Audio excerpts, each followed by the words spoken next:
closed-minded folks, you know what I'm saying? It's like we got a demo tape and don't nobody want to hear it, but it's like this the South got something to say. That's all I got to say. Direction, choose your own path. Don't just wear anything. Wear garments that mean something. We got hats. We got sweatshirts. We got jackets.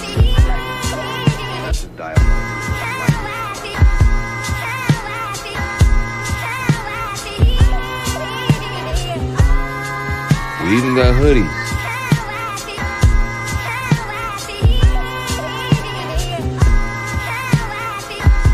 Let's not forget our classic tees. Direction, choose your own path.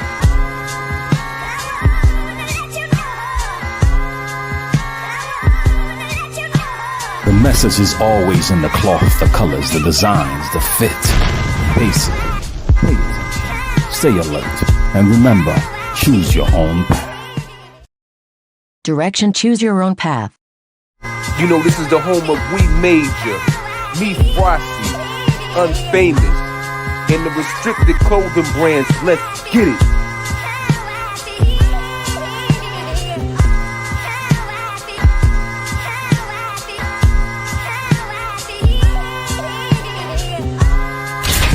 The message is always in the cloth, the colors, the designs, the fit.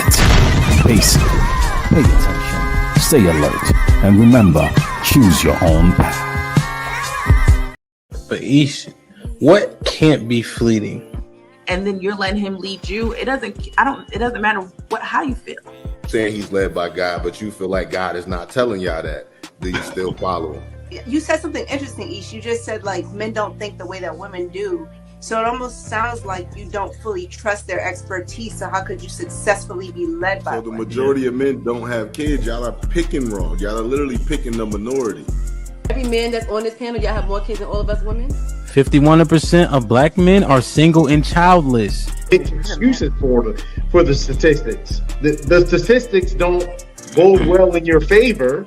So you say things like, okay, are they shooting blanks? Or they? Because men, I don't feel like men are overall passive aggressive. The majority of men. Do you think that silence is that passive aggressive? Because we will do that. Yeah, because there's niggas that'll use that as a way to trigger a woman. Like, because a lot of time a woman will tell you like, when you're silent, it makes me feel like I'm ignored. So a nigga will do that intentionally. Yeah, no, I'm just because I didn't agree with the passive aggressive part until Mary said that. I'm like, okay, I could see men and be like, you know what? I ain't saying nothing else. Well, unsubscribing from the Democratic Party help fix Black America. Let's just unsubscribe. No, you got to know why. I don't think so. That's the only thing that get black people together. You know what I'm saying? Like that's shit like that. Shit like that. Shit like that. Wow. Like that. What I think will fix is if black people truly understood politics. Because for a guy, because listen, it's so many different reasons for a man to want to hang out with his friends. Adrian, I'm not gonna let that slide. I heard you. Why do you think that it's older single women who share that opinion?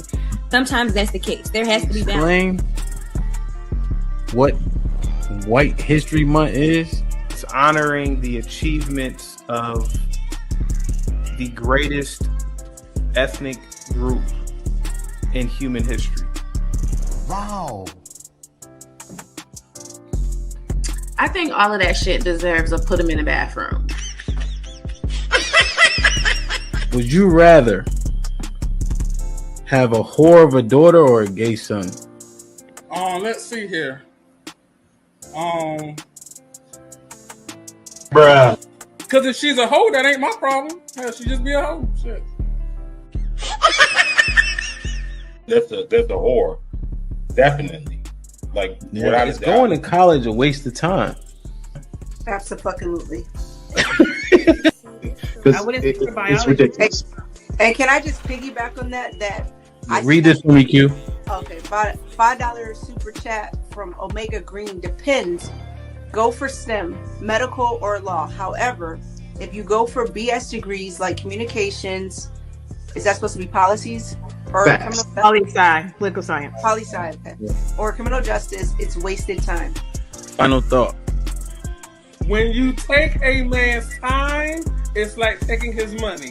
When you take a man's money, it's like taking his time. Simply put, we want something for it. If you're not interested, don't go out. Sis, hit me up. Let's clear your coochie balance.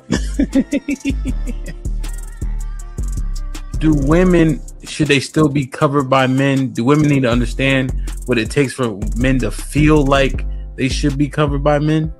Yeah, absolutely. Like, women don't value men anymore, and it's evident. For women to admit that they're not equal to their men, women have to come to that conclusion that you are not equal to your man. Are you for spanking? Let's go around the room, yes or no. Q, you for spanking? Absolutely. Age. Okay, so big kids don't get spankings? You gotta fight them niggas.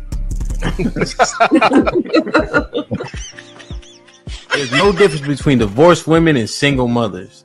The man will, in both circumstances, suffer comparably with no benefit to himself.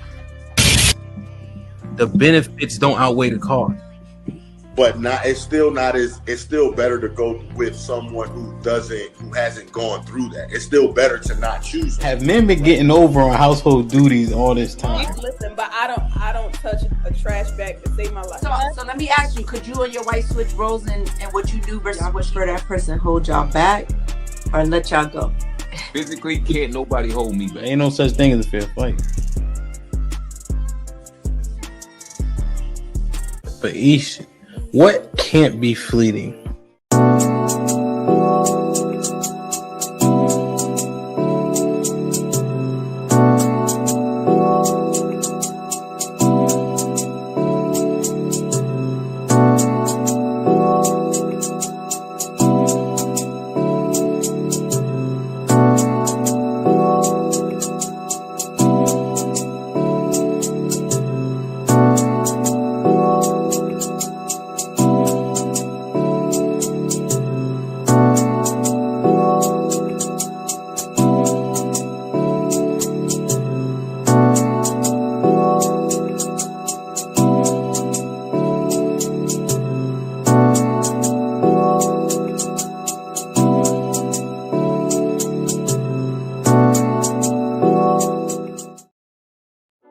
This Might Be Risky sponsorship package is here. Have your ad run on our live streaming episodes, linked in the video description and attached to our many hot take clips. The channel is fast growing with thousands of views and subscribers. Don't miss your chance to grow your business on one of the fastest growing platforms on YouTube. Join the family today. This Might Be Risky. Email us at thismightberisky@gmail.com if interested. Hashtag Indeed, hashtag Do the Right Thing.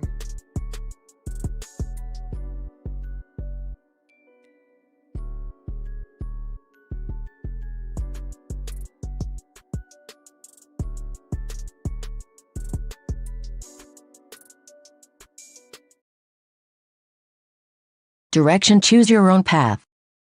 You know, this is the home of We Major, Me Frosty, Unfamous, and the restricted clothing brands. Let's get it.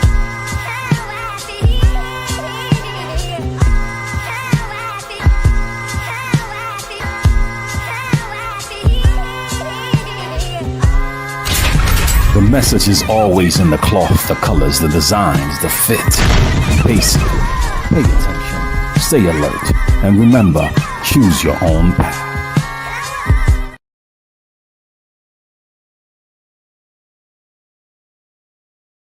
Speaking a place with young freak, and I got what it takes to rock the mic right. Speaking a place with young freak, and I got what it takes to rock the mic right. Speaking a place with young freak, and I got what it takes to rock the mic right. Still watch what you say out your mouth, cause 50 shots still turn the gun down. I'm Mr. Hood when I'm traveling. Hood when I'm traveling. Hood when I'm traveling. Hood when I'm traveling. Get that when I'm traveling. Six pack wood when I'm traveling. Hood when I'm traveling. Hood when I'm traveling. When I'm traveling. When I'm traveling. Get that when I'm traveling. Six pack wood when I'm traveling. Sure. Seeking a place with young free, and I got what it takes to rock the mic right. Sure. Seeking a place with young free, and I got what it takes to rock the mic right. Sure. Seeking a place with young free, and I got what it takes to rock the mic right. Still watch what you say out your mouth, cause 50 shots still turn the gun out. I'm Mr. Hood when I'm traveling. Closed-minded folks, you know what I'm saying? It's like we got a demo tape and don't nobody want to hear it, but it's like this the South got something to say. That's all I got to say.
Yo, check. You hear me? What's poppin'? What's up? Can hear you loud and clear. Yes, sir. I created this stream last night, and I didn't look back at it. I only created it for Kick and Twitch, so we didn't get in the algorithm like I like to. You know what I'm saying? But it's all good, man. Wow. I looked back at it and it had an error on the damn YouTube connection. But it's showing up live. Huh? No, we on YouTube. No, I'm saying, but last night, I created and it allows it to, you know what I'm saying? I didn't see the error code, but it's all good. Salute to the 40 people in the building. Fantastic. I figure he know it's Monday, but when you don't work for nobody, sometimes you miss track. Wow. Like, share, subscribe, tell a friend to tell a friend, hit that like button right now if you can. That helps the channel the most. You know what? Mufasa's opinion might be, Mufasa, let me know if you're busy, man. Let me know, man. Hit the like button, hit the like button, man. Salute to everybody in the building, man. Hit the share button, man. Hit the like button. Push us into the algorithm. It is the HQ on the so-called holiday. If you off today, you know what I mean? Make the most of it. I think most people grill and shit like that. And then there's not another so-called holiday until when? When is it? When's the next one? Native American, Columbus, whatever. Oh, yeah. So a little while, right? And then Halloween after that. Yep. What's up, man? Like, share, subscribe, tell a friend. Hit that like button right now if you can. That helps the channel the most. Let me set the stream up. Make sure everything's golden in here.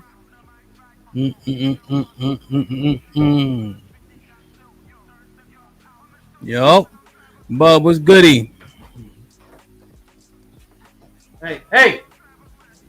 The damn dog, the four-legged lackeys. Oh no, it's not a dog. It's Big Chug.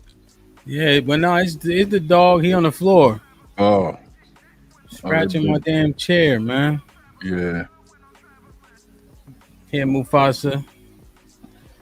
Bub, what you doing, man? This might be an interesting conversation, actually. Bub might be busy. No, he ain't busy. Unless he at work. You might knowing him, he probably at work. Hey, Mufasa. Yo, Tarus was good. Tarus might be good for this too, actually. Ruse and Bub would be hilarious talking about victim shit. Those two might be. That's the combo right there. Yeah.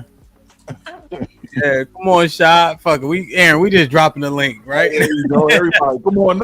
Oh yeah, we got the see, cause Bub, Sarus, Mufasa, you, Shaw, even Sean. Sean might be lurking somewhere.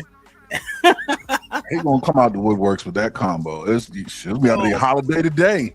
Yo, yeah, cause we ain't staying forever, but we go. You know what I mean? I think we can make an action-packed 2 hours. We gonna bug out today. And then Sporties get on my nerves, right? I sent this nigga a message to send me a text message. He ain't that busy. You know what I'm saying? Man, we come on over the bridge and jump on, man. You know what I mean? He ain't that busy, bro. We get it. You got $1 million clients. That's actually might be the fucking problem. Right. You know? So here's what I'm gonna do. I dropped the link. I want to see if those brothers could come up. Leon was good. Cause I got a couple of things I want to run through. You know what I'm saying? With them. Let me see. Let's get it.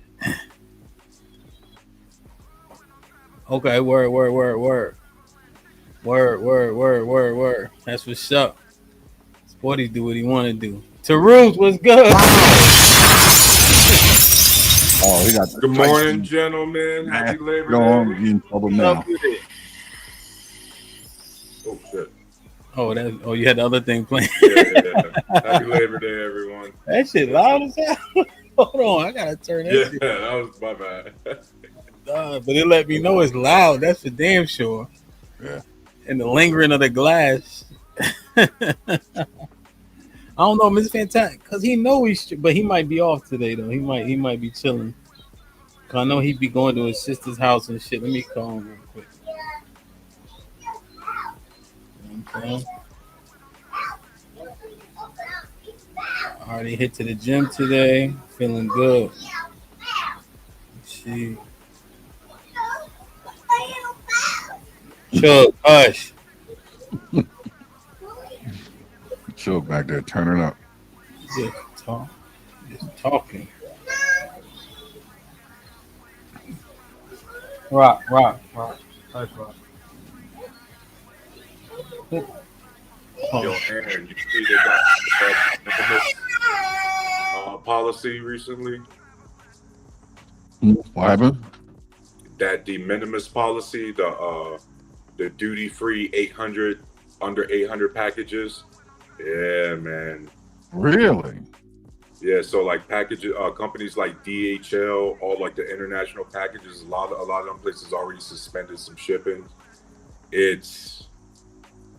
And I just learned recently, because I always thought like those import taxes were like combined with tariffs, but that actually coincides with tariffs. It's two different things. I didn't know that, bro. It's about to get, man. Yo, as a matter of fact, we got Tiff. What's up, man? You coming up here? This is is it political? Maybe. You know. I was just mentioning it until we get. No. I'm talking about the topic. My bad. I wasn't even. I was yelling at these kids. It could go anywhere. Yeah, man. Cause I don't know. I saw it and I'm like, hold on, man. This throwing me off. You know, like the Victim Olympics shit is a trigger for people, right? Like you can't. Well, hold on. Let me just hold.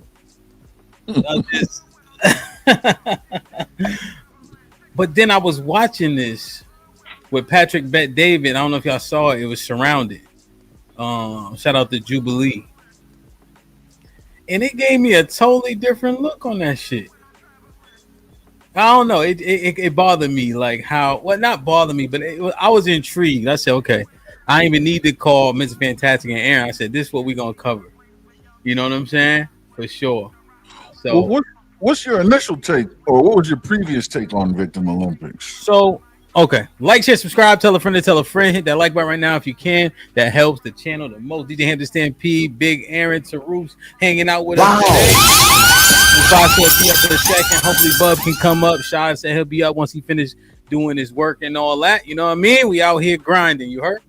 And I got a couple segments before we get to that. But Victim Olympics. I was watching the Patrick Bet David Surrounded yesterday. If you don't know who Patrick Bet David is, he is an American citizen. He's from Iran or Iran, however you're supposed to say it. His family was here. And then, humble beginnings, etc. He joined the military, got out around 24, 25. He said he started to change his life around and understand money better. In which case, now he's a multimillionaire, right? And he's a capitalist, Sound like Tarus. And so he was kind of going back and forth, the surrounded thing where they run up to the chair and etc. And so my initial thing on Victim Olympics is that it was used disingenuously, like it was like, oh, if you acknowledge that there's a plight that could be related to capitalism, right? The lack of resources, racial lines, right? You crying victim, you playing victim, pull yourself up by your bootstraps, right? Mm-hmm. And I did a mini episode where it was maybe me, Aaron, and Mr. Fantastic, maybe me by myself. And I say it plainly, you can't talk that shit to me, right? So if I'm looking at a plight that I'm seeing people have from systematic issues, right? I'm decently successful, right? I worked in corporate space. I got my degree. I've been in trouble. I've been able to overcome that. I got kids. I got wife. I got property. I got a dad, right? All that shit. So you can't play that shit with me. So if I'm looking at an issue, it's because I'm looking at the issue. I'm not looking for, you know what I mean? I'm not trying to use that in the issue to leverage the reason why I'm at where I'm at or not where I'm at. I'm just looking at it and like, if people are dealing with it, right? Do we give it credence? Not just victim because they're not where you are, But when I looked at this show yesterday, I was like, damn, do I gotta take that shit back? And I'm gonna show y'all a couple clips where the two people who were up there just like, it wasn't what I thought it should sound like. I'll say that. I didn't think it should sound like how they sounded.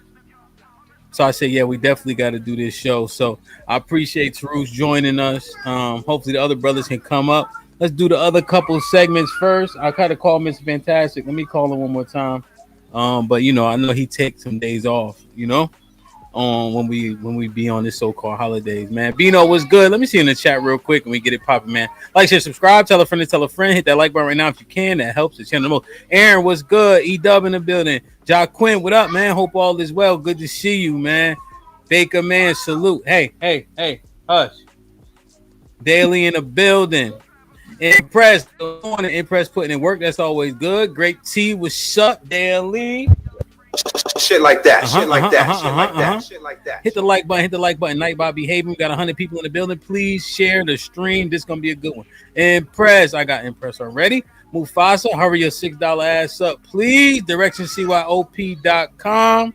Salute the Bub in the building. To Ruth with the 10. Happy Labor Day, everyone. Appreciate you, God. Appreciate you, man. Like, share, subscribe. Come on, Shad.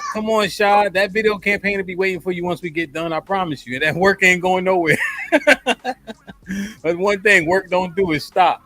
Sporties was good. DC was popping. Leon in the building. Free zone. What's up? Hit the like button, man. Quincy. Hey, Shin. He'll be up here soon. Keisha in the building. Quincy, I see you. Tiff, what up? Tiff said she gonna hit the link. She was popping. Black Hawk was goody. He depending on Tarus to hold it down. I like it, man. DC was shaking, my G. Good to see you, man. Like, share, subscribe. Tell a friend to tell a friend. Hit that like button right now if you can. That helps the channel the most. Miss Jilly in the chat. Make sure y'all say what's up to Miss Jilly. Miss Jilly in the building, man. Hit the like button, man. All right. All right, that's what's up. Yeah, tell Tone I just came from the gym too. Miss Cantrell was popping. Dino, of course. I like it. GA was goody, my boy. Good to see you, man. Drabo in the building. Nick, what up? Frank, what up? Yeah, no doubt. Crimson is a go to this shit, man. I appreciate her for inviting me, man. We had a hell of a time a couple weeks ago, man. Hope y'all go watch that stream. It was very edifying for sure, man. American Negro, I see you, Mr. Walker. With my choices in the building, them brothers doing great things over there, grinding. They don't care about nothing. Nobody got to say. I'll tell you that right now, man. Ed, what up? Hey. Hush. Like, share, subscribe, tell a friend to tell a friend. Hit that like button right now if you can. That helps the channel the most. Mr. Walker. Perfect. You know, Mr. Walker was inducted into the Hall of Fame for his college. I don't know if y'all knew that. For playing the only sport that matters. Yeah, and that's the thing. I don't know a lot about him. I've seen several of his streams, right? But that allows me to look at that conversation for what they're saying in that conversation. I don't have like a presupposition to it, you know? And so dismissing what they're saying because of his political views, his race, everybody racist. So I'm not blown away by that shit. Like, people have a preference, right? They have an affinity for their people, right? Overwhelmingly. You know what I'm saying? It just is what it is. You feel me? So that ain't nothing new. Saad was good. Perfect. Saad in the building, man. Saad been recruiting. She been helping me. I appreciate. Saad wasn't it? Was she in Bible study? I think she was. That's all right.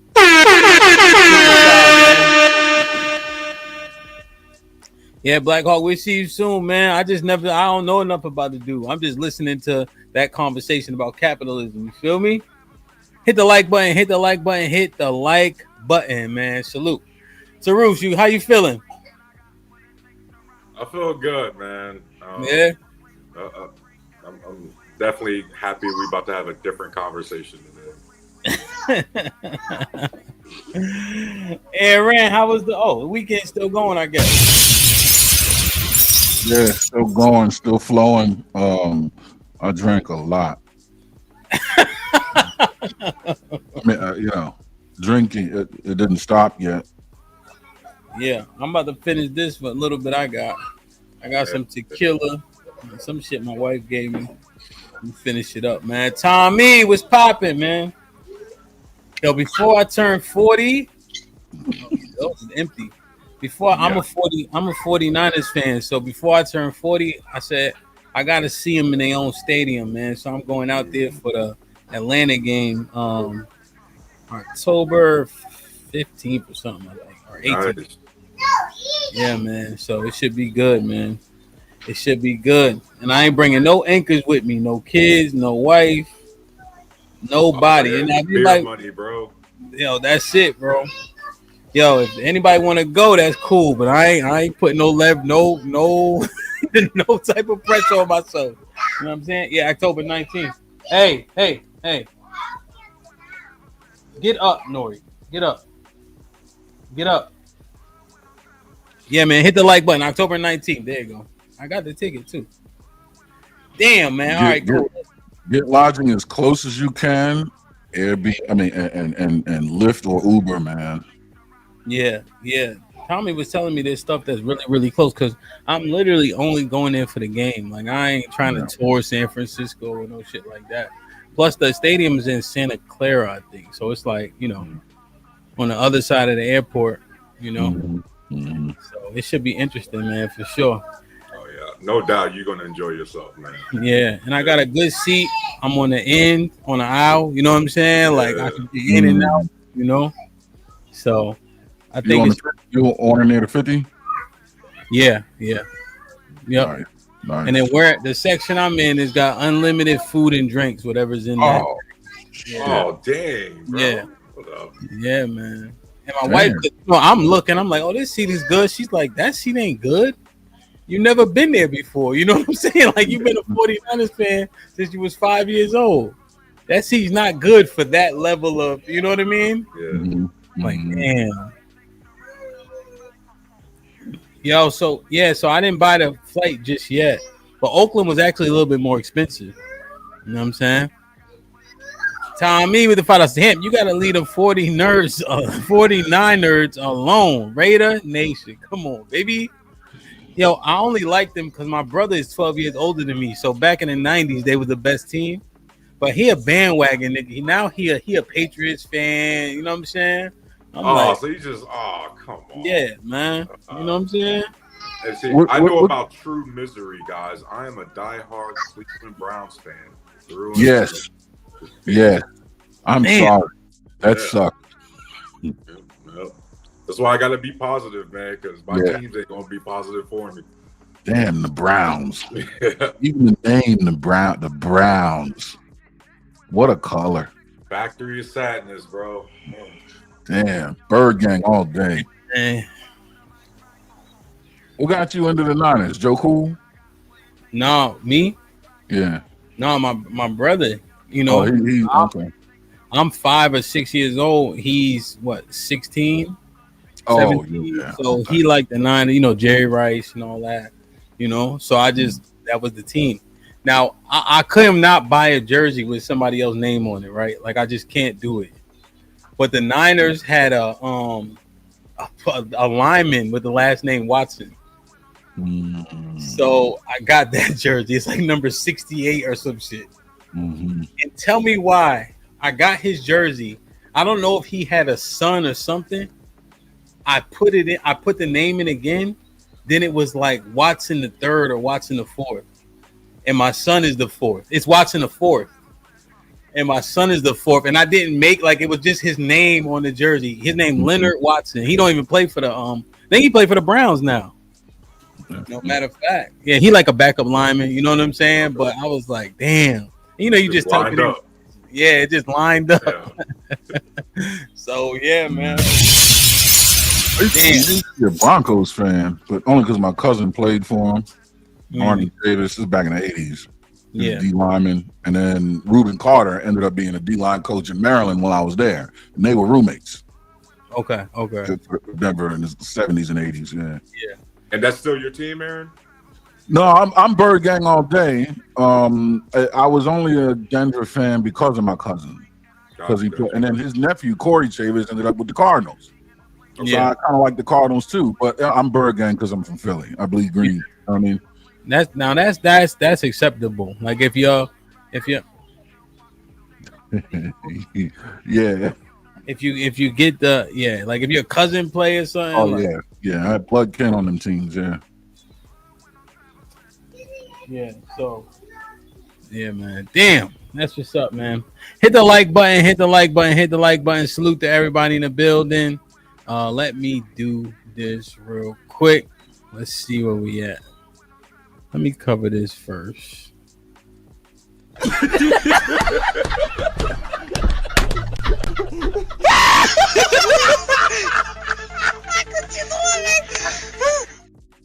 All right, now I hate these. If you laugh, you ain't shit, okay? Shab, what's poppin'? All right. First and foremost, I got a feeling Tarus. I got my mic on right here. Yeah, please fix your mic. Good God. Yeah, your mic is in the garage, man. In the yard. Yeah, no offense to Tarus, but your shit's in the yard, man. What's up, like Aaron? What is he? Does he know? Does he do it on purpose? He has to because he's a filmmaker. His shit should be like every Aaron. I just say I gotta let my mic charge, bro. Yo, Aaron, he's trying to talk to us like we can't what he's saying. Aaron, every time his mic is the shittiest mic. Tarus be outside and his mic be pristine. Shot. You a whole filmmaker. You supposed to have like the preset, bro. Like your shit's supposed to be picking up THX and all this other. I gotta charge my mic on. One thing. Even Miss Chili on his ass. He's my camera.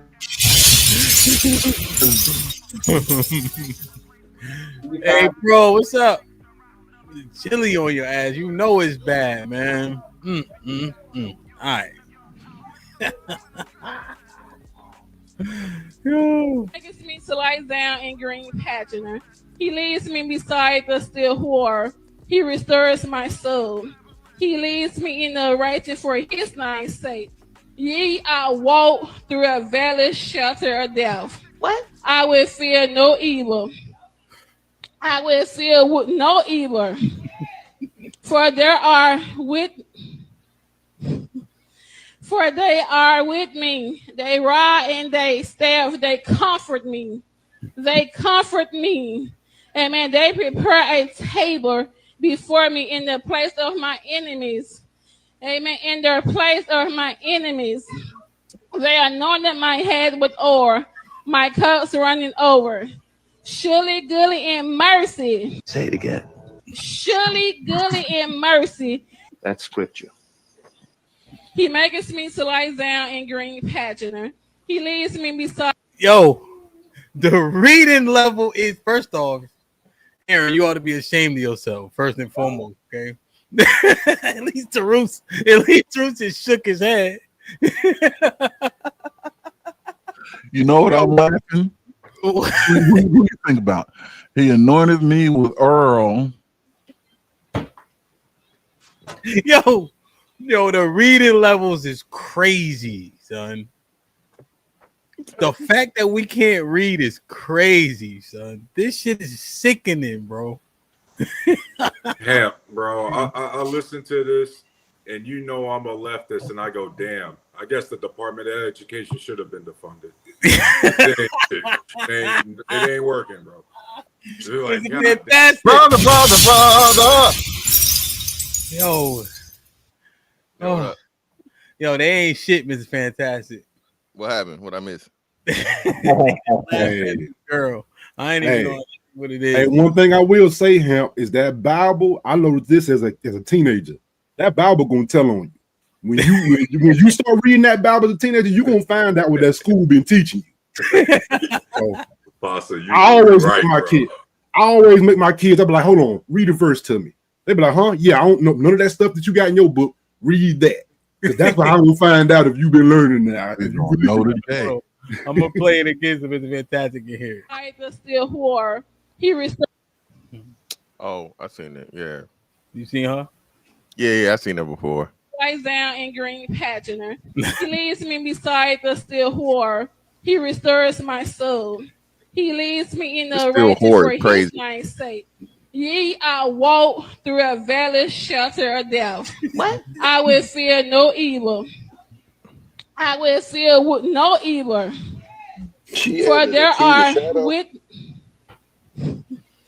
For they are with me. They rod and they staff, they comfort me. They comfort me. Amen. They prepare a table before me in the place of my enemies. Amen. In the place of my enemies. They anointed my head with oil. My cups running over. Surely, goodly, and mercy. Say it again. What? Surely, goodly, and mercy. That's scripture. He makes me to lie down in green pageant. I didn't hear that part. I didn't hear that last part. It got cut off. My soul. He Surely leads me in the righteous for his name's sake. Ye, I walk through a valley shelter of death. What? I will fear no evil. I will fear no evil. For they are with me. They rod and they staff, they comfort me. They comfort me. Amen. They prepare a table before me in the place of my enemies. Amen. In the place of my enemies. They anointed my head with oil. My cups run. Yo, this is horrible, son. Hey man, she got an illiteracy demon, bro. She got an illiteracy demon on her. They gotta cast it out. But table though, table is table, bro. You don't know until you put that Bible in front of them. This is how it is with everybody. If you want to see what they got, put that Bible in front of them, because them ain't words they see every day. But Mufasa, table is table though, huh? That's not one that you gotta fuck up. Table is table. You're right. Any book. Yeah, like you feel me? All right, now y'all not so okay. So let me explain the rules to y'all. Y'all not supposed to laugh. You see what I'm saying? Fuck can't read. That bitch can't even talk. No, Aaron is crying. Y'all doing the opposite of the drill, bro. Okay. Aaron crying. Yo, y'all ain't shit, bro. Yeah, I see Hemp on BS today. Nah, man, I'm just saying, man. Let me see, man. All right. All right. I don't know what's gotten into me recently. All right, hold on. I want to make sure I don't. All right. I really don't know what's gotten into me recently. Beans, greens, tomatoes, lamb, hog, dog, chicken, turkeys, rat, you name it. I really don't know what's gotten into me recently. I did good. Beans, greens, tomatoes, lamb, hog, dog, chicken, turkeys, rat, you name it. All right, I did good on that. All right. So y'all ain't want to laugh at the fat white girl. Okay, I see what we doing. Okay. I see what we doing. This fucked up already. We about to get set up all man. If we laugh at anybody black. I see what we doing. So y'all didn't laugh at the fat white girl. Oh, Tiff But the black girl who can't read, y'all had a field day with. Okay, got it. No, Tiff, we sorry, Tiff. Got it. All right. Can you see my man? What I miss? Can you see? Nah, Tiff don't get jokes. Hold on. We apologizing to her already. Can y'all see my man right here? Yeah. Please say this is AI. It's a midget. No, that's a real life midget. Oh shit. Ready? Oh, come on. Little person. I just went by the watch with a whole lot of diamonds to show all these niggas it's my time. Took a trip out to Cali to hang with the bitch like the play and get high off that Zaza. I say R.I.P. Kobe, a nigga so fly when I ball out, fuck around skydive. So with chicken on me, could've went by the Williams or Rudy's, a big ass Popeye. Y'all ain't shit. Y'all ain't shit.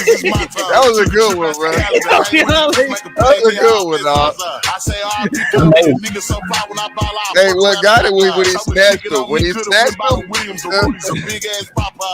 Yo, Mr. Fantastic, when I first saw it, it didn't register right away.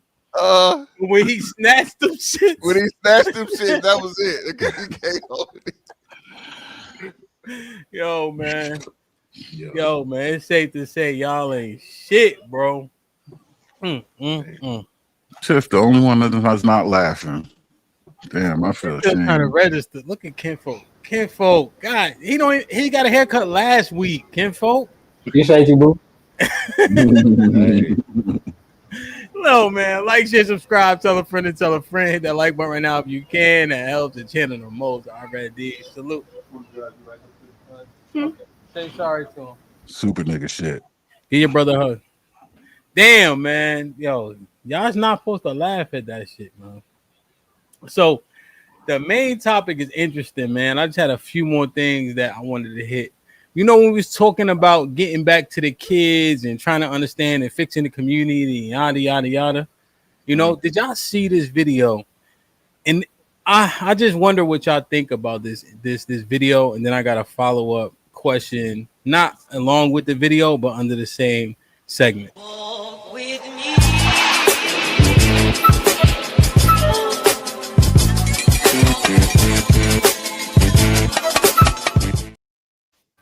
All right, did y'all see this video? I was gonna send it to you, Hemp. That shit was powerful, bro. Yeah. I was gonna send it to you. And I just be wondering, man. I think, yeah, and so this was because I was thinking, I don't know who I said it to. I don't know if I was talking to Mr. Fantastic, but he knows maybe.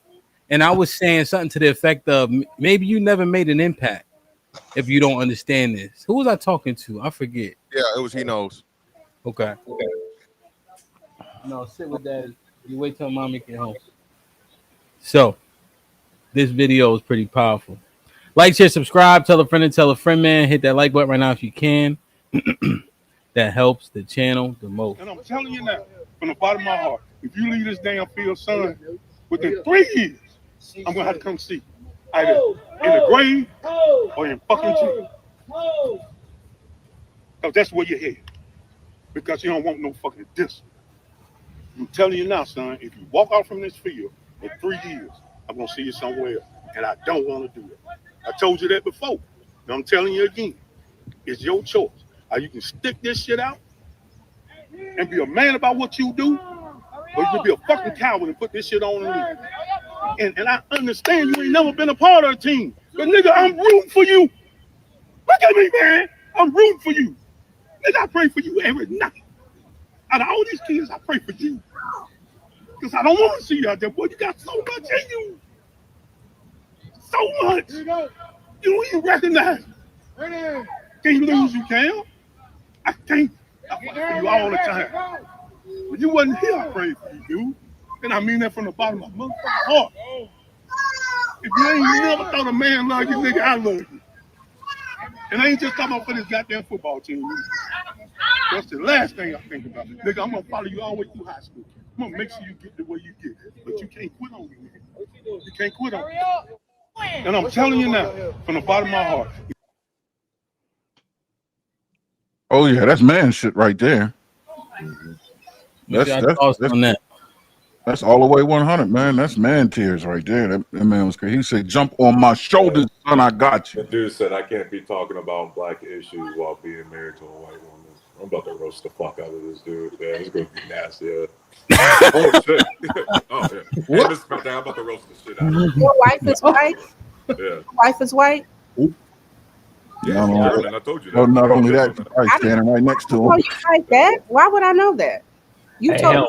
No, I'm just talking like to the collective. Yeah, Oh, I've been told people. If I'm asking you, then that would mean that I don't know. I'm asking you individually. Yeah, that's what I said. She's German. Yeah. Okay. But just to answer the question, I've been on both sides of that. So, man, to think that that's not still a thing that kids may run into at some point in their life when they might, get led astray, it's unfortunate. But no, that was powerful. It was a dope video, for sure. Yeah, man. When I say I've been in that position as a coach, and to be honest with you, I've seen it go the other way too. I've lost a couple of kids, and we were talking about this in Discord one way, and it's hard for people to believe. They be like, man, the real hood kids are basketball players and football players. Us as coaching, we're trying to use something that they like and love to reach them. We trying to use anything to say, son, you got a way out. You got a way out. And it's like you trying to reach kids in the street, and sometimes you lose them. And and the shit hurts sometimes because you see potential in kids, but it's like the next kid you run across, you start playing with them. Like, look, please, I'm telling you, I had a kid, I can, but I'm not, but at some point the stuff takes a toll on you. But we gotta have these conversations as coaches. And it's mean. Sometimes we gotta plead with these boys, man. Please, I know the road you're going down. Please, I'm begging you. So and it might sound soft, but. Well, no, it's not about the soft part. This is where the rubber meets the road, right? When we conversing, right, Mr. Fantastic, we say, yo, the kids that don't want it, right, get in the way of the kids that do. He's spending so much time praying for that one kid. What about the other 30 that willing and want to be there? Just doing what they supposed to do, and that's what I say, bro. Again, I understand you can't, bro. I know the Bible says, y'all talk about the Bible, right? Hey, a good shepherd goes back for the one sheep, you know what I mean, and leaves the flock or whatever, right? But we ain't Jesus. Goddamn, y'all niggas ain't never held a fucking shepherd's hook in your life. At the same time, we start looking at these things, and there has to be a cost-benefit analysis, right? And I think that's one of the major issues and problems with the black community is we do focus too much on the lost causes or the troubled children. Now that they don't say you just don't give them a chance. But my point, in fact, the matter is, it's been so much wasted talent or so much unfounded talent because the children that were gifted, outside of sports and all these different things, or even sports, right, weren't nurtured properly because you trying to save the nigga that don't want to be there. Now, am I saying, especially like I said, now, lo and behold, I pray to God the young man makes it, right? But we, like you said, a bunch of you brothers that been in that situation, more likely than not, you can tell. But because of the, want to see a young black man make it, a young boy rather, right, make it and not be lost, you really will hang on and cling on to him as long as you possibly can. Now, this is where we always get fucked up, because I'm gonna bring the, you know what I'm saying, the most important part into it. You're supposed to have support from their home. It's supposed to be a two-party system as to where you as the coach are encouraging them, and then the parent is also together. Too often is what? It's only the coach, and the family don't give a fuck, and that's the reason why they out in the streets, and you got to keep trying to grab them and pull them back in. I got two things to respond to Miss Fantastic. The first point, I'm curious to know kind of how did you come up with that? Is that my mic? I don't think it's you. It's somebody else. It's not you. Somebody's feedback. Yes, Tommy. What's not you doing that? Go ahead. All right. Okay. I'm just curious on like how did you come up with that idea that like kids that are more talented are being missed because people are full. I'm just interested. I've never heard that idea, so that's interesting. And then the second thing is, second point is, I think because no one has said it yet, but I think what we need to start doing is like when we're having these conversations, we need to also explain that when we're talking about helping certain kids, we're not talking to everybody, because every black man can't do it, right? Like there are going to be men with certain experiences, certain skill sets that actually have the ability to make certain types of young boys move versus somebody like you and I, Miss Fantastic, who might have not lived a certain life. We might have better skills. So I think instead of us always being like, I also know everyone can't get saved, but I also think as men, we got to understand that we all are limited in our effectiveness, and we can only speak about where we could be effective. But there are other black men who can step in those spaces, and we can support each other across the board with the same mission. But I think sometimes we get caught in this idea that we want everybody to go help gangsters, and we know all of us can't help gangsters, but there are black men who can help gangsters. Let's support them. They can support us in our efforts. That's So to the first point, all right. First, I've seen it, right, and like I said, more so it's in the intelligence aspect of things and other gifts than sports and like entertainment. If he can rap, everybody behind him. If he can play ball, football, basketball, whatever, everybody's behind him. But intelligence is something that's literally overlooked every day in the black community, right? It's something that's not only just not valued, it's purposely devalued, right? Intelligence is, like Hamp said the other day, is whiteness. Oh, you speak proper, you want to be white. No, motherfucker, I understand English very well and I can use it, you know what I'm saying, proficiently, right? So I'm talking from the realm of like we all can relate to that, but bro, it's minds out here that aren't being fucking nurtured and aren't being helped to grow. And that's the most important thing. At the end of the day, no matter how good your body is, you need a smart motherfucker to help you get the most out of it. All right. Every fucking NBA player got an accountant, a lawyer, usually an agent or some, a person that knows the business side and has the intelligence to add to their physicality, right? The other part of it, I don't disagree with you there, but again, I think when you said it, there's too much focus in everything to where it's a reason why we go to that mindset, Shad. Because there is this soft spot for the thugs, for the gangsters, for the street niggas. Do you think he was talking to him about what do you think, respectfully, and this ain't no like this is a gotcha question, what was he talking to the young man about? You feel me? And he's not. But street nigga, trouble kid aren't synonymous though, right, Mr. Fantastic? I'm not saying it's synonymous, but kid who comes from unfortunate beginnings and they navigating through it. They're not always a street nigga. When you say trouble kid, are we talking about a kid that ain't in the streets, or we just talking about a kid that's just getting detention couple days out of the week? What are we saying? If we having an honest conversation, a few different scenarios. A troubled kid could be disruptive in the scholastic environment, but not in the street. Well, specifically in that example, right? That kid he said you either gonna be in jail or dead. Thank you. Right? That's what I'm saying. This conversation is a personification of what we're talking about. Okay. So that's what I'm saying. So even in this case, and mind you, it's needed. None of us want to see a young man, a young boy not even make it at manhood. But at the same time, like you said, far too often we've seen the story that's how it ends up. And I'm saying it's not even on the kid. And kudos to the men that are made for that. That's an old man. That man looked to be at least in his late 60s, if not 70 years old. Who knows how long he's been doing this, right? All right. That's his calling at this point in time. He's an expert at it. But even he can't save everybody. And it gets back to the thing. And that's what I'm saying. He said, "Go ahead, my bad, go ahead." No, I was finna go ahead. I was making another point. Go ahead, finish. No, go ahead. It's good. And I got you got after me telling me. I just like I sometimes I try to. I know I'm not an outlier, right? Because I grew up in the same type of environment. And I remember being a young man, I played sports. I wasn't like lame, but I was smart and known and celebrated for it. My homeboys would talk about it, man. You the smart one at the clique, like the teachers, everybody. I just can't think that this is an outlier. I'm the only kid that grew up in the hood that people didn't see that I was intelligent and people promoted it. Not only like the adults, also my homeboys recognized, man, Shy going in and finish the test in 20 minutes. That nigga smart. Hey, Shy, don't do the bullshit. You actually can, like, you could do something different. I grew up in that type of environment. I can't be the only one. I can't. No. All y'all up here are smart guys. I know when y'all was growing, they weren't telling y'all was lame because y'all was smart. Like, this is the part that I kind of get irritated with when we talk about this because it's pushing the propaganda, bro. Like, that's the shit that was fed to us and that we thought. But niggas was not walking around going, ha, ha, ha, you got straight A's. Like, fuck out of here, bro. That's this propaganda shit that I don't know how the fuck got in our community or whatever. That, oh my, like, I said this again, and we keep on saying this. It ain't a nerd in America that got harder than a white nerd.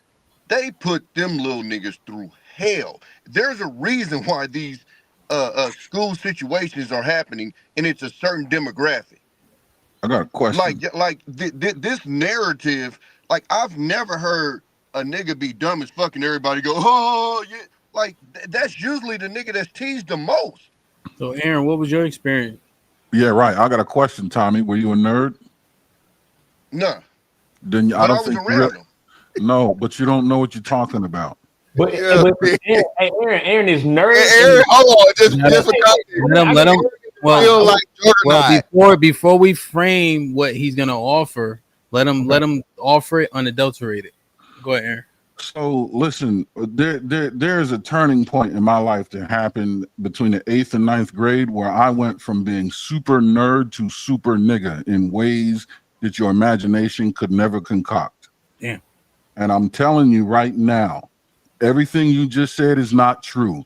And even if it were word for word, a study where you were to say no one got made fun of for getting straight A's, it's not the straight A's that you get made fun of. It's all of the other characteristics around a person that would get straight A's that would be made fun of. Because let's face it, they're not the coolest people in the school.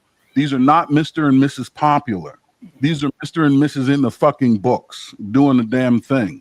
They're not up with the latest lingo, the latest fashions, the latest looks, the latest trends, the latest games, right? That wasn't my life from 1st to 8th grade.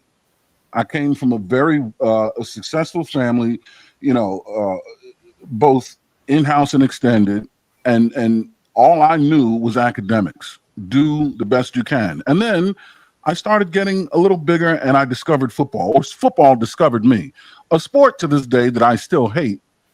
But because of my intelligence and physical ability, I was able to ride that pony all the way to the top.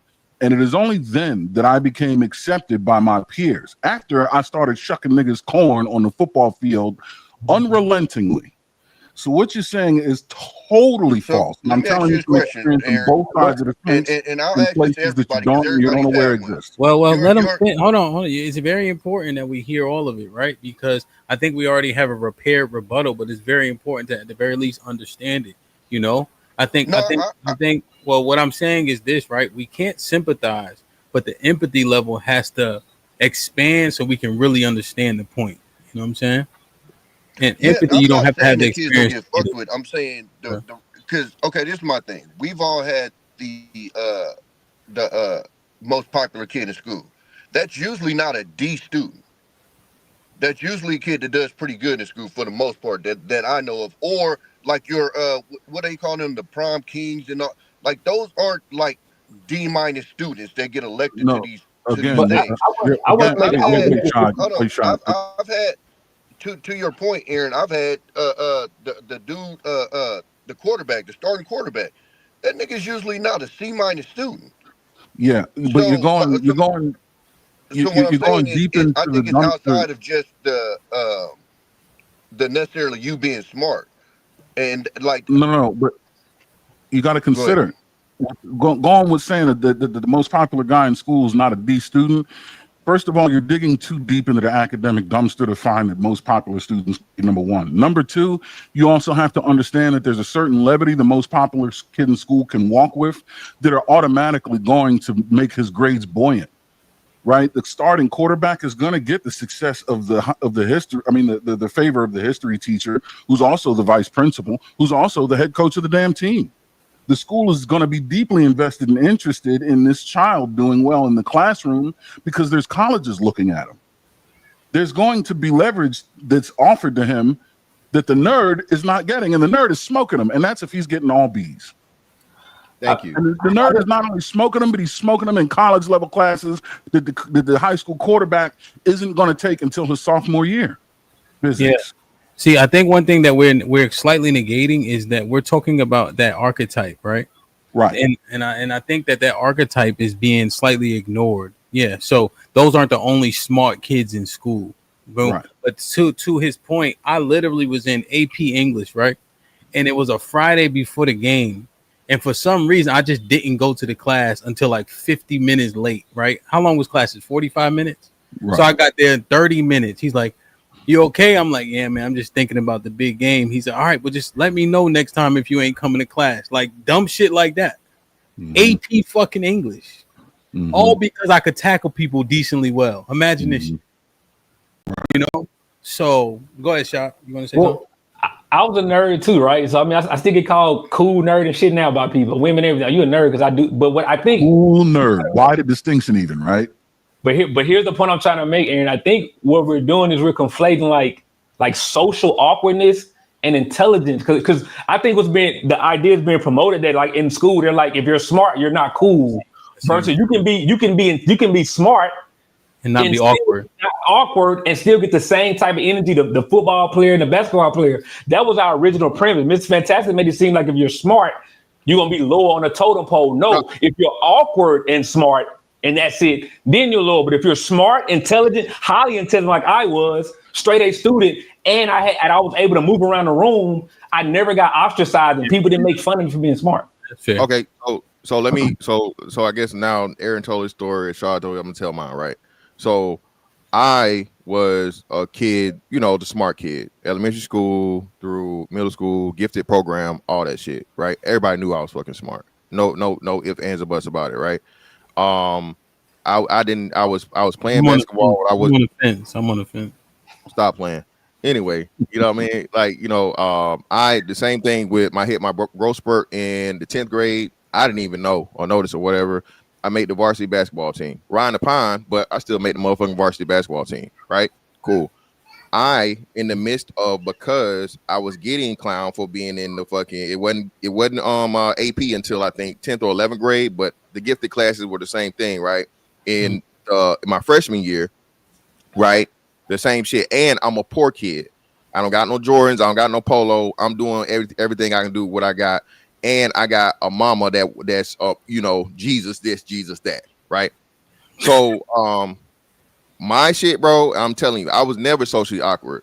I'm a dark-skinned nigga in the 80s in Georgia. Okay, I'm funny as fuck regardless. I'm motherfucking crack king. You want to come to me with the jokes, I'm with it. You stay away from me, right? So that, Shaw, actually what you're saying is that everyone makes it synonymous as if you're smart, you can't be funny. You can't have a personality. You can't be cool. You can't be this. You can't be that. That's the thing that we're talking about. And we're talking intelligence. Now, grades, we know grades are important, but Shy, you know the difference. We talking about the smart kids. When you're a smart kid, it's different, bro. And you know it. Now, your homeboy, you said your homeboys might give you credit, but niggas outside your homeboys, all that lame man nigga, whatever, so on and so forth, blah, blah, blah. That's what I'm saying. And like I said, because me and you, general area, it's the same shit, bro. That's all I'm saying, bro. Until you get into the sports realm, you get a pass. Once you get sports, bro, you get a pass. You have to mix that shit with something. If you just a smart nigga all the way through, bro, at best, you're just, even or average, right? So real quick, y'all, right? Because I like the convo. I just want to make sure it's centered around, we centered on the same thing, right? So we have the kid who obviously has a inclination for the street, right? The coach is not saying that he's praying for him every night, about to bust into tears, just off of just happenstance or circumstance, right? He has to have a level of information in terms of maybe the kid's involvement, who his family is, etc. Right? The boy obviously got talent, but there's also kids that just for some reason you got a gravitation for that kid, right? And it could be a multiplicity of reasons, you know. I'll see if I can get some of the boys I coach to call in, you know. I remember one boy, right? And this is I think of him when I'm thinking about Aaron. He was on the team, right? I go out there to coach the freshman high school team, right? And I'm looking, I'm like, this kid's not bad. But he was in the background, kind of getting glossed over because he wasn't the loudmouth. He wasn't from Palmer Park. You know what I'm saying? His family was middle class, you know. And I'm looking at him like he's good, right? Like he's pretty good, but he just very subtle, subdued, humble, and he just kind of sitting back. And so I'm like, Devin, come on. And I'm putting him in the rotation. And other coaches is like, Coach, what you doing with him? Put Chris in. No, Sugar is a bitch ass nigga for real, right? Which is why I had to call him Sugar, get him straight. You know what I mean? Now Devin was the first one that got a Division I scholarship. But he wasn't the loudmouth. He was in good, hard classes. You know what I'm saying? He wasn't messing with the girls. He just kind of just subtle. He grew into himself, but I could see that happening because he wasn't that archetype talking shit. You know what I mean? The whole 9 yards, you know? And I just wonder if I would have, because the other coaches like, why you even, you know, they didn't see it. And I just wonder how often that happens. That was me. In fact, the coaches at the Valley Forge Military Academy, my cousin who's a football coach in New Jersey and Ewing, he played for Florida State. They poured into me and gave me opportunities that sent me straight to D1A. So, I mean, that precisely to the T was me. I'm not surprised that I remind you of him because that was my story. Yeah. Yeah, I was going when I was going to respond to Fantastic. What's up, Lamont? I see you, Lamont. Give me 1 second. I don't think that him having that conversation with him stops him from tapping in with the other boys because they're going to actually be there. He's trying to make sure this dude comes back. And so if he don't tap in with dude, he won't be there for him to even try to get into anyway. The other dudes are going to be there because they're doing what they're supposed to do. The reason why he has to take a little bit extra trying to get with him because he want to make sure the dude actually comes back. And I think I think that what a lot of people need to understand with these situations is that every kid that goes out there in the streets aren't these terrible kids. And I think that's kind of the misnomer. It's just, fuck it, he's a terrible kid, just throw him out type of deal. And I think what happens is, especially when you're these coaches and you build these relationships, like you see the true kids. You don't see the facade that he's putting out for everybody to see. So then it makes it even harder for you to just let them go because you see the potential in them and you see that other side of them that everybody else or that he's not letting everybody else into. And so I think it's that part of it that makes them coaches go that extra yard to try to get them because they see that you can be something different if you can only get back on track. You don't have to do that with the other kids because they're already on track. Yeah, but I understand the sentiment, which is why I kind of want to mine through it. I don't want to spend the whole rack of time on this per se, but it's very important. Wednesday's night show, I'm telling you, the show is called Fuck Them Kids. Because that's how most niggas actually feel. From the parents to the fucking coaches to the schools to the teachers. And they could talk all they want, but what are the results? We can't be reading at a 4th grade level and then act like we give a damn about the kids. That's not how that go. Right? You can't have poor results left, right, and center and then say, but I love the kids. No, the fuck you don't. Mm-hmm. Gracie's Corner love them kids. Lazy ass parent. You know what I'm saying? But now, my bad. Let me get off I'm windmilling. Lamont, what's good, baby? Perfect. What's up, brother? What's up, brother? How you doing? How you, man? So all praises, man. My brother Sean in the building. This is one of his mentees, correct? Yes, sir. Yes, sir. Word. So I don't know if you heard the conversation, Lamont. Sean was listening, but did you see that video of the coach that was talking to the kid? And he's like, yo, if you leave here now, you're gonna either end up in a grave or in a prison.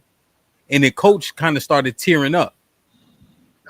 So it's so good. I could play it again just for context, but the conversation is kind of evolving a tad bit. So Sean, there was a reason why you asked Lamont to come. You got the floor. Talk your shit. So look, this guy Lamont. Lamont, tell him a little bit about yourself and where you from. Well, my name is Lamont. I grew up in Roselle, Newark area, but from Jersey. I am 29 years old. I just turned 29 on the 27th. Have a little girl. But starting off, man, it was a troubled youth. I met Sean, I was 13, 14. And at that time, man, I was full-fledged in the street.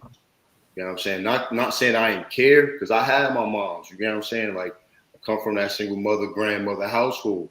You know what I'm saying? But once my grandmother passed, I think that kind of set me on the path. You know what I'm saying? I got 5 sisters, little brothers. Like, what I'm gonna do? You know? So at that time, my mom's was actually in 2 shelters within 6 months. I'm a young black male, and I'm watching a social worker tell my mother, in order for us to help you, you have to physically make yourself homeless. Like, the feeling and the pressure that my mom was feeling to have to make a way for her kids in that way, it just felt wrong. You know what I'm saying? Watching my mom cry at night. So I'm like, bro, I'm outside. I don't really care. Like, at that point, grandmom's gone, mom Duke struggling. I got 5 sisters I got 5 sisters that need her. Pop's outside too. What I'm gonna do? You know what I'm saying? It's not that I didn't know any better. They wasn't laid out in front of me at that time. So Sean, what? You was on probation when I met you, right? Yeah, it was pre-probation. I think your charges was pending, right? Yeah, my charges.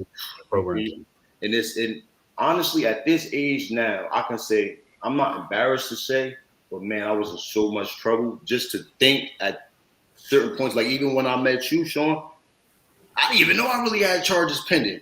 You get what I'm saying? I had charges pending. I had warrants. I was just wilding. But when I left the hood to come to the suburbs, I'm like, oh, this is nice. Like, this is cool. I don't see no black folks though, because this is 2012. I'm like, bro, ain't no black folks out here. But when where was your pops at then, Lamont? Huh? Where was your pops at then? I know the answer, but just so everybody else can know, like, where was your pops at? My pops is in the projects, man. You get what I'm saying? And for context, only because my pops is a good dude. You know what I'm saying? Good brother. For me, violinist, celloist, play classical music. Like, that's the side of my father's side of the family. He was taught all of that. But same thing with him. He stayed down the path and he couldn't really come back from, you feel me? And at that time, like I said, he was in the projects. He was really outside. He was outside. So let me ask you this, Lamont. You was in the mentoring programs for a long time. Mm-hmm. Like, went through a whole lot of stuff, whole lot of court, whole lot of locked up, whole lot of programs, all types of shit. Yeah. In your opinion, do you feel like when young niggas is outside, that it's important for us to help, or that they can be reached? Because you're younger than all of us. Honestly, how old is Lamont? Lamont, how do you? I just turned 29. Okay. Just turned 29. Go ahead, my friend. Honestly, bro, because shit changed. You know, I don't know if it's okay for me to curse, so pardon my language, but like, shit changed, bro. Like, and I say it all the time to my young dudes now, like, bro, y'all I don't know what y'all want. You get what I'm saying? Some of the dudes I could talk to. Like, I was just on the phone with my man. Tell them, like, some of them I could talk to because they respect me. They see where I come from, and they know that I want what's best for you. Some of them, man, they just so hooked on to what's going on out here, and I'm gonna be real. You gonna have to walk that walk, my boy, until you either ready to change or you see that life is not fair. Because I was one of those. I'm like, oh, okay, I got Sean, I got the other fellas. I know they're here, they got my back. But from 14 to 29, I done lost mad friends. I done been to jail. I done had a daughter. I done been through trauma, relationships, losing family. So it just started really clicking. Like, damn, like I would have listened at least 10 years ago, maybe 5 years ago, 7 years ago.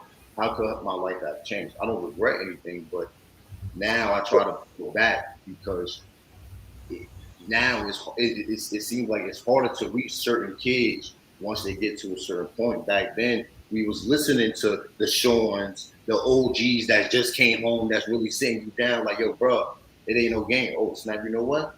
And you listen. Now they don't even want to sit down with you. You feel me? And it's like it builds that I don't know, man. Hey, Lamont, when your grandmother died, was she like the figurehead of your family?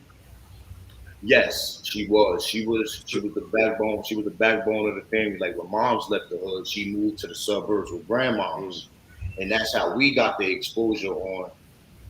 Like, damn, okay, this ain't the projects. Like, it's quiet, and I had to even get used to the quietness. Like, it was annoying me. I'm like, bro, it's too quiet out here. Like, I don't hear nothing. But So then he got a follow-up question too, Lamont. Yeah, and I You was got to just follow meaning, up. like, because I understand your spiral, and the reason why I asked was because did you see other family members spiral when she passed? Okay, so from my mother's side, because that's my mother's mother, when she passed, my mom kind of held it together only because she was the only child. You know what I'm saying? My sisters, they were a little younger, but I just remember like things that just started happening after she passed. Like soon after she passed, we had to leave the home. My mom couldn't afford it, so we moved down south. Then we back to Jersey, and then it was a lot of moving around during those courses of years. And because she couldn't, I'm not gonna say she couldn't, but because it was hard for her to find something stable to take care of 4 children and to keep me out of trouble, and you dealing with other things with my other siblings. It was just a lot for her to bear. So to see all of that at 13, 14, 15, and still seeing her make a way, it was boiling up. Lamont, though, I got now. Let me focus it in a little bit. Okay. So what? So you saying you said from 14 to 29, you was still wilding? I would say from 14 to about 18, I was outside wilding. When did you meet Sean? I met Sean at 14.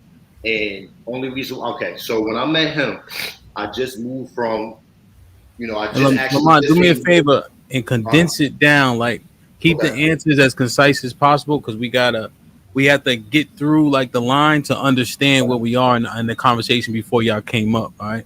Okay. So your question is, when did I meet Sean and how was I like? Yeah. So you was wilding from 14 to 18. You got on track. When baby girl come? How old is she? Baby, she is 6 now. She came when I was 22. 22. Okay. So 22. from 14 to 18, you met Sean at 14. When you first met him, what was your thoughts about mentoring and men that you didn't know coming into your life, trying to guide you or tell you what to do? I didn't trust him. Like I didn't trust him. I respected him because I knew that he was real and genuine, but something in me because of my pops situation, I couldn't get close to him. But he had no problem putting that time in, showing me that, he was somebody that I can trust. He was somebody that I could come to at any time. And just by showing up, like it wasn't even nothing that he did, like physical wise. It was just the fact that I can always call him and he never judged me. And that's what made me kind of build this whole, 10 plus year relationship. So you're saying he wasn't heavy-handed on you and that made an impact with you? He was heavy-handed on me when I would call, let's just say I would call him, if I was outside just doing some BS. Yeah, tell him like, yo, Mom, bro, you ain't supposed to be doing that. Like, your moms want more for you. Your grandmas want more for you. You got sisters at home. Like, he would keep it real with me. And that kind of, like, that resonated with me and made me come to sense, like, you know what? He's right. Let me think about my decisions now a little bit more than how I would have, did if I didn't meet him. You know what I'm saying? Well, one thing you said that interests me, you said when you was outside doing some bullshit, you called him. Like you knew you was obviously you knew you was bullshitting, right? And you make that call to kind of change what you gonna do in that situation. It's almost like he was like that angel on your shoulder, like, come on, my nigga, you already know what time it is.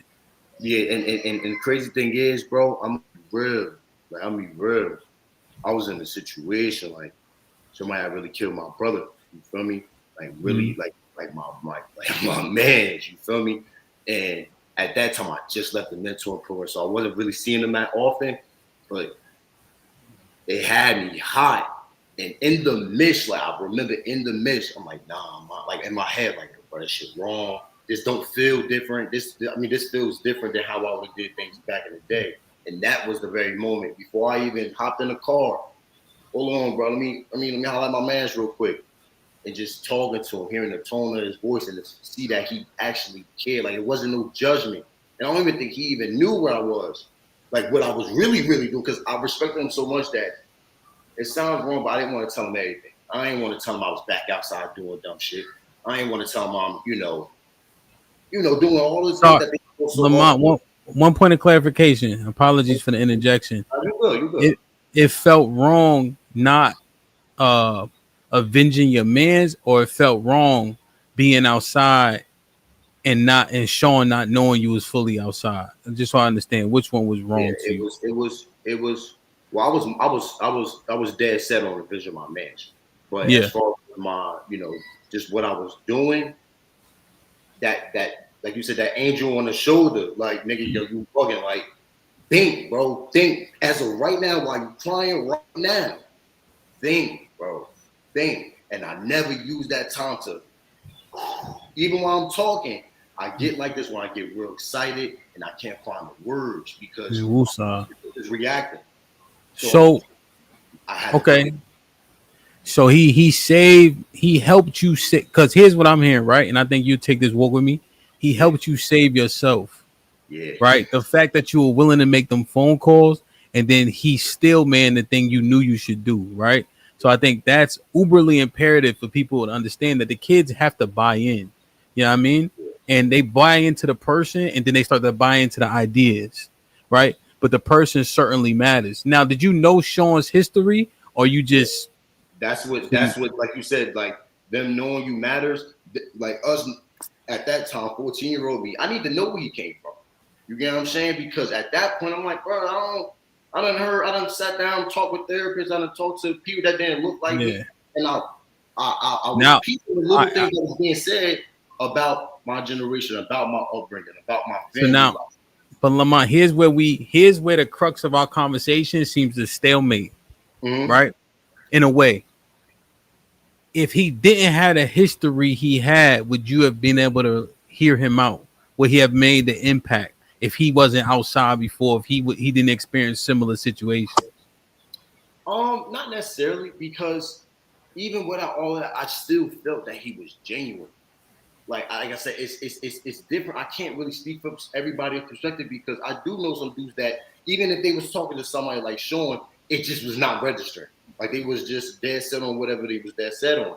But me, it just, because it was other mentors in the group that we built the same type of rapport with, and they wasn't outside to that extent, but I respected them because they gave the fatherly, love. Like, okay, he wasn't outside gang banging, he didn't do this, but he's talking to me as if I would want my dad to talk to me if he wasn't a gang banger. You get what I'm saying? Because outside of gang banging, outside of selling drugs, my dad is a musician. So he taught me things outside of that I, once he wasn't in the picture, I was looking for that from different men in my life. I see what you're saying. So from Sean's perspective, it was like, once you let me know where he came from, I'm like, okay, that's my dog. Like, that's my boy. Anything he tell me to do, I'm doing. Just like today, he hit me up out of nowhere. That's my man. I'm coming through. Another man get past it. But I think it's important just to state, right? Now, I think you're mindful, right? So you not obtuse to your wrongdoings, right? I think that's why you could be helped by a bunch of different people, regardless of their walk in life. But I think that's the one part that we always argue about is if I was never outside, can I resonate with the kids, right? And I think that those men didn't try to placate to acting like they were street niggas, but they would take a fatherly role and advise based on what they did know. Yeah. Right. And at the very least, you can respect that. Did most of the boys see it that way? Because that's the key. Most of the boys, I would say they respected it only because at that time we really seen that those type of men from like our grandfathers, you know, if you didn't see it from your father, you see it from your grandfathers, or when moms took you to church from the deacons and stuff like that. You seen that, or the men in school, you seen that, your coaches, you seen that, but they are not with you when you leave that facility or when you leave that church. Like, if let's just say I'm talking to you, like, yo, he mad cool, like I could be kicking it with you for hours, and this was my problem with Sean too. You know, I'm like, yo, y'all with me right now. When I leave, I got to be able to keep these conversations with me. Yeah. When I just sat here and watched my man just get shot up the street, like how, like that was like I used my brain, so I'm like, yo, I need to be able, because at that time it was hard for me to take myself out of situations. So I'm listening to the mentors, but I'm still going back to the same environment. Yeah. Well, how and do then I it's just learn at 15 and I can't even take myself out of the environment to really practice it? So Lamont, the reason why I'm interjecting because I want everybody to understand that's the other part of the conversation we have, right? We even talk about it in the lens of a father who only see their kids, you know, once every 2 weeks, weekends and all that. How much is his impact if that kid goes back to an environment when he's not there? How much does mentoring impact when they got to live in these circumstances, right? Can a mentor 3 times a week overcome everyday circumstances that make you want to go outside? Let me just do this because Sean unmuted. You wanted to interject something, Sean? Yeah, I just wanted to say like he was. And thank you, Lamont, for answering all my questions. I'm not trying to be too invasive, but I gotta ask because this is shit that we talk about. Feel me? Yeah, he was working with my guy Miles. Miles was his direct mentor. Miles had to be early 20s then, and he was in the streets in New Brunswick. So even for me, I was older than them. But for me, I was assistant director. So my job was also to mentor the mentors. And Miles was really that, Miles now he runs the AAU league here. He got a whole gym. I mean, basketball program in North Brunswick called the Bulldogs. He's the director of recreation in New Brunswick. Miles is really one of those guys. Quan, to your point, Quan was one of the mentors. Quan wasn't in the streets, but he's a big 6'9" guy, like literally. And Quan is when he was talking, I'm like, I know Quan was one of them niggas that they respected because Quan was, he was really like big bro for them too. You know what I'm saying? So it was a collection of guys, real talk. And it wasn't just street niggas. Yeah. And that's the key. My bad, Truth. I just want to highlight this real quick.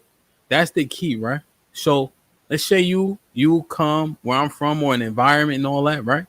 And they respect me for whatever the reasons are, right? Let's say putting in pain. I could vouch for a nigga that didn't put in pain too, right? If I say, yo, Lamont, we from the same, you know what I mean? And I say, yo, listen to what he's saying because I did, right? I found that'll open the door as well, which is I'm just kind of still manning what Sean kind of lets just say. Go ahead, True. Hey, Sean, I got a question for you, man. First off, Lamont, man, I'm so glad you made it, bro, and you at this point. Sean, shout out to you. My question is, throughout the process of mentoring Lamont, what was almost the breaking point, and what was your mentality to keep pushing through despite you feeling like, man, this is getting dicey? I'm gonna be honest, it wasn't really a breaking point with him, but it's just like when you run to so many programs, it's just every day. Like you go into court, you advocating for kids. So throughout his whole court process, predisposition, post disposition, when he went to juvenile detention, you working through that process. When he went to the group home, you working through that whole process. When they homeless, you working through that process. They living in a hotel, you working through that process. So you doing it every single day. But I will tell you, like the points at which he talked about, I thought that he was going. One time, one charge he had, I thought he was gonna get cooked. They was trying to wave him up and charge him as an adult. I thought he was barbecue chicken. Oddly enough, the other kid that I spent the most time with, aside from him, Quay, right now, Quay is in Rikers for murder, and we can, look him up. You know what I'm saying? And I literally thought it was gonna be Lamont because of the trajectory he was on. But somehow, man, he found his way here, mostly due to him. All praises to the Most High, man. You know, Shad, I want you to get. I just want to. My father, right? He not gonna be there with you, right? But I could hear him when I'm making decisions, even the bad ones, right? Because that's really what Sean was with for Lamont. The difference is Lamont would at least make the phone call, right? Because you can't be there. But how much do your words impact when the bullets is flying? Pun intended. You know what I'm saying? Go ahead, Sean. Now, just real quick, man, just want to again shout out Lamont, man, and Sean for coming up to give us a real world example of these conversations that we have. Lamont, I hope you find the time and space to pay it forward, bro, because we had these discussions about how it's so difficult to reach the youth. But again, because you kind of follow that path, you got a Sean in your life. I hope you passing it forward. And again, just kind of, again, restating the importance of the village, because like I said, everyone can't be a Sean. Sean can navigate a lot of different spaces. There's spaces I can't navigate because I have some of the organizational skills. I can tap in with a Sean and we can work together. And Sean might be the boots on the ground, but I'm making sure that program stands strong. So that's what I just want to keep pushing it to. Collectively, we can be impactful, and we won't save everyone. I want to keep saying that too, because there's no program that will be developed that's looking for 100% success rate. That's never the case. But again, as we work together, man, we can do a lot. So I just want to restate that point. Aaron, go ahead. Yeah, real quick. Look, well done, Lamont. Congratulations on everything you got going on in life, man. Word up, all love. Sean, well done, man. You're doing God's work out here. Yeah. My advice to everyone: if you don't go when you want to go, when you do go, you'll find you've gone. So keep your foot on the gas pedal and keep going. The question I wanted to ask was: do you think I was listening to what you're saying, and do you think that early on could it have been like a need to be the man of the household that pushed you out into the streets? Is that kind of what attached you to Sean? Is because show direction to do what it is you were trying to get done anyway, right? With your grandmother, your mother, and your sister, being in the house, you're essentially the man in the house, and you're like, I got to do something here, right? You found your manhood early, and it seemed like Sean was showing you ways that are actually more effective and beneficial. Good job trying to get done anyway. Is that possible? That's part of your story and motivation? And just for the record, it wasn't just me. It was a team. Oh, for sure. Yeah, you said that, Sean, but we don't know them niggas, so we giving you all the credit. But that's why I ain't going cap. Like Sean said, it was really it was a team effort with me. You know what I'm saying? That's why I said I had to make it. I had to. I'm glad Sean kept putting it out there because it was. You had mentors that just came home after doing 30 years in prison. You had mentors that were 6, 7, we just respected. So to see that at that time, young men from my era, we didn't see black men that was together doing things like this. Now it's very common. You see dudes like Brother Shad Singleton, like he just said, he able to tap in with other dudes. He's like a fly brother. I ain't gonna lie. If this was back then, I would have talked to him because I could see that I could learn something from him. You get what I'm saying? Just like brother, Big Aaron, I see that he probably got the older wisdom. Brother William, I would have seen he got that older wisdom. I'm looking at these fellas just by before I make any judgment, what they got to say. Let me see because they can teach me something. You feel me? And to really make it clear, when I was about to get waved up, 12 to 15 years was something that I knew I couldn't do. Mm-hmm. And I said that in my heart. I'm like, bro, I wasn't the biggest gangster. I'm a pretty boy. I like to do my thing. But 12 to 15 years, I couldn't do, bro. That I would be coming home right now. Like right now, I couldn't do that. And that's what really started to shape things in my life. That's when I really started listening to other people that didn't even come from my walk of life because I need to change. So, but yes, that answers the question. That was a main starting focus was I got to start becoming a man because moms need me. Right. Well, God bless you, man. Like I say, well done. Congratulations. You're doing the thing, man. So keep it up. We're here for you, brother. I appreciate being on the platform. 100%. It's my first time doing something like this. So I definitely appreciate you guys having me here. Yeah, for sure. For sure. Your story is appreciated, man. Keep living. Yes, sir. Sean, man, I love you, big dog.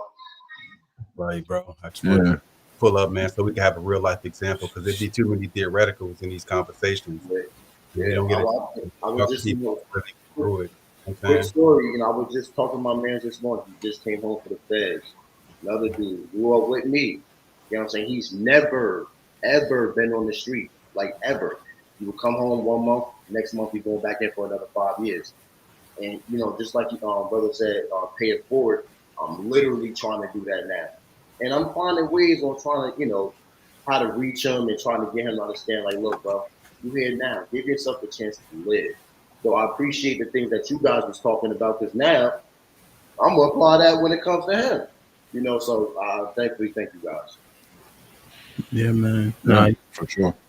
The combo is needed, man. So, but my man, yeah, man. We stream Most High Willing Monday, Tuesday, Wednesday, Friday. If you ain't doing nothing, you know what I mean, check in. Now we be talking about all types of shit. You know what I mean? I'm definitely checking in. I'm definitely checking in. For sure, man. But we needed the testimony. You know what I'm saying? Especially with the paths in which it could have went. You know what I mean? So, because this is a conversation that we had, and I'm telling you, Lamont, tune in on Wednesday. Okay. The title of the show, "Fuck Them Kids," bro. And it's on YouTube. Yeah. Big Head Sean will give you the links and shit. I see it. Okay, yeah. Send me the link, Sean. He just got you. And you ain't know where you at. You could be on Twitter, Twitch, anything. Hey man, yo, you know what's crazy though, man? For my boy Sean, because it just came out of the bump. Looking, I'm like, who this? He said, yo, he said it's Shot Town. I said, say no more. I'm there, my boy. I'm there. You know what I'm saying? But like Word. Even though I know I didn't talk to a lot of you guys, I can sense that the conversation is starting to go somewhere. You get what I'm saying? Yeah. That I came from a generation where there wasn't any of this. And then now that, you can kind of tap in with real folks that's having real conversations. Like, it ain't none of this. Like, it's real. Because that's what you need to reach these kids now. They can sense they can sense when you're trying to portray yourself to be something that you ain't. Bullshit. Yeah. Warlock. He may not seem like a dude that came from the streets, but you don't know. You don't know until you talk to him. You get what I'm saying? So don't judge a book by its cover. Give everybody the chance to be able to teach. Word. Real rap. Word. I love you. I'm proud of you. You heard? Keep your head. Hold your head. Take care, baby girl. Marry her mom. Nothing, nigga. Marry her mom. Perfect. Peacefully co-parenting. All right. But Hey, if I have another child, yes, I will be getting married next time. All right, kiddo. Be safe, man. You heard? Be safe, man. We love you, bro. Bro. One, man. Damn, man. Lamar said, like, share, subscribe, tell a friend, man. Hit that like button right now if you can. That helps the channel the most. Yo, you there? Makai. He trying to take care of you. Yeah. Yo, what's up, Playboy? What's up? What's up, man? What you doing? Cleaning my son's nose, man. Let me see him. Hey, snotty nose. How for the camera? Let me see that big head motherfucker, man. Let me see him. How for my camera? Hey, you can see him. Listen to your daddy, boy. Look at him. Watch it. Do your push up. He's sizing you up right now. He bet. Tell him. Do he know who he dealing with? Don't act like you don't know, crybaby. Let me see you, nigga. All right, I'm good. I don't feel like looking at him no more. Yeah, all right. Say what's up, Uncle Hamp. What's up with you? You got a delay, man. You got a little bit of coaching. Working the yeah, coach. man. I see you. So let me intro. So this is Makai.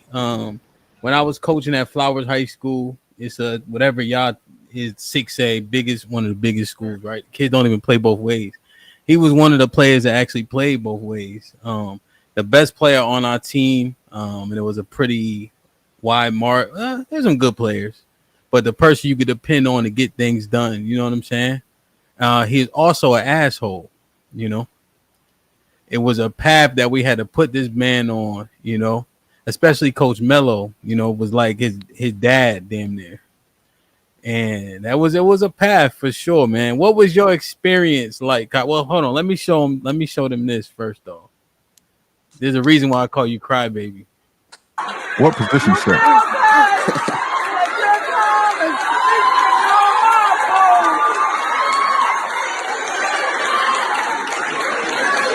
That's all right.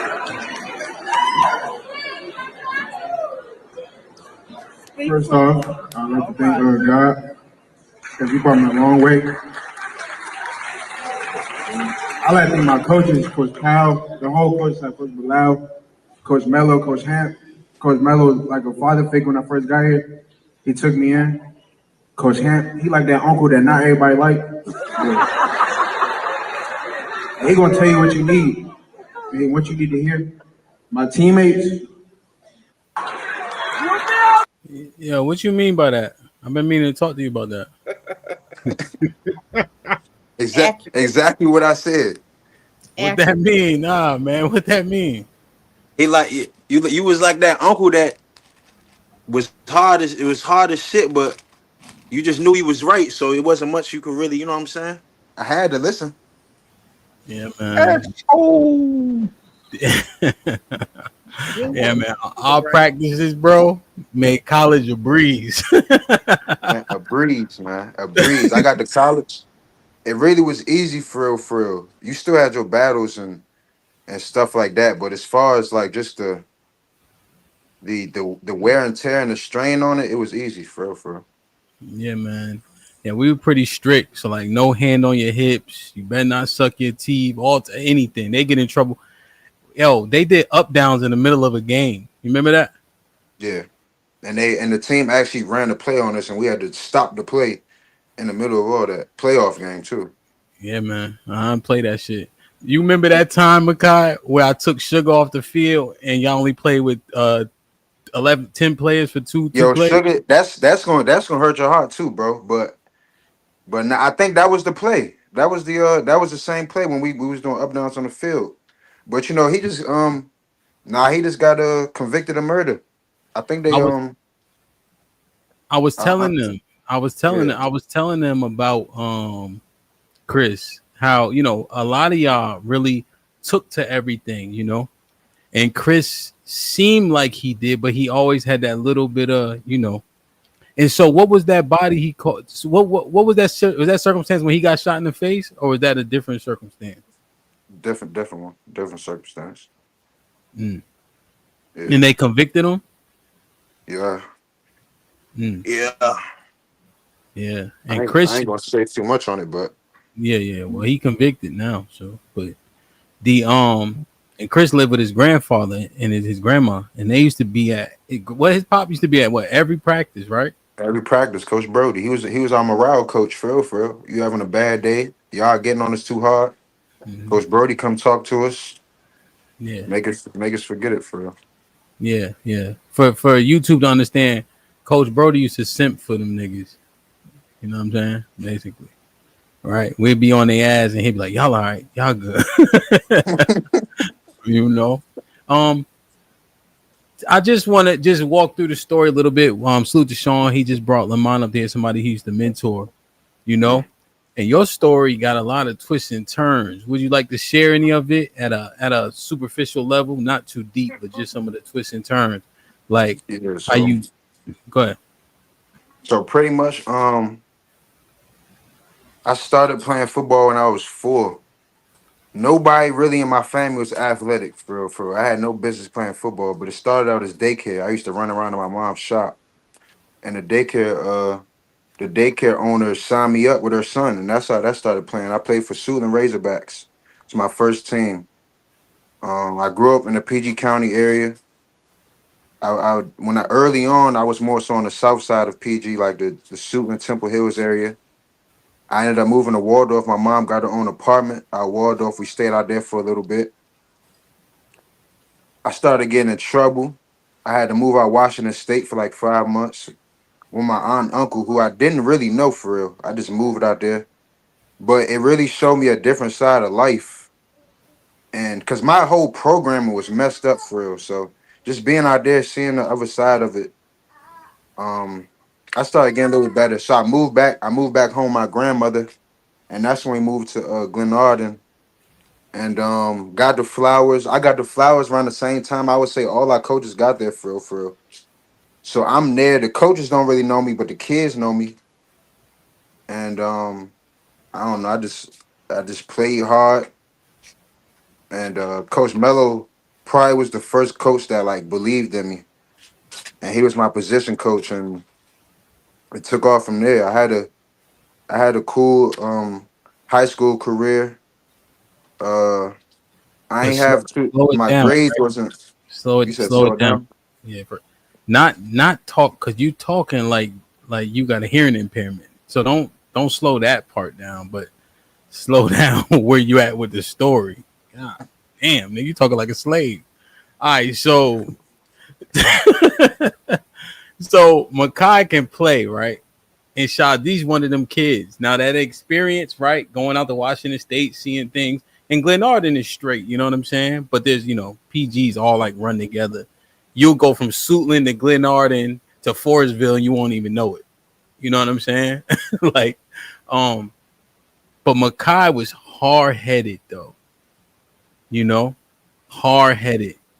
And this is one of the things like Lamont was kind of saying, so I'm trying to understand it, where Sean was kind of understanding with him, you know. There was a time where it was Makai and Kobe, right? And they fighting each other at camp. And I say, nigga, I was saying some hot wild It was shit. it was it was it was Jim. It was Jim. Oh, it was Jim. You and And we Jim? was we was fighting. It was me and Jim was on the same side. We were for real. We was fighting in the dorm, and it was kind of split up. I don't know if it was offense or defense or what. We was fighting each other though. But me and Jim was on the same side though in that occasion. But you was talking about Jim Well though. But keep going. Oh yeah, it was Jim. And I had to tell them, nigga, didn't your dad leave you hanging, motherfucker? Your mom don't take you nowhere, nigga. I gotta pick you up and drop you off. Who bought your? I'm saying because they not understanding. They fighting each other, and I'm like, this is gonna save you. Y'all are good enough to where this is going to save you. You know what I'm saying? And there's a verse in the Bible in Jude, right? Others you save with compassion, and there's people you save with fear too. You know, what will you say were you, Makai? In the middle of both for Yeah. fear of y'all had no limits, and I knew it's like where I was gonna go leave practice and like go where go with my other. Cause I got now that I'm in college, I got all types of friends now for real. But back then I had two groups. I had my football friends and then the friends who half of them, 90% of them ain't even here no more for real. So y'all could piece that together. So it's like I'm either gonna go and leave and go with them, or I just gotta take it. So that the fear of the punishment and then the compassion, cause I ain't have no grown man care for me. Like actually care for me though. Not just cause I was good in football or nothing like that, but like actually care for me. So I would say it was both for me, for real, for real. Yeah. That's one thing I always tell them. I said, don't cuss them if you don't love them. You know what I'm saying? And I think that's the point. So you can get that shit off, right? Because they know that you actually saying it from a place, right? And then look at this, right? These moms right here stifle their sons and they don't even know it. Destroy their son's trajectory, they don't even know it. Right? Yeah, And Makai, let her know I would have got that shit off with her sons for yeah. sure. it was no picks. No It picks. wasn't no picks. Yeah, nah. No picks. And that be happening, shot. Like they got a favorite play. No, nigga, suck your teeth. You'll miss a quarter, The nigga. worst, the worst, the worst players got it the worst for real, for real. If you was a guy that wasn't good, as long as you just be quiet and stayed out the way, you probably liable to not get nothing said to you for real. Only guys that really got it for real was the best guys on the team, honestly. Hey, Kai, was that? Attitude Would you coming. say if you look back on that? Would you say that's actually the most consistent structure you had in your life? Ever, Ever? in my life, Oh yeah. ever, yeah. Okay. Yeah, it was so. Like every day consistent, Mhm, like consistent. Yeah, mhm. for by far, I Gotcha. would say. And Even that. even even more than college. Even more than, and I love my college coaches to death. But my high school compared to, and I went to I played for some schools. It wasn't Yeah. even the same. It wasn't the same. Yeah, no, So it true. actually That's felt a like a great drop off question, compared man. to the structure that that Coach Hamp was giving you. Yeah, Coach Melo, Coach Powell. Coach Say, Mello. I missed you. I ain't hear you. My It fault. was that so the structure that Coach Hamp and Coach Mello was giving you was actually better than some of the structure you experienced after the fact. Yes. Hmm. Man. I never witnessed that structure again. I'm still trying to carry the same principles in my life every day. I find myself saying, what would Coach Hamp say? What would Coach Melo say? Or shit like that. So the fundamentals Yeah, is what really helped you. The fact that they taught you the fundamentals. Yeah. Yes, sir. yeah. No, it was and it take a lot, right? And this is where how do you sustain it, right? To a lot of the points when Shaw saying it take a village. Sean made sure to credit everybody else, even though I said I don't care because I don't know them, right? We used to be there from 6 a.m., 6 p.m., picking them up, get to practice early, watch film, weight room, the whole 9 yards. And they need that consistent voice and presence. You can't really pass off a lot of the shot, because you have to impact it, you know. But there was also a thing, shot where to when everybody wasn't included, they would see a little bit of the behavioral change if certain coaches wasn't there, Mm-hmm. And so that was one thing. Like one time the D line, because I coached the D line, they like, coach, they discipline, but they only listen to you. I'm like, who fault is that? But maybe in hindsight, I should have been more inclusive. But it had to be a certain way, though, right? That one voice matters. Um, so it just interesting the dynamics of how you try to, you gotta navigate this shit. One, two things. One, when I heard him talking, bro, it's again, kids. It's amazing how they can their discernment about humans, and I think it's because they're not as jaded as when you get old, so they can tell when you full of shit, but they can also tell when you compassionate, right? It's like a natural thing they can understand, and then two, it keeps reminding me like humans' natural desire for structure and order. Like we don't even know how much we like it till you get into it and you see how easier it makes your life. And this time I'm still working on this, trying to be a more disciplined person. Because when I'm more disciplined, life is looks so much easy. But being disciplined is hard work. So his example of like seeing that structure and actually not running from it, I'm sure it was difficult at first. But once he saw how successfully he made him, it's like, oh yeah, I need that order. And it's a lesson that adults can be reminded of. Yeah, man. And Shad, to your point, their minds, right? Because I'm gonna tell you, right, and I'm just being 100% honest. We was showing them college level football, like from the techniques, the advanced, like how we was so enthralled in this, they was on a different level, you know. And by and large, that team was hard to beat, even without having the best athletes, because they were so integral in terms of their We was technique. a machine. Yeah, Yeah. The and speed of the game can go up. Yeah. yeah. You could play fast, even though we were undersized, even though we had a lot of kids, right? Exactly. But yeah, man, the structure was really key, and that's the key point, right? Because like Makai said, he was like halfway, and then not having those support systems, and the way Coach Mello really embraced him like that, and took him under his ring, I think is just like one of the main points. But you can't save everybody, i.e., Sugar, right? You Yeah. know, And they used so to tell y'all used to tell us too. Y'all used to tell us too. And it's like I could only speak for myself. I heard you, but I didn't really feel that until like life started going on for real. And then you just talking to certain friends and for real, and they're just fixed on whatever they want. And that's when you really start learning. Like everybody is not gonna make it, but as long as you save as many as you can. Even my kids now, I'm fighting for a kid right now. All of them when I'm gone. He in 11th grade. I asked him to bring him on JV. It's like I understand that not everybody you're not gonna be able to save everybody because there'd be so many other components. And really, the biggest component right now hurting these kids is their parents, man. It's their parents. Damn. It's their parents. Yeah. And I realized when I started getting older, I just started realizing, and I started understanding my damage, what was wrong to me, and stuff like that.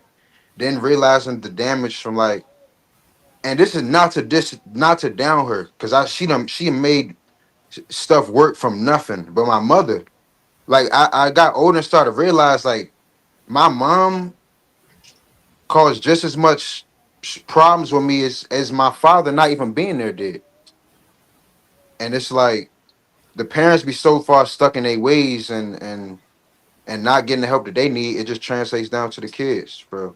Trying to protect them or not being hard enough on them, trying to save them from what? Like we saying, don't be hard on them for what? The life not gonna be forgiving of you. Life is relentless. So it's like I'm really starting to understand a lot of it now as I get older. Man, bro. You know, Kyle, we have that conversation, and you just speaking freely, right? We have that conversation. What's the damaging part to a kid? The mom who trying to find a way, don't know up from down, right? Or the father not being there. We try to like allocate like who's most at fault for that kid doing poorly, you know? And I think it's how you say? I don't know the word I'm looking for, but we always try to allocate like, damn, who's most responsible, you know, for a kid doing poorly or having it tough? The dad not being there or the mom trying to raise him at a deficit? I feel like it's 50-50. I feel like it's only fair to split it down the middle. Because that's just my point of view of it. From having both of it, being somebody who really can talk on this and not just be talking on my ass, it's 50-50. Mm. And it's even more sadder for the mother because they trying. It's like they're trying, you know, but they just not fully equipped for what's being thrown at them. And then they're dealing with their own stuff. Everybody dealing with their own demons too. So Yeah. Do you see? Because I remember just a couple of things.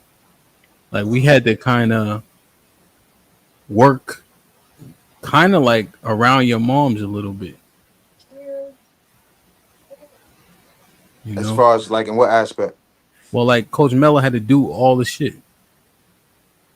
Yeah. So and that's the part I'm saying though. Like my mom, I probably can count on.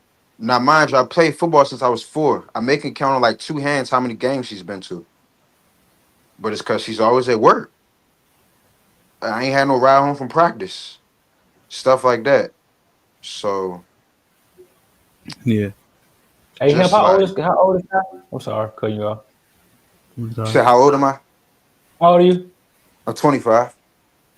Hey, wise dude, bro. Like I can tell Hemp being a part of your life, bro. You're a very introspective, like wise young man, and it shows, bro. So keep doing what you're doing, dog. It shows that you think about your life and you processing it in real time, bro. So salute to you. Yeah, appreciate it. Real Yep. shit, man. He been a leader. I give my mother credit for that though. I ain't gonna lie. Like my wisdom and stuff, my mom. I'd probably say my mother. Like for what she didn't give me, for what she did give me, it kept me afloat for real. And then my coaches really just finished the job off. But yeah, Yeah, she always tried to make sure I seen or thought higher of what was around me for real. You can tell. You can tell. Yeah, he was always a leader amongst the boys and amongst the men, you know. And there's things that were implemented, and if Makai say it, it make it easier. You know what I'm saying? And there was a couple times where I had to get on him to the point where I really wanted to pick him up and put him down. And what I realized is, you know what? I would have I'm not trashed you. paying. Oh no, Playboy! I think I'll beat a whole truckload of you. I think if they put a 26-foot truck out there and put Makai's in it to fill it up, I think I ain't taking that one L. I had to trash you. Yeah, he's been around you, Hal. He's been Yeah, around. but there was one time, Mr. Wayne, he wasn't listening. We was lifting weights or something, and you like, but instead I say, you know what? All right, I ain't fucking with you no more. Yeah, nah, that hurt. I remember that shit. Yeah. Nah, that hurt more than any whooping I could ever got for sure. That shit hurt to the core. I remember that shit. I don't even remember what I did or nothing like that. I just remember you saying I ain't fucking with you. I remember that. Yeah, hey, but that shows the leadership from when we see something in you and make you a leader, and then you understand if you're not gonna do it, the other players won't. So now you But that, gotta realize the power that you but hold. specifically with him, it was the love. Because I say, you know what, I ain't fucking with you. The love part is like, yo, and then you see the lack of attention. You know what I'm saying? And that could really impact, man. But these kids was great. I could talk all day. You know, yo, we used to do this thing where, you know, for the coin flip, Mufasa, Yeah. we sprint to the middle of the field. So you know I was different.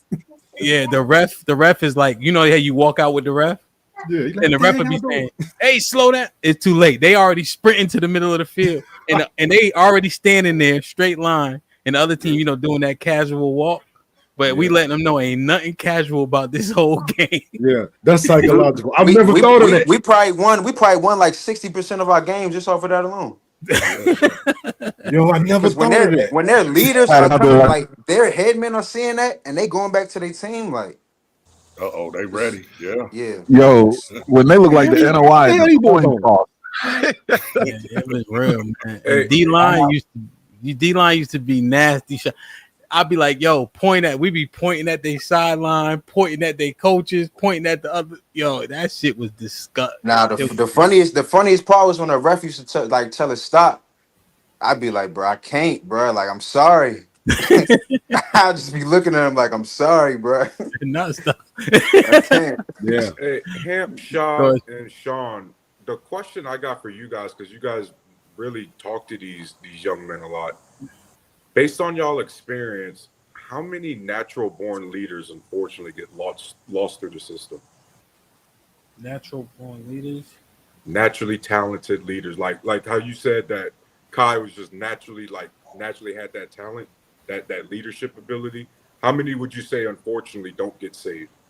So naturally born leaders is not a whole bunch. Okay. I think most of the kids are really, really good soldiers, you know, and a lot of kids that you see are leaders because they're the best players, right?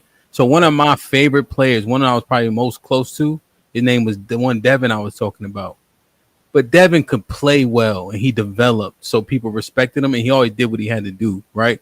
But could he galvanize people? No, not in the same way Makai. So if I look at the team and we had 100 kids, 80 kids? Yeah, a lot. We had a lot. Makai and then one kid I used to call Sweetheart. But Sweetheart was the quarterback. But he had a charisma about him. Like he had a way about him though. Regardless of being quarterback, to where he could command the troops. And he 5'7". He could throw the ball 60 yards though, you know. But he just had a confidence about him. So I would say out of those 80 kids, those two for sure like stand out to me, you know, and not just because he was the quarterback. It's hard being a Sean leader and though. Shad, not related to football. Have you guys ever lost or noticed some kids that had it, but does the system just chew them up too much?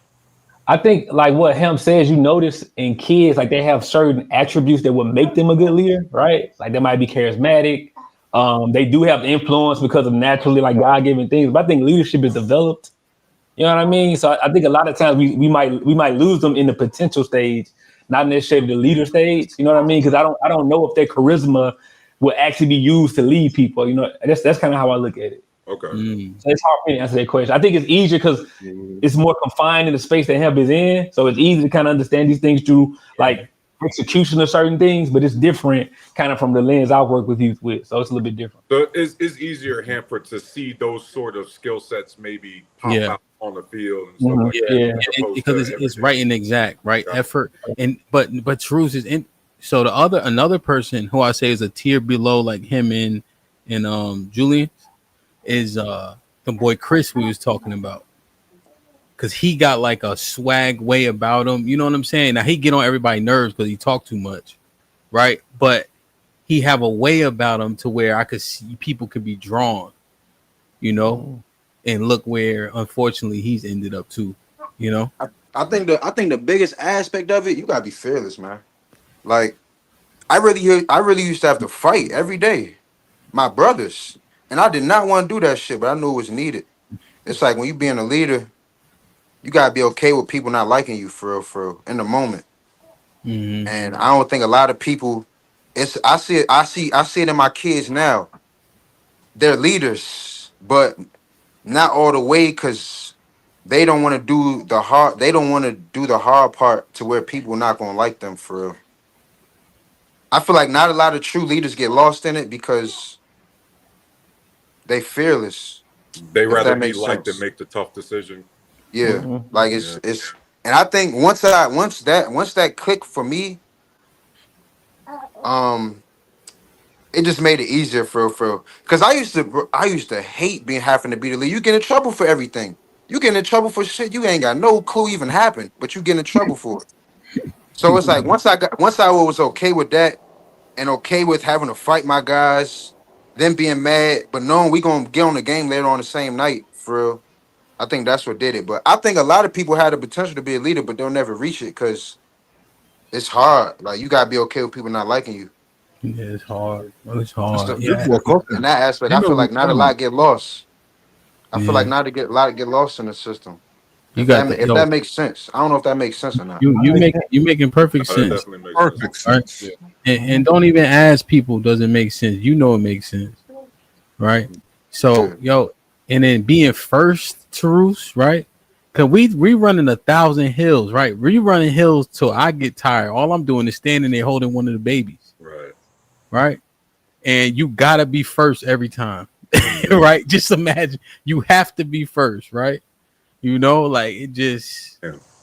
it's a hell of a thing. And I know we kind of focus on sports, but I hope people understand you can extrapolate the concepts and the principles beyond it. You know, it's just more right and exact. You know, so it's easy to focus on Yeah. to Yeah. stabilize the And I was conversation. gonna say that. I Yeah, was gonna say that one thing, Hamp, that it seemed like this young man has done a great job of being able to extrapolate it to life. You know, I'm telling you, brother, I remember my high school and college coaches, you never gonna forget them. So it's those lessons, man, and it's gonna really be beautiful when you can take it into your career. I can't wait, man. I'm excited for you. I'm excited for him to keep up with you because you're gonna be able to take it in your career. Once you're able to translate those same principles to your career, to fatherhood, to being a husband, you're gonna be a great man, man. So keep on fighting for kids and keep on using what your coaches taught me because I remember everything, and I know you're gonna remember everything too. So yeah, shout yeah, out to man. you. And it's only hard but fair, man. You built for it. Yep. You know. So when Appreciate times it. get hard, fuck. Yeah, every day I see it in the workforce. Mm-hmm. I see it every day. Everything y'all said, everything. Like sports, it don't even matter what sport it is. Football though, football the greatest sport on America. But anything team related, real is gonna teach you all you need to know about life. Anytime you got to rely on somebody or something like that, it's gonna teach you everything you need to know. The only reason I'm getting through life right now is because I play sports and just paying attention and learning and stuff like that. Because you see it, like you just see it. Like I can't even really think of the examples, but like you see it every day in the workforce. Like the people that try to get by on their job, same way you try to get by in football, just just just just all that for real. Being coachable. A lot of people aren't coachable. Mm-hmm. You can't tell people nothing about themselves. That's why they stay the same. So yeah, Yeah, definitely. I feel like sports definitely would teach you that if you pay attention. yeah, man. Real shit, bro. Hey, I love you, man. I'm proud of you. Take care of that baby, man. Make sure he do his push ups. Um, and marry his mom, nigga. Come on, y'all be Damn. hoping for the. Another one. Tell him what's up. Tell him what's up, bro. Before we go, bro. Yo, we be Say what's doing up. good. We get to that married to mom. We be like, damn. Hey, baby boy. Hey, I love you. Be safe. Listen to your daddy. You understand? Yo, he be running the field. They be like, Big yo, ass. I be like, just send him back. He be running the Send him field, bro. back, man. Big ass nose. Hey, man. I love you, man. I'm proud of you, man. Keep grinding. You heard? I'm gonna come up there soon. See if I can get out to one of them practices. Yeah, man. Push up, Your baby please. is The adorable. kids be thinking we be crazy and we be lying and stuff. I'm telling them they don't got it nowhere near as bad as we got it. Please come up here. That shit was horrible. We was good though. Hey yo, All before right, I bro. roll out, roll out, tell Mhm. them about the time you was ready to have me fighting grown ass men and shit when I was a youngin', man. Doing that damn 9-on-9 shit, man. What happened? Oh. I brought them out there to play flag football on my team. We had a good time, man. Y'all was beating up the babies. They was balling. They was Oh, balling. They was Kai, your balling, son man. is you're a good looking young man, and your baby is too. I'm glad you Thank shared. you. Appreciate you. I'm glad Appreciate you you. shared. We rooting for you, the men and the women. Do big Thank things, you. young. Do big things. He doing Yes, well, ma'am. man. He doing well. All right, bro. I love you. Be All safe. right, I'm gonna hit bro. you later. I love you, bro. Thank you. I appreciate Whoa, y'all. whoa, Have a whoa, whoa, good whoa, day, whoa, man. whoa, whoa, whoa, whoa. Who the fuck you broing, my nigga? Don't shit change.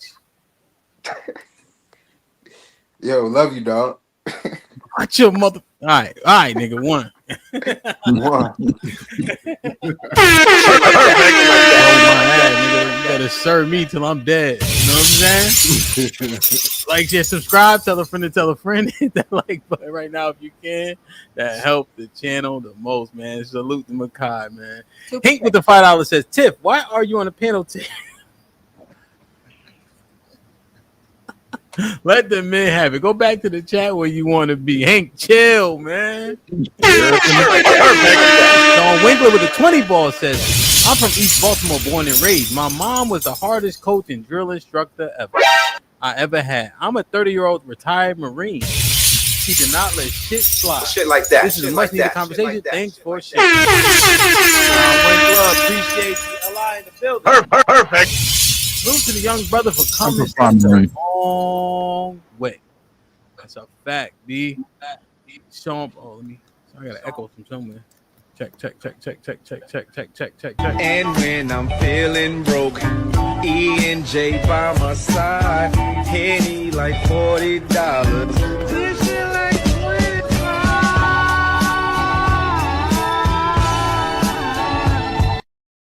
Luke, Can you go back one more? My bad. Before the L. There you go. 30-year retired Marine. Semper Fidelis, brother. That's it. Sean Brewer with the $5 says, kids just said it's the parents. He's saying what Fantastic's saying. Checkmate question for Kai. Would you say your parents won't shit now looking at it? I don't think he would say it that way, but he definitely acknowledges the pain points and the hardships that were brought to him by parents or lack thereof. Chris Reed with the $10 says, is it good to help the youth, but at the end we need to keep the youth from being homeless so we could tackle the homeless that will probably keep the youth from being homeless in the future? 1 + 1 = 5. Yeah. How much wood could a woodchuck chuck if a woodchuck could chuck wood? Aaron with the $5 says, growing up, I never thought men like HAMP, Sean existed. I'm glad it's even a few black men got to experience y'all guidance. Thank you. Hey man, it's a blessing. That's what I think. It's a mutually beneficial relationship, you know. The energy and inspiration you get from them kids, how they willing to run through a wall from you makes a difference and impacts you in your daily life too, you know, for sure. Aaron with the $2 says, the pressure of being the man of the house is a lot. Yeah. And I really, really hate that shit. I hate when kids have to babysit. You know what I'm saying? I hate when a kid become a glorified parent because your parents keep having kids. Fuck them kids. Let that kid live. And people say it's responsibility. I think me and Mufasa was talking about this. I understand it, but nah, bro. Let that kid, like, my kids ain't working and none of that shit. They got plenty of clubs you can join, ways to develop those traits and skills, right? You want to work, you work for daddy. You know? You're not working in no fucking Arabs McDonald's. You know what I mean? L.I. was salute to Sean for doing the work and protecting young black boys. It's really good to see a product of the positive you put out here, dog. That's a fact. We need more like you and DJ. Perfect. Tall big boy. You know what I'm saying? And Lamont wanted to talk. That's for damn sure. So, yo, he was great though. He was like a natural, you know.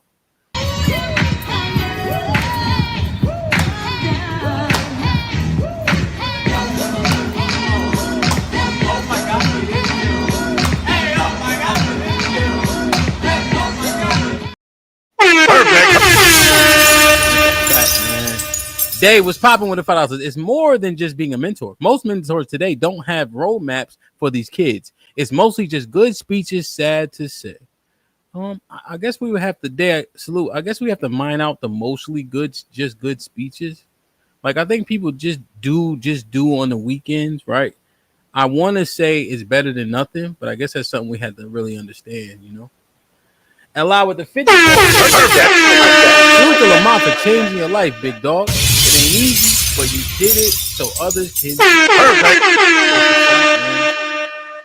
That's a fact. That's a fact. Let me get the who I want. Let me get this fat nigga. I knew that we become one right away. One right away. At first sight, I felt the energy of sunrise. I saw the light inside your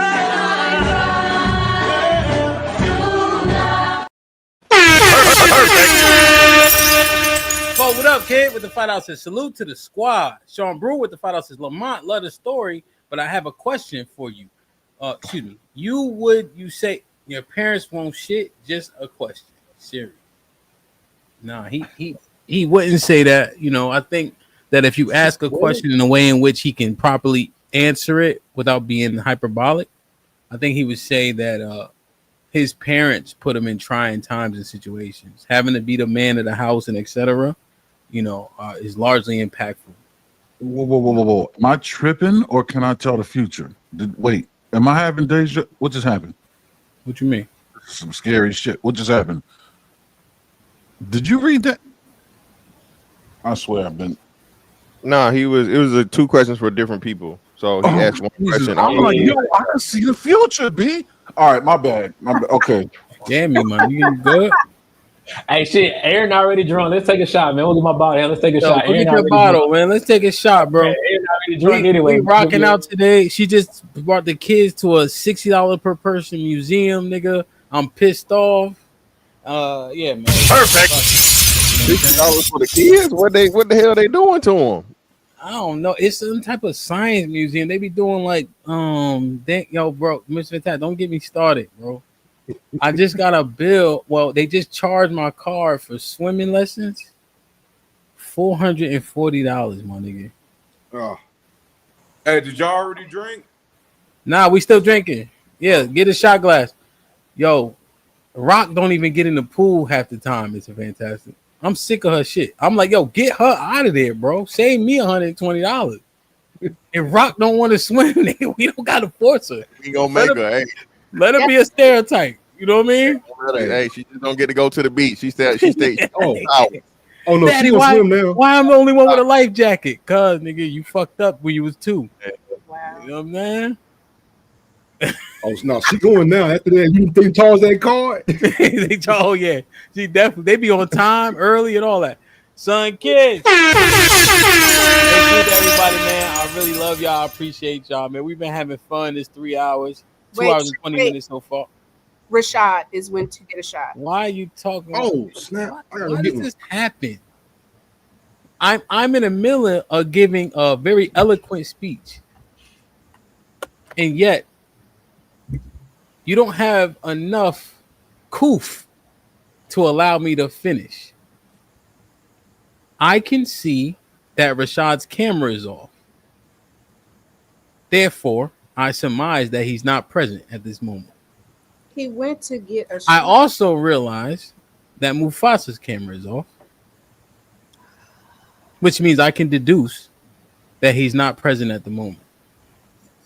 I was gonna say deduce. Now, right? I'm prefacing my thank you speech. Can I finish? May I continue? Tiffocracy. Emphasis on the ocracy. Tiffocracy. Boy, I'm having fun today. Okay. Sean, where your shit at? You at work? Oh. Hey, Sean, I hate your shirt. Just FYI. I just want to make sure we're on the same page. I shot gas color. Oh, is that one of them Knob Creek? Fantastic. You got that 1738? Nah, some good old bourbon. Old fashioned man, for the hood. Yeah. But the Knob Creek is good. Yeah. I think Mr. Williams drinking lean. He had one of them cups. Where you get a styrofoam?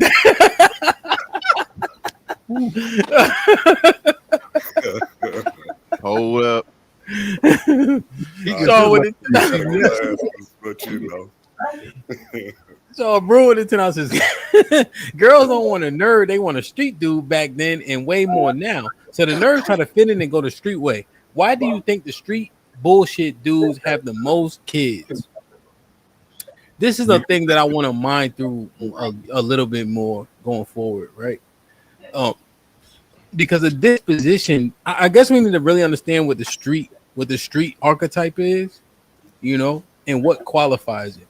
You know, we have so much, and I'm putting this out there so y'all can help me remember it for a future show. You know what I'm saying? I hear so many people talk about where they from and all that. You know what I'm saying? I'm from, you know, like I'll just use this because it's tangible. Like the New Orleans people, right? New Orleans is this, New Orleans is that. But if you ain't never made no contribution to the crime rate, nigga, we ain't talking about you. Mm-hmm. You know what I'm saying? Like that's what I be thinking. Like, you don't got no jacket, but you doing a lot of, you know what I mean? Anywhere, Oakland, New Orleans, you know what I'm saying? All the rough places. You know, like Shad will say, nigga, that's them niggas in Jackson. I wasn't them niggas. You know, going to school, nigga with the backpack. What's up, y'all? Yeah, and they still on the block. Well, I think I want to mine through that shit though. Ed, what's up, Ed? Ed's about to say something crazy. I told you, I've been lame for 36 years. It's okay. Aaron with the finals. Both sides make fun of each other. Stop the bullshit. I watched the honor students make fun of the special needs students, and bad kids make fun of the nerds. Now nobody made fun of the special needs students. Now, Aaron, come on now. Yeah, nobody made fun of that early lunchtime. Hold on. Now what? So hold on. It's a hold on. So you got special needs, the people that stay in the same class all day, and then you got the slow people that take, you know, what's the slow class. A big difference. They didn't care. Whoever got off the short bus. Everybody could get it. If you went to the school, the short bus people, obviously man, you didn't make fun of the short bus. Yes, we did. We was Mr. Fantastic. This right here, nigga. Yeah. This we all did this, bro. We all did that shit. Yeah, I knew a regular kid that had the short arm though. He had the hook arm. He wasn't slow. He had the hook. My high school. That's a T-Rex arm. That's the dinosaur. Look, the problem is we don't talk about our culture enough, yo. Shout out to Sporties. Our culture is joning. Y'all better go ahead. This is what we do. We've done it on every level. We join on each other. Say it with me now, niggas. We do. Everybody can get it. Even the kids, bro. Hey, I found out later in life about the non-verbal kids. They actually could understand what you said. It's a documentary on Netflix about that. They just can't say it back. And I was like, oh shit. Could you imagine what they were going through as kids because the shit we used to say? Yeah, because this shit right here, shot. This shit. No, they can't. They don't hear well, Tim. You gotta chill. They can hear. They can read lips. I can tell you this. I know you better not fuck with one of them. That's gonna be a long day. That's gonna be a long day. Yeah, they strong. It's as hell. They strong. God look out for him. He give him unlimited strength. So with the 10 ounces, Mr. Fantastic is 100% correct on this. I coach and stop because it take a toll on your life and your family. Wasting time on just one and the other 30 need you the most. You can't save them all. Save who wants it. I think there's a delicate balance, right? You know, right? And I look for majorities and minorities quite often. But yeah, like when I told Makai, I'm not fucking with you no more because I had 80 other kids in that hallway. But I also knew, in fairness, that would impact him and potentially change his behavior. Fortunately, my risk was rewarded. You see, so we make calculations, right? We had a boy named Avery. Oh my goodness, bro! Can I add one thing to when you get done? I ain't talking about nothing. Go ahead. just as far as success, right? And Sean maybe can back me up on this. When like prevention programs, what's considered success is like 8 to 10%. It's way under. So think about the half of the people who are part of your program. If you can make an 8% positive change, that's considered successful, y'all. So again, we know you can't change everybody, but imagine what 8%. Yeah, Mr. Fantastic. Imagine what happens when your stocks have an 8% increase every day. That's a lot, actually, bro. It's a lot in the grand scheme of things. So just put it into that perspective, y'all. We're not looking to change even 80% of the kids who might come across in these programs, but 8 to 10% is amazing, bro. And Sha, bring it down to this, right? Because I want to make sure this point resonates with Mr. Fantastic. Brother. We make sure to let black women know that we are more marriage-minded than them because we are 9 percentage points higher. So we even make sure that a 10% increase is a checkmate. Hey, and also the outcomes are exponentially higher than that. The outcomes are way above 50%. You know what I'm saying? In terms of my programs, detention alternative programs, the shit. Oh, wow, that's amazing. That's amazing. We can measure that as looking at how low the recidivism rate is. Any kid that came through Middlesex College, County, New Jersey, came through my programs. Literally any of them. You know what I'm saying? And so, yeah, the recidivism rate is so low because of the work that we did in the programs. Yo, Sean, Newark right now, 30 murders, I think, 40 murders. Newark, right? South Side is not, you can't go there. You can't go to Irvington. You can't go to EO, right? All that is no holds bar. Yo, 40 murders for Newark it erased it. Yeah, progress is progress. Incremental progress. And I'm not saying I'm saying 40 bodies ain't a lot, but for Newark, that ain't shit. But what we saying is everything ain't gonna be a touchdown. It's gonna be 5 yards here. It's gonna be 8 yards here. It's gonna be third and long, third and short, and you're gonna pick up that first down. But you're gonna work your way towards that end zone. The singles, the doubles, and the triples matter. It ain't just home runs. Yeah, 15 play drive. Yeah. And it's a thing like how do we inspire, you know what I'm saying, one another to get out there, because you'd be surprised who you can impact. And here's the thing about the 8 to 10% turnover shot that you were saying, or a change that increases the more people putting in work, right? So there's going to be a nerdy ass tall nigga that's dark skinned that will resonate with Mr. Fantastic. He ain't hear me. Go all praises. I think Sean Brewer's burner account, man. This is Sean Brewer. EP been a member for 3 months. Says I've seen teachers tell a kid he's not gonna amount to much in life, and I've seen kids get teased for wanting to be white by focusing on education. Yeah, that's a fact. Sean Brewer just tells us Tommy is wrong as fuck. Sean Brewer just tells us nerds never the popular student. All right. Let me make sure I get. Oh, Sean Brewer with the $5 says Newark 40 murders, but your population friend said it was 8. Left my ass off. See how the Democrats lie?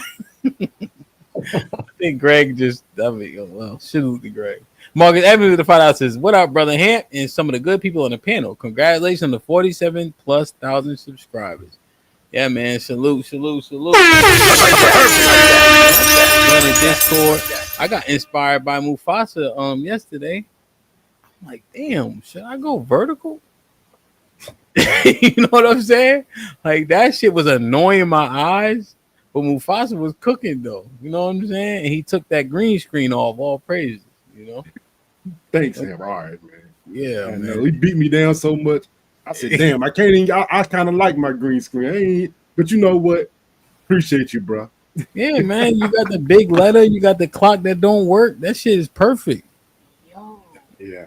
I ain't got my battery in there yet, man. I just dusted out and put on the wall. I had to do something real quick. The background looks amazing.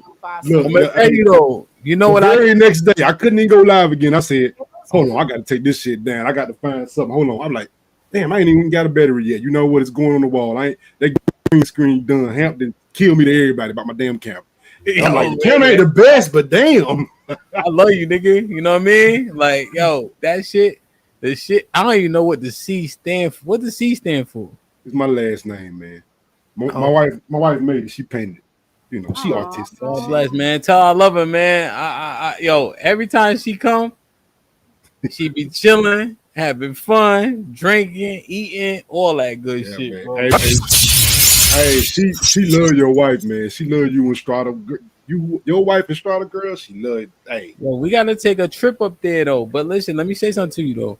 Yeah. We can't stay in the sun downtown. You know what I mean? The country ain't that bad, bro. Me and Strata was just chilling. It ain't on that the dirt, good. on the dirt road. We were just chilling on the dirt road, eating good food, chilling. We country niggas. Nah, you're right. But take that walk with me. It ain't that bad, but it ain't that good. See, you gotta say the whole sentence. No, the country sucks. You don't have to know, man. Hell keeps saying no. Y'all niggas don't come to where we at. The people at. Why y'all want to be out there by yourself? Come to Houston, my nigga. You say a dirt road is nasty work, son. Oh, my bad, Strata. I probably won't want to tell everybody that, but yeah, we was chilling, bro. We had a ball. Yeah, nigga. I seen vacancy. Wrong turn and all that. Yeah, you know what I mean? We were taking shots, man, eating good food. Come on, man. In the shit country. Hey, man, some corn liquor. Matter of fact, I gotta get you some corn liquor. Yeah. I want to try that shit though. I tried it out the store, but nah. I'm gonna get you some real shit. You eat raccoon? Yeah, bro. No, Aaron going too far, man. That's my granddad. My granddad will run over a roadkill and pick it up and throw it in the junk, bring it to my grandma. See, what's wrong with that? That's good eating. That is good eating. Why you gonna leave all that meat on the side of the road? Hey, we had to stop that. Hey, my dad stopped that stuff with that generation. Like, you know what? We ain't doing that no more. Wait, we ain't picking up. This why folks think you still in slavery, shit like this, man. Sean, we stopped it, Sean. We don't do it no more. I said he did it. Now, you can't tell me everybody free down south. I don't believe Stop him. Stop. Meat Man. is free, and we don't let meat go to waste. Get that, skin that, put it in a pot, season it up, and let's go. Hey, grandma made it taste amazing. I don't know what grandma did to it, but like rabbit, all that stuff. Rabbit, squirrel, all of that. Yeah. What's that flavor? That's Peru. What is that comment supposed to mean? I don't know. I think she's talking about Trump. So, Is the orange buffoon all that you imagine? All right. So listen, we at 2 hours and 30 minutes. So I have the tagline, but I also have a couple politics. Okay. Which I want to talk about, man. Which I want to do. Let's do the politics. Well, yeah, let's do the politics. You got Tarus and Mr. Fantastic up here. Yeah. No, I'm finna argue with you niggas on the day off. Yeah. You got the panel for it, Fantastic. We got this was a positive. But only thing is though, we got the panel for it, bro. Is he gonna be? Is Mr. Fantastic gonna be surrounded though? No, he got Mr. Aaron up here. You know it. No, hell no. I'll stand with you today, Fantastic. What's up? Politics, so we'll see. I mean, I'm all over the place. If I see Tiff, Sean, and Shot on the same panel, I'm on Fantastic side. Let's get it. Wow. I'm just blackity black. Yeah. I'm just blackity black. Yeah. Bro. Like that, bro. That ain't the same thing. I'm just blackity black. That's it. You know what? Big Blackity Black Big Mafia dogs. unites. Let's go. No.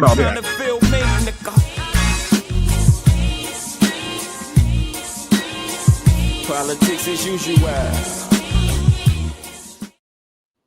Big Dogs United. Almost half past the hour on your Friday morning. And wow, some major breaking news just coming into our newsroom right now. We are currently learning that the White House is revoking the Secret Service detail for former Vice President Kamala Harris. This coming in just the last couple minutes here during commercial break. News Nation's Libby Dean is live at the White House with the very latest for us.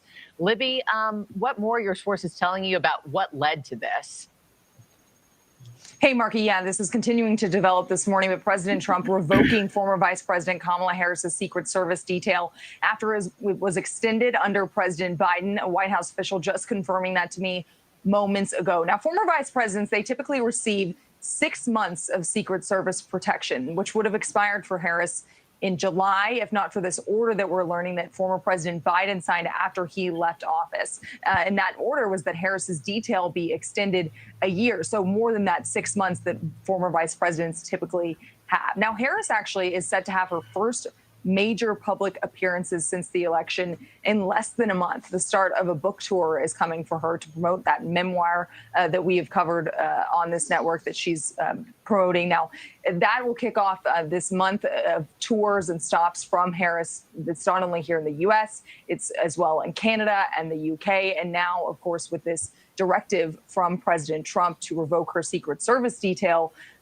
she will not have that kind of protection when she goes onto this book tour. But as I noted, vice presidents, they typically receive that 6 months of protection that was extended by Biden. And then now that is what President Trump is revoking, according to a White House official. But we actually know that presidents do typically receive a lifetime of Secret Service detail. Vice presidents are 6 months. We're getting some reaction from the White House, who is saying, you know, this is a cut cost mechanism, but no actual official confirmation as to why they have revoked Harris's Secret Service detail. But this continuing to develop this morning, and we'll be getting more reaction, but breaking that they have revoked former Vice President Harris's Secret Service detail. Yeah, this is big. I think. No, is it a nothing burger? Non-story. It's not a nothing burger. It's definitely a political retaliation. However, the one thing that I love is there have been a number of Black vets that have stepped up and said they are more than willing to do her protection. Again, I think when he tries to do anything, the response is so phenomenal that I'm glad that he did it. It's good that she will have it private. It's good that she's going to take this on. I think Kamala's going to be more than fine. You know what? If this is a cost-saving mechanism, then by all means. Thank you, President Trump. Thank you. Why? Is she going to hire these Black men? Are they going to get paid? Not only is she going to hire, a lot of people are volunteering, like legitimately. California Highway Patrol is going to do it. That's who's why? Gonna do it. The state's going to do it. They understand. Wait. Highway Patrol. California Highway Patrol is going to do it on the clock or off the clock? Volunteer. Just Google it. They on the clock. Just Google it. They so they're going to use taxpayer citizens. So where's this cost cutting? I don't know the answer. I don't know the answer to that part. I just know that they're going to do it. Well, this is ridiculous. She wants these extended privileges for what? Yeah, for exactly. What? It's not. They literally just told you. So if a white vice president said that there's a bunch of white folks that are volunteering to post security around this ex vice president who's, the detail has expired. That's warranted to them. Those are private citizens, and what's going on is she's going. No, but the question is, how would you feel about that? If they are private citizens and they want to volunteer their time, and that person is going on a national book tour, then absolutely, as citizens, if we feel convicted about certain things and we want to volunteer our time, then we. You're dodging this question. No, you're not. The question wasn't if they're allowed. The answer is if they want to volunteer to protect a former vice president, they have every right to do it. Right. So you wouldn't say anything about white nationalism. You wouldn't claim them anything. Wait. The question wasn't what do you think their rights are. The question was how would you feel about it? I wouldn't feel away because how many Black people are in the FBI and they're doing protection? So what are we talking about? No, but in the FBI, they're on the clock. They're on the clock. I'm talking about what you're talking about. You said citizen. You said private citizen. So why are you bringing up the FBI? Exactly. Those are federal employees. That who typically guards the presidents? Aaron, can you ask your question again? Yeah, ask your question again, and we'll get a direct response. If you had a direct response, I would not care. Tiff, come on. If you had a former white vice president, time out.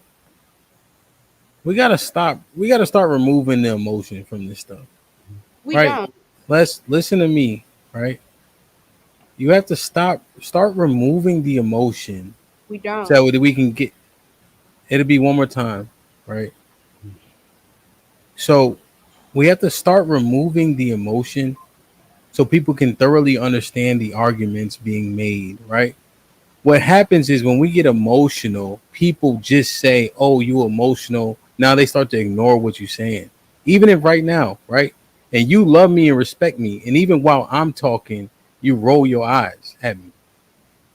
It just doesn't suit ourselves well in what we're trying to display and convey, right? And I'm sure what I'm saying to you will be ignored, but I was talking to everybody. Let's have the conversation, right? So that we can understand your point, right? Because Sean, I don't hear Sean disagreeing, and he gonna lay out the facts of why he don't agree with what Mr. Fantastic is saying potentially, right? And if he agrees, he'll just say he agrees. Aaron, re-ask your question and then let Sean respond first. In the event that you had a former vice president who was white and who was outside of the allocated time for the Secret Service to be a benefit to them, what would be your take or stance on a group of white people surrounding this white person, securing security on the basis that they're white and a former vice president? Just because they're white, I'm gonna be honest with you, because of how racist America is, I wouldn't be surprised. I would be like, damn, that's wild. But ultimately, I really wouldn't give a shit. You know what I'm saying? It wouldn't matter one way or another. Because if you really think about this conversation, we didn't even know that they get security for 6 months. I had no idea. I'm not even gonna lie. You know what I'm saying? And so I don't think any of it will make a difference. I think that can be true. But what can also be true is that Trump is being petty by doing this. That can be true too. Yeah, but how is it petty again? Like, so I don't know if you guys listen to what they said. The previous president tried to do extended something beyond his service, right? And the current president said, "No, motherfucker, you can't do that." So the previous president did something out of the norm, which they told you the normal detail is 6 months past. Okay, it is now August. This is the 8th month for the people that don't know, right? Okay, so what are we talking about here? It's nothing. It's a nothing burger. It's no point. She got an extra month or a month and a half or whatever time it is. So why do we care? No one cares about Kamala Harris. She's never gonna be president. Get her the fuck up out of here. Okay. Well, what it is a future. I'm sorry. So Aaron, so simply put, right, removing all the additionals, right? It's a revocation of something that the previous president did, right? And so it doesn't sound like something extreme, but what was out of the norm is what the previous president did. Sounds like that's what happened. Right, and that's why I was gonna say it sounds like a future burger because the precedent's getting set in 3 years. The next president wiping out whatever Trump has going on now. I bet you people are really going to want that to take place. They're going to forget about this conversation where the sitting president's wiping out what the last guy did. They're going to want to wipe the last 3 years clean in 3 years. That's going to be the conversation. You wait and see. Yeah, there's a lot of back and forth in regards to that. So I guess I'm just asking, right? Mufasa, let me get to Rouge, Mr. Williams, Shad. Like, what do y'all think about this? That's why I was asking, is it a nothing burger? Because when I heard that, I'm like, okay. So it went back to the normal procedure, essentially, Well, I'll say this. I think it's one of two things. It's either a nothing burger.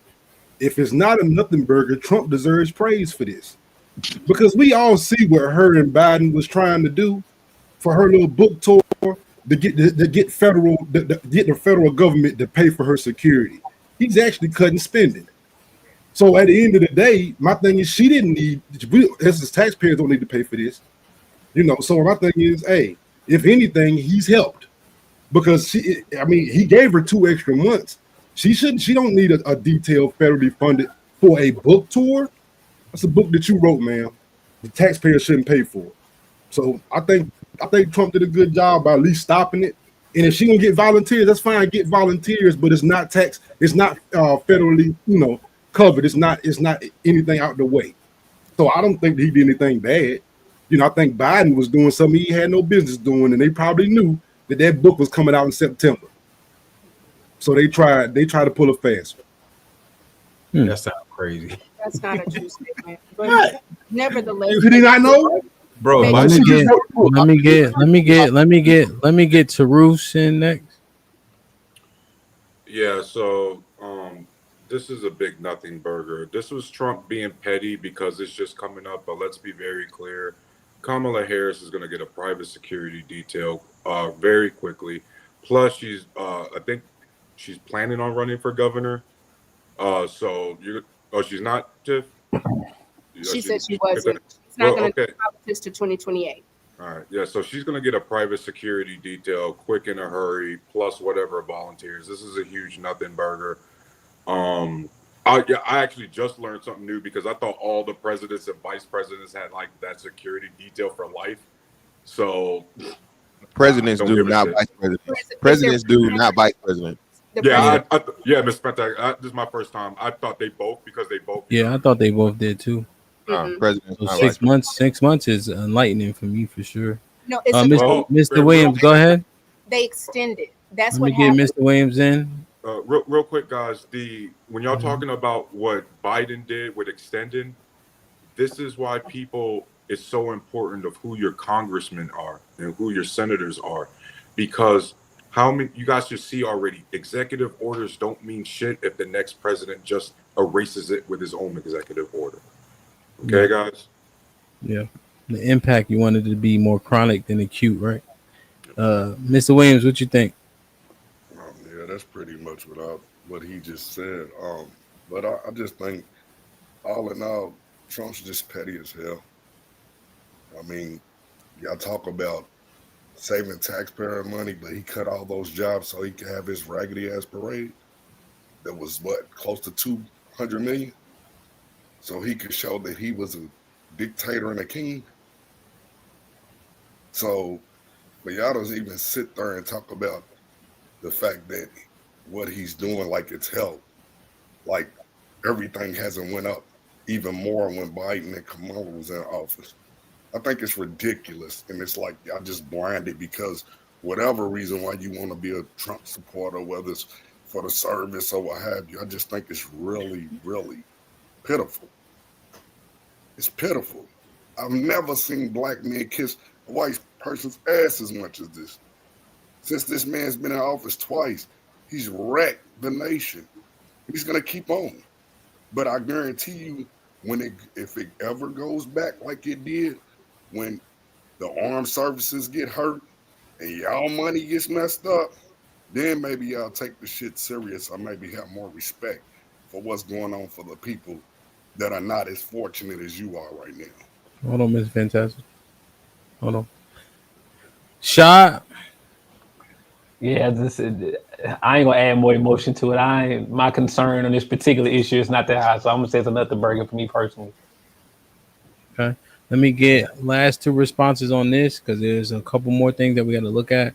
One from Mr. Fantastic, one from Tips, just so they can finish their points. Yeah, man. So again, I don't know what. Again, anybody that agrees with anything but Trump is a Trump supporter, and you can't show me nothing where he done hurt black people. Yeah, more black people since we work service jobs, lower ended jobs, waitresses and overtime shit, are loving. They're absolutely loving free, no tax on tips and no tax on overtime. Up to I think it's like $13,000. Okay, you niggas cannot get up here and tell me one fucking policy that Trump hurt black people with. I'm sick of you emotional niggas. Get out your feelings, okay? He is not doing. Because I disagree. I gotta be I didn't say that's why he was talking, Mr. Hey, Williams. go ahead, let him finish. Let him finish, Mr. Williams. I didn't say one word while you speaking. Not one. No, and then here's the thing about the offense that you take. You just said that the black men who support Trump are ass licking or kissing ass. So it's the same difference. So go ahead, let him finish. So again, man, like I said, until you niggas can show me anything, okay, that Trump has done directly that only negatively hurt black people, please shut the fuck up. Please. Tiff? I'll just say there are several policies that we see, one being the big beautiful bill, that a lot of people were highly unaware. Hemp, we've had conversations about people that were single issue voters that now say, I didn't vote for this. Politics and the things that we do matter. The things that happen matter. The Social Security cuts matter. The free lunch matters. The after school program matters. The things that we don't have money for such as social services, but we do have money for weaponization. I find this interesting. What I will say is this: is it's oftentimes it's very easy to talk about things that don't affect us yet. But I'm glad that Teruse brought it up because what's going to affect everybody is these 33 countries that have already stopped shipping to the United States. People Mhm. are going to feel that in a major way, in a major, major way. The tariff and it caused the menace that we've had forever, give it about a month, and people that can't get documents, people that can't get certain things. There are people in Australia that are not going to send matcha tea because the tea costs $8.50. But by the time you do the shipping and the tariffs, that $8.50 matcha bag will now cost you $125. And because those businesses want to serve their customers, they're like, we're going to put a stop on that. So I would say go and look at the 33 countries that are no longer shipping to the United States until they figure out how the tariffs are going to work, and we'll go from there. Okay. Matter. So I don't want to talk about the tariffs for real, Aaron. Right, I'm not going to talk about the tariffs. All right, you expounding on this piece of the call? Just one thing of confusion. She said she's taken aback by the weaponization being okay to spend money on. In a conversation, we were talking about spending less money on weaponization because the Secret Service is weaponization. That's all. So I'm So just wondering. if we're looking at the cost of what it would be to cover Vice President Harris versus some of the things that it would cost. Probably, let's just take the demonstration that they did in the park in LA, of where it is a family park.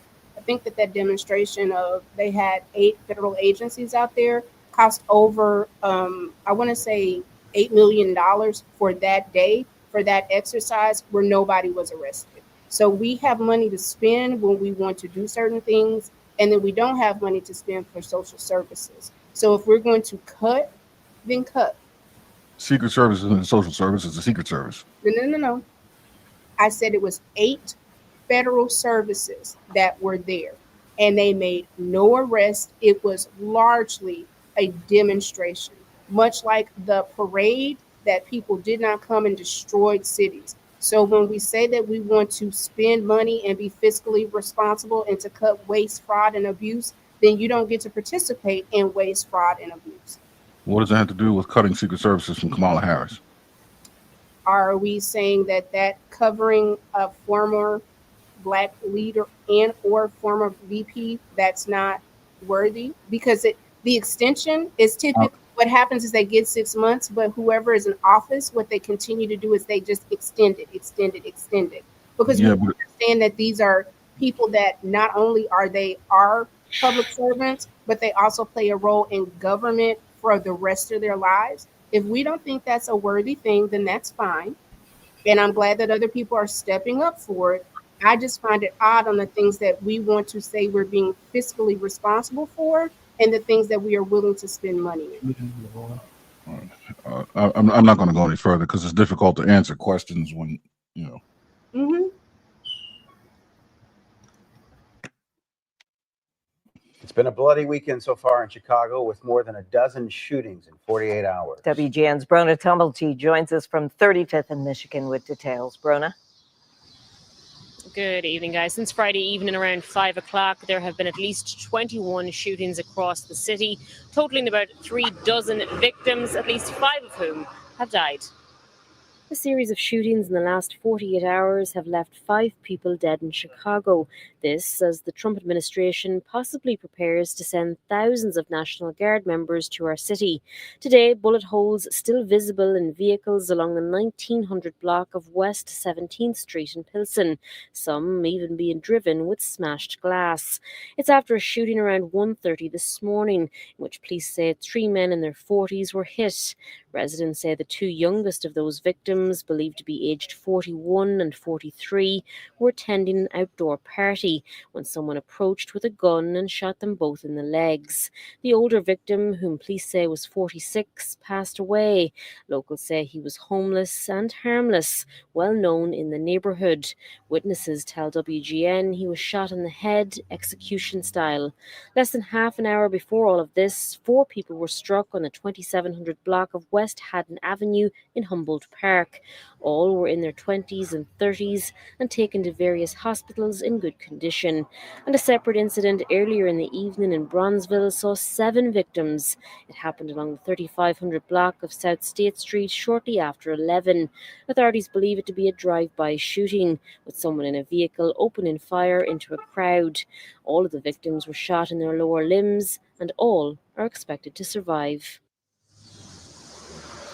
So far, no arrests in any of those incidents. As we've been reporting, though, if you look at the latest CPD data available, crime overall in the city this year is down by about 13%. And if you look specifically at shooting incidents, it has dropped by almost 40% on last year's numbers. We're live at 35th in Michigan.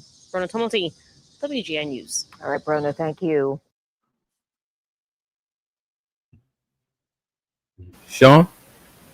Don't let that last car go beyond you. Fantastic. It's dropped almost 40% from last year. This is what we're talking about. We're talking about incremental progress. That doesn't mean that it's going to go from 100 to 0. We're talking about progress. So even if you pull up, comparatively speaking, looking from last year, this weekend last year, 27 shot, 9 killed.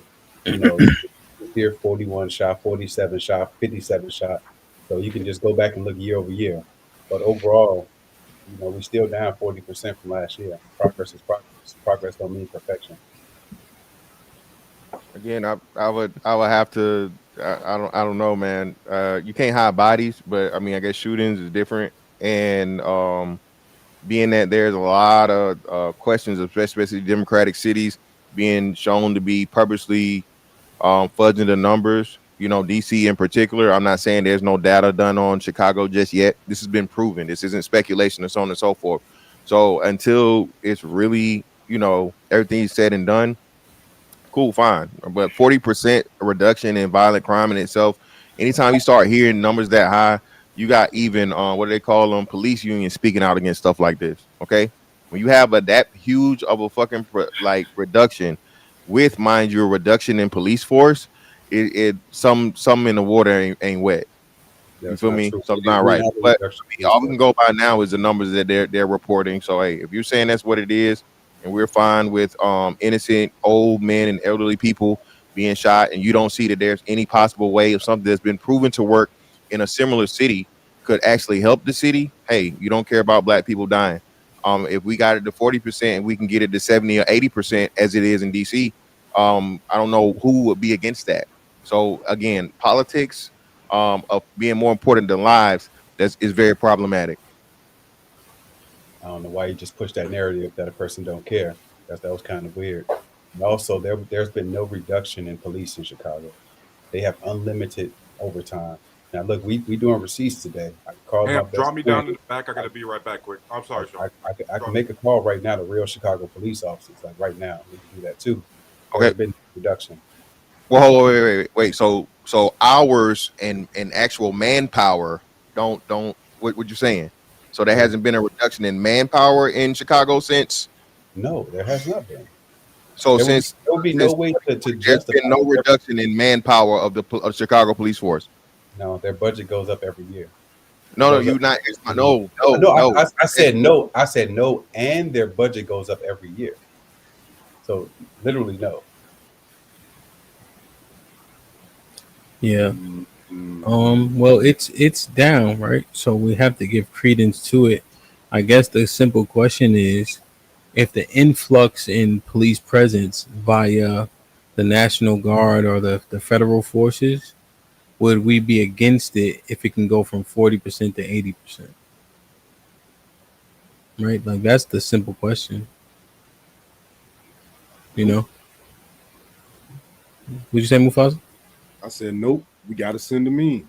If it's going to help that reduction, we got to send them in. I mean, and, now I give y'all this. I do think this is a little political. But at the end of the day, when you charge somebody with 34 felonies, which you've never done a sitting president, all these presidents have broke laws. You think he's not going to be political and make this a political thing now? He running up in your cities. Every Democrat city that got problems, he running up in there. So you can say, so y'all start, the Democrats started this. So I see what he's doing at the end of the day. He's going to do this to most of these Democratic cities that he can get in and do it. And then take credit for bringing crime down. This is politics. Is he the president of the United States of America? It doesn't matter. You charged on 34 felonies when he was the president. No. Is he the president of the United States or the president of the Republicans? They play politics every cycle. Answer the question. No, but you're being disingenuous because you know that. No.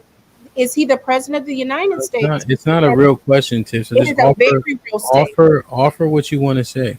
So he's saying that, and what I find ironic is when I'm saying you asking that question for what reason? I'm asking the question because once you get into office, you no longer just represent your constituents. He is the president of all people, of all American citizens. Whether he values Democrats or not, he is our president. I don't disrespect him. I will call him our president. He is the president of the United States of America. That is who was voted in. He represents everybody, not just one political party. But that doesn't relegate him to championing Democrat-based policies just because he's everybody. I get that. All right. He doesn't have to champion Democratic policies. However, if you're going to say that you're trying to do crime reduction, then you would also need to be you would have to be in red states as well. So if you're only doing certain states, and if you go back and look, most of these states have one thing that's in common. It's a Black female mayor. If you don't dig deep enough and notice the patterns, because again, this goes back to who's unprotected. So instead of people noticing the pattern and saying, wait, this is a bit odd, and if it is about crime, then it would not just be amongst blue states. It would be red and blue. So when you do red and blue equally, then that is something that you can say he's trying to stop crime versus he's trying to make a political ploy and take power in certain cities and weaponize the military against United citizens, USA citizens. Yeah, so again, more rhetoric. Just real quick, Aaron, my bad, bro. Rhetoric is the truth. So we can fill a lot of space, Tiff. You gotta let you. Hey, real quick, fantastic. I got a police officer from CPD on the line. I ain't gonna say who he is, and I know he's short on time. So can you state your premise again? He can hear you. Well, I'm looking at it right now. So I would say that the reason why the officer numbers down because a lot of officers are retiring. I know it's down like 15-20% because most officers over the last 3 or 4 years have put in their papers in. So that's resigned. the reason why. But crime is down in Chicago. It is like down. homicides are down like 15%, and like all major criminal statistics are down like 4 to 5%. And that's that's with the budget cut of over. Like, due to Republicans cutting all the budget cut of $800 billion for law enforcement. So yeah. You got any questions Yes, you want to ask him?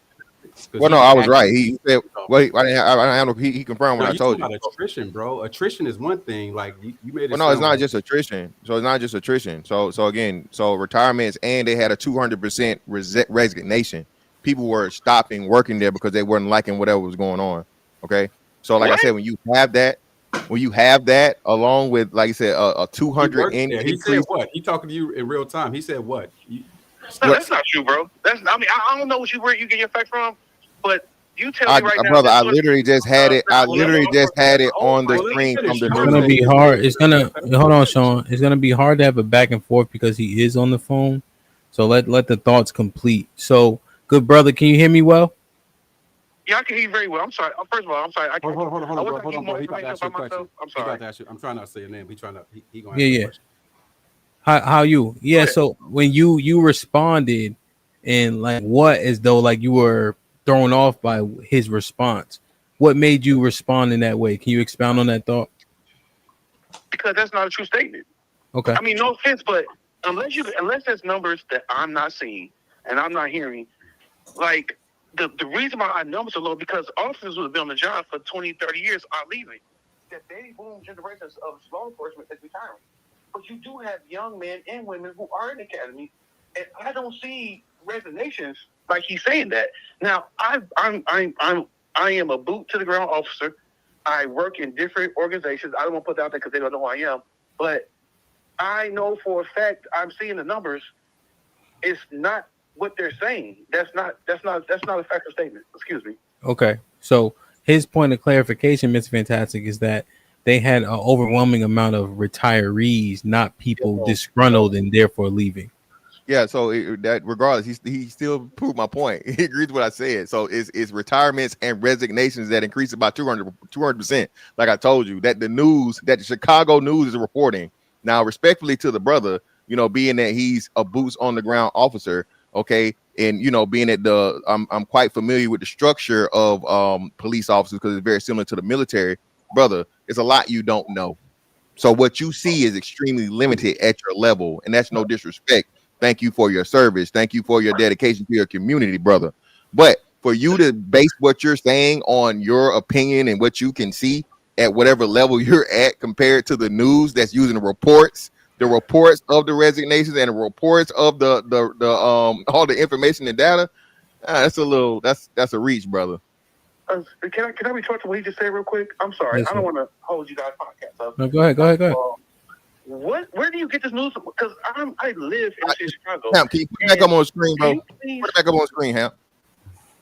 Can you please show me where you get this information from? And Brother, I'll have Sean give you the link. It said it says post pandemic. Hold on, brother. Let me tell you. Hey, Sean, Resignation. hold on, Mr. Fantastic. Sean, let's do this, right? Obviously, we know that the rules of this might be risky, right? But for the sake of his employment and such, if you want to give him the link, then he can just keep his camera off so he can, right? So because he's at a slight disadvantage being on your phone, trying to converse. Mhm. So if you want to send him the link, and then he can keep his camera off, and we'll change his name. I would love to talk to you guys, yes, but I would do it and have some. I don't want to put my identity out there like that. But Okay. I'm going to have this debate with you. You seem like you're a very articulate young man, brother. So I have no problem talking about you. And I would love to go back and forth with information because I would bring my data points, you bring your data points, and we could sit down and talk about this all night. And I would love to communicate with you guys. You guys seem like you're very articulate brothers. And shout out to my mentor. And I'm not going to lie to him, and I won't lie to you. And I won't lie to you guys, audience. Yeah, no, 100%. I think we're just trying to get the baseline because we are all. We haven't know his name. Let me say Luke Cage. So Luke Cage, we don't know. Sean, can you let him know his name is Luke Cage, please? I got you. I'm doing context clues, brother. All right, good. Hey, my bad. I've been drinking. So Luke, yeah. And I think that's why I was saying if you had a moment, Sean could send you the link. We have a rule on this channel where you have to be on camera. I was saying that I was going to make an exception so you don't have to be on camera, and you can go by Luke Cage if you want to quickly have the conversation. All right, I see it. Yeah. Just keep your camera off, bro. And just put your name. Put. And I'll correct it. I'll correct it. Johnny Blaze. All right, I'm gonna send it to you now, bro. Okay. Johnny Blaze.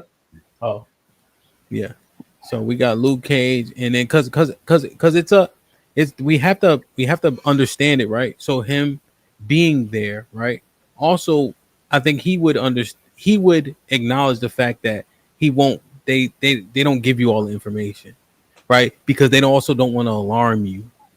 Even managing a business, right? Things may be going, but when you tell your employees is, hey, we have opportunity here, right? But when you get with the people at your level, hey, this shit is fucked up. You know what I'm saying? But the verbiage changes depending on the audience, right? And I think we've learned as leaders, you never complain down. And so with that, I think Mr. Fantastic's point is valid, just in terms of just making it make sense, baselining it. But I think what he sees is uberly important because we don't have that context. Yeah. Like, does he feel, and I'm saying feel on purpose, it's dangerous out there? Or does it feel to him as an officer less dangerous than it did last year? Because what we also do in this conversation is when we look at DC, we find the videos where people are saying, yo, I could walk around with my chain out. You see what I mean? So we have to kind of consider it. He got Luke Kang. Yo, good brother, can you hear me?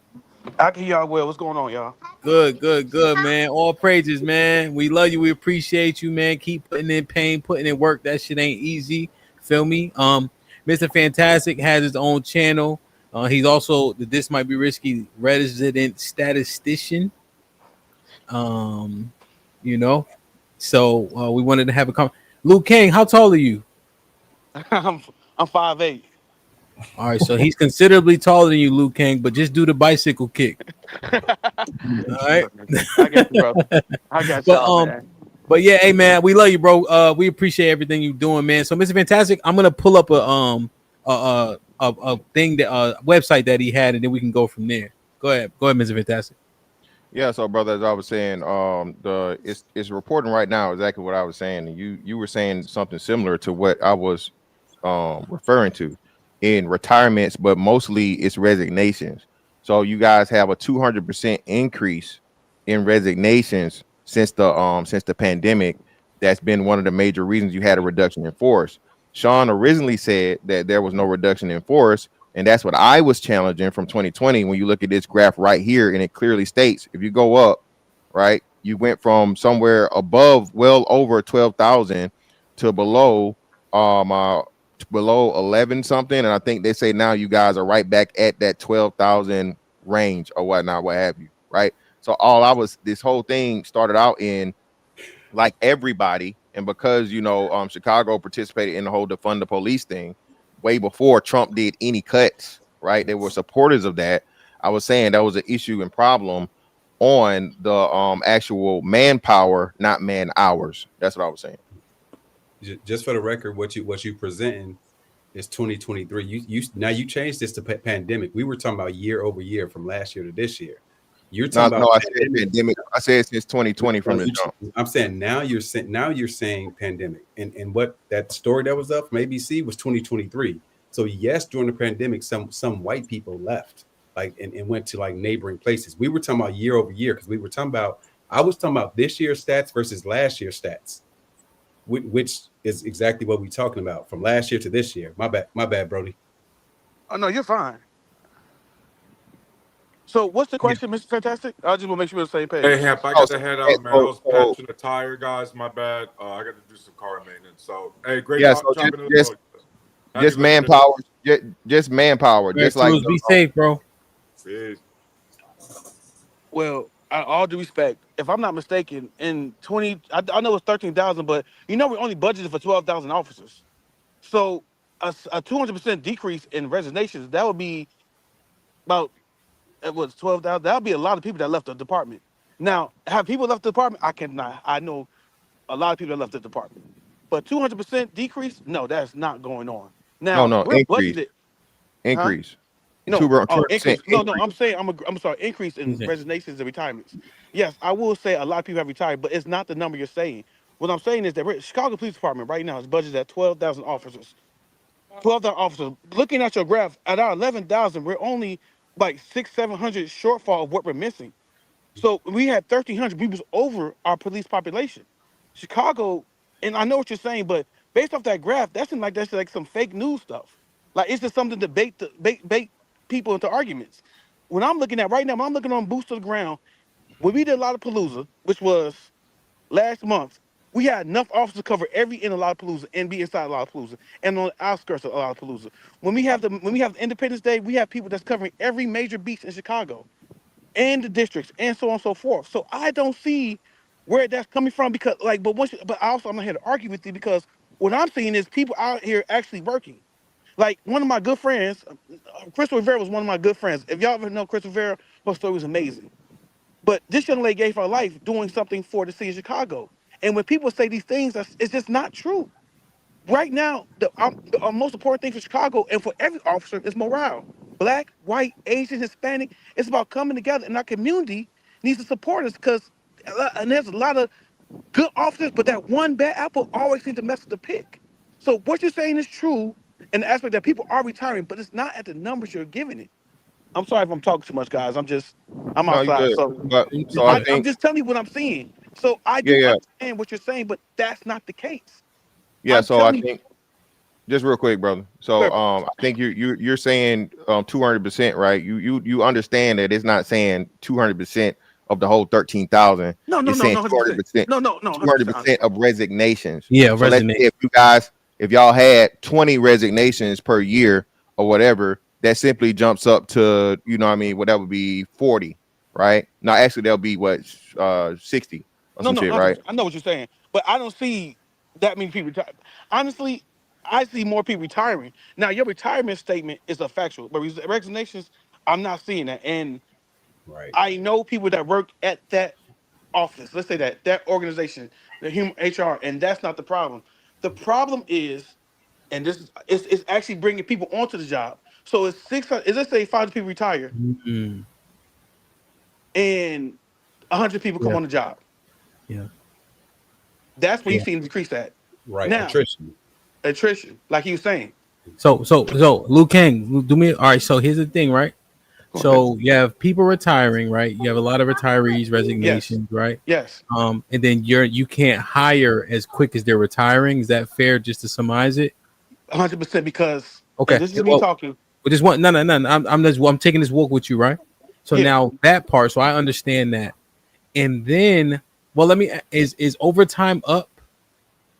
No, overtime is down. Okay, overtime is down. Okay, Overtime is because down. They I'm. keep it overtime. They keep it everything, and I should be saying this. We bring it back.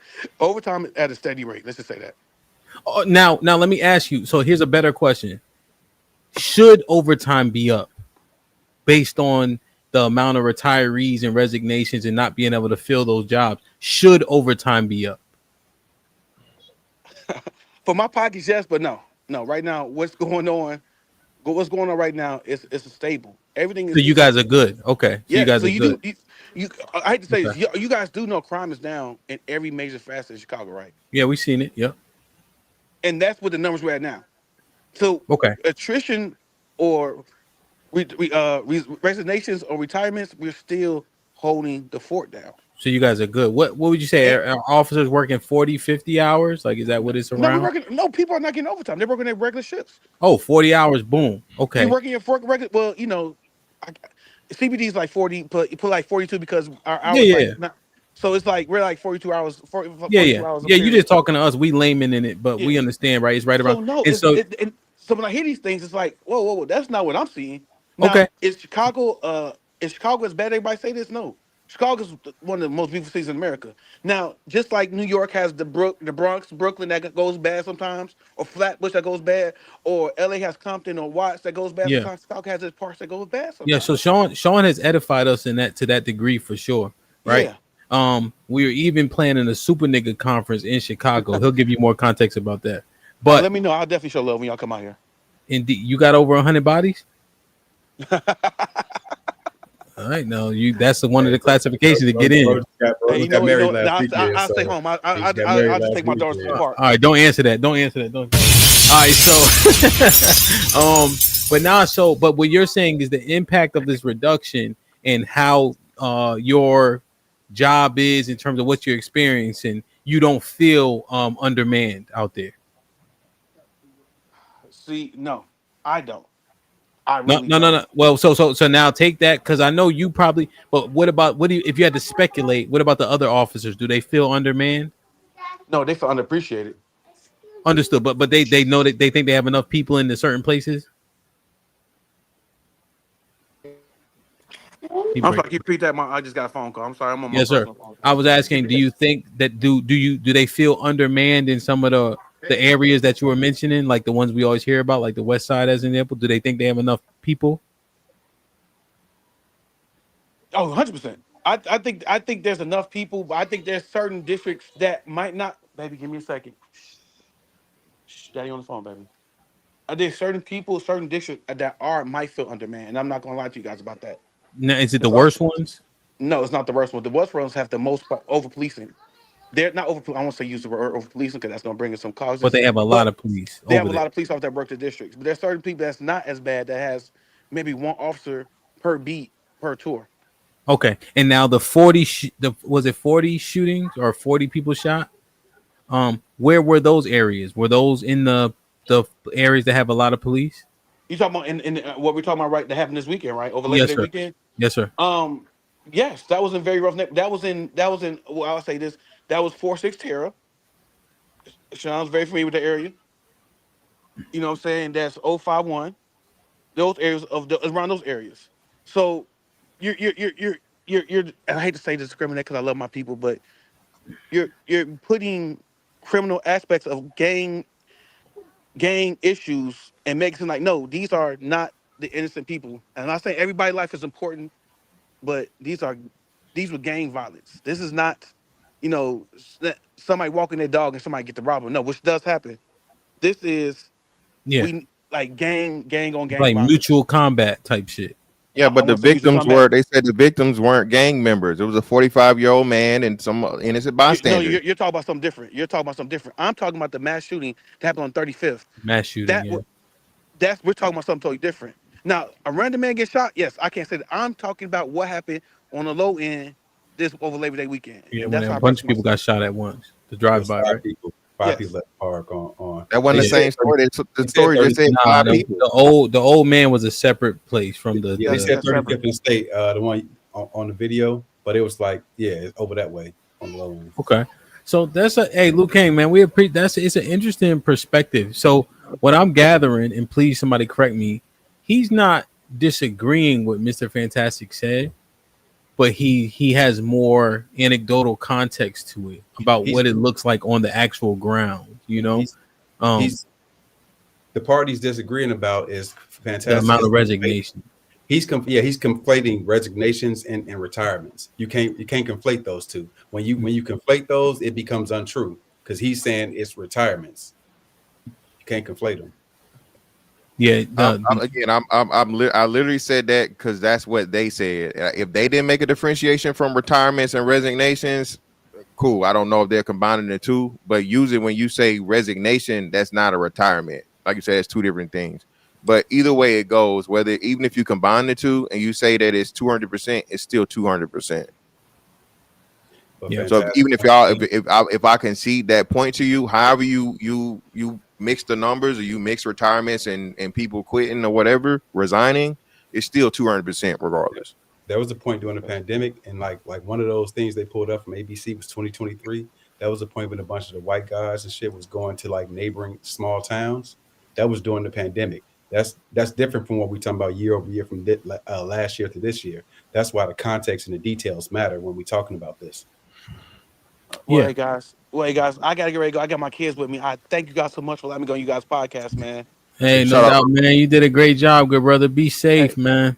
Hey, I appreciate you guys. Hey, and let me add that to also add context to everything. You do understand a lot of people retired because of the COVID restrictions CBD in place, and went to went to other departments because they wouldn't get the vaccine. So you gotta add that. You gotta add that to contextual aspects as well too. Yeah, that contextualizes it well, actually. All right. Right. Hey, Luke Kang, be safe, my G. You know what I mean? Do the right thing. God bless you, boys, man. Indeed. No, that's good, man. That's a good substitute thing, just to get the boots on the ground, right? And the context of it. And that's what sucks about it is in DC we've seen a reduction with the amount of police, and he's saying on that side they have a lot of police. But I guess it's how things are being policed too. Y'all remember we showed the black dude who's from DC getting teased by the dudes while he was in uniform and in his car? And I wonder, like, are we a little bit lax when we police our own communities? Like if that's your man's, or you familiar, or you know people, etc. It's interesting, man. Interesting. I got one more thing. Go ahead. Real quick, two things. Fantastic. Come on, Sean. Y'all doing, man? Mr. Williams. Real quick. Oh, you got your pinky up, Mufasa.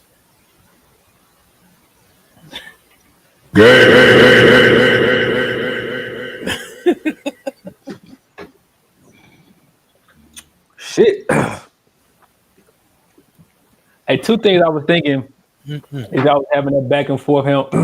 I recently learned the term yellow journalism because I think pure journalism is a lost art. Yellow journalism is like more sensationalized journalism where you have big headlines and they know most people aren't going to get into the weeds of the information.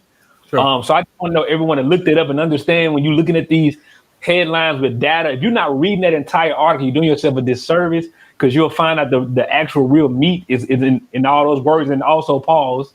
And then the links that are also associated with the article where you can find the original information. But they purposely present it to you that way because they know most of us are just going to have that headline and run with it. And I think this has been a dope show all the way around here, man. I don't know if you knew it was going to happen like this, but all this, like, we have these theoretical conversations and people come up and add that kind of real world experience. to me, just make the conversations more in depth, more powerful. The last thing is, I've always had an issue as a layman when it comes to politics. I've always had an issue with these overly complicated bills and budgets.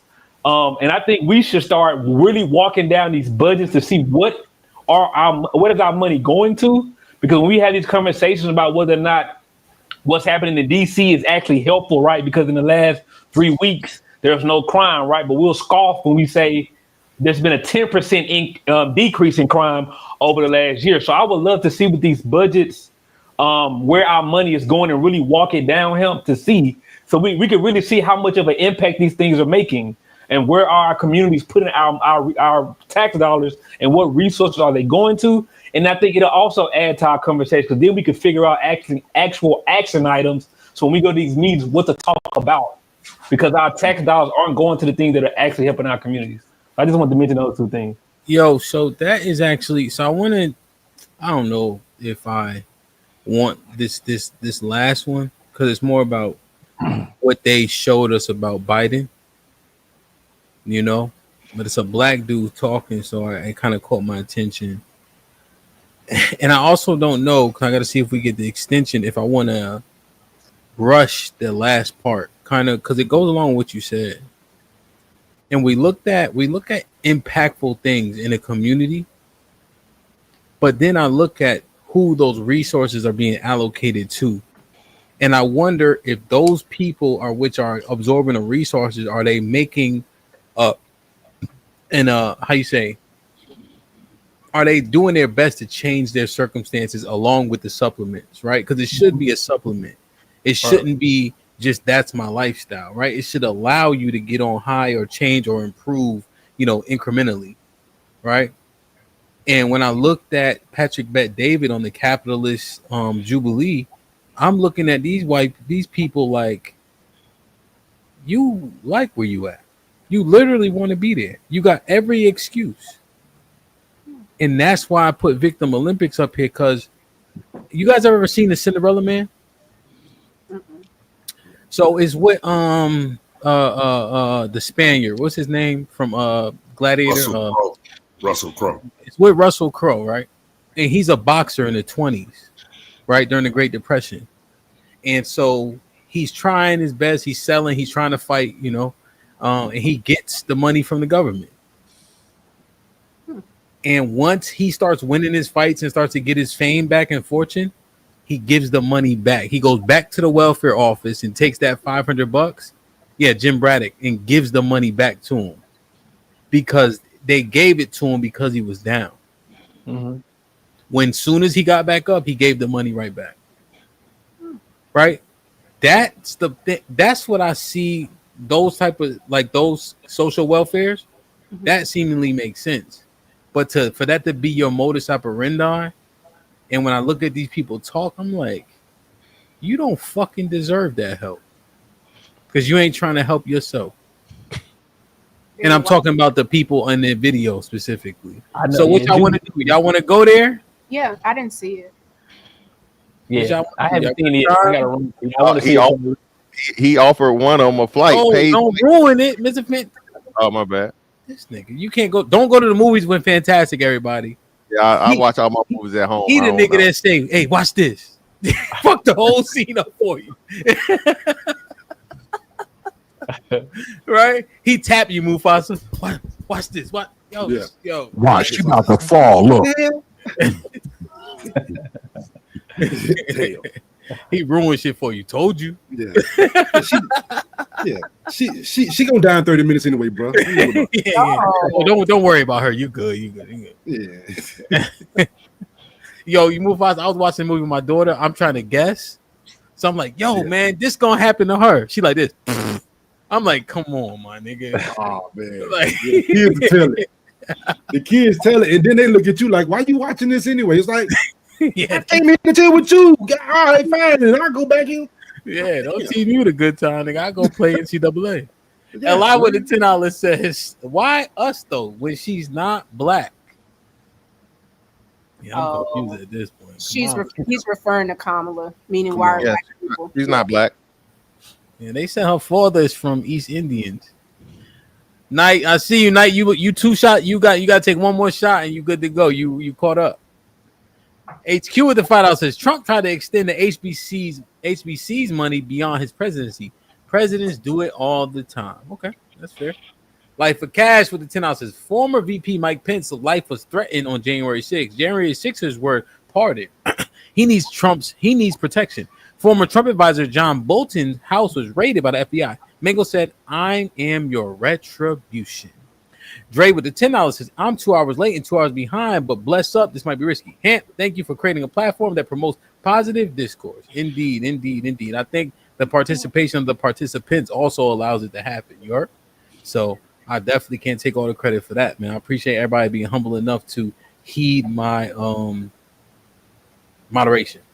Cali Bev with the $5 says, governing by executive order is nasty work. Makes us look unstable as a nation and bails out Congress from having to actually legislate. I think that's a great point, Cali. Mr. Travolta with the 125 pesos.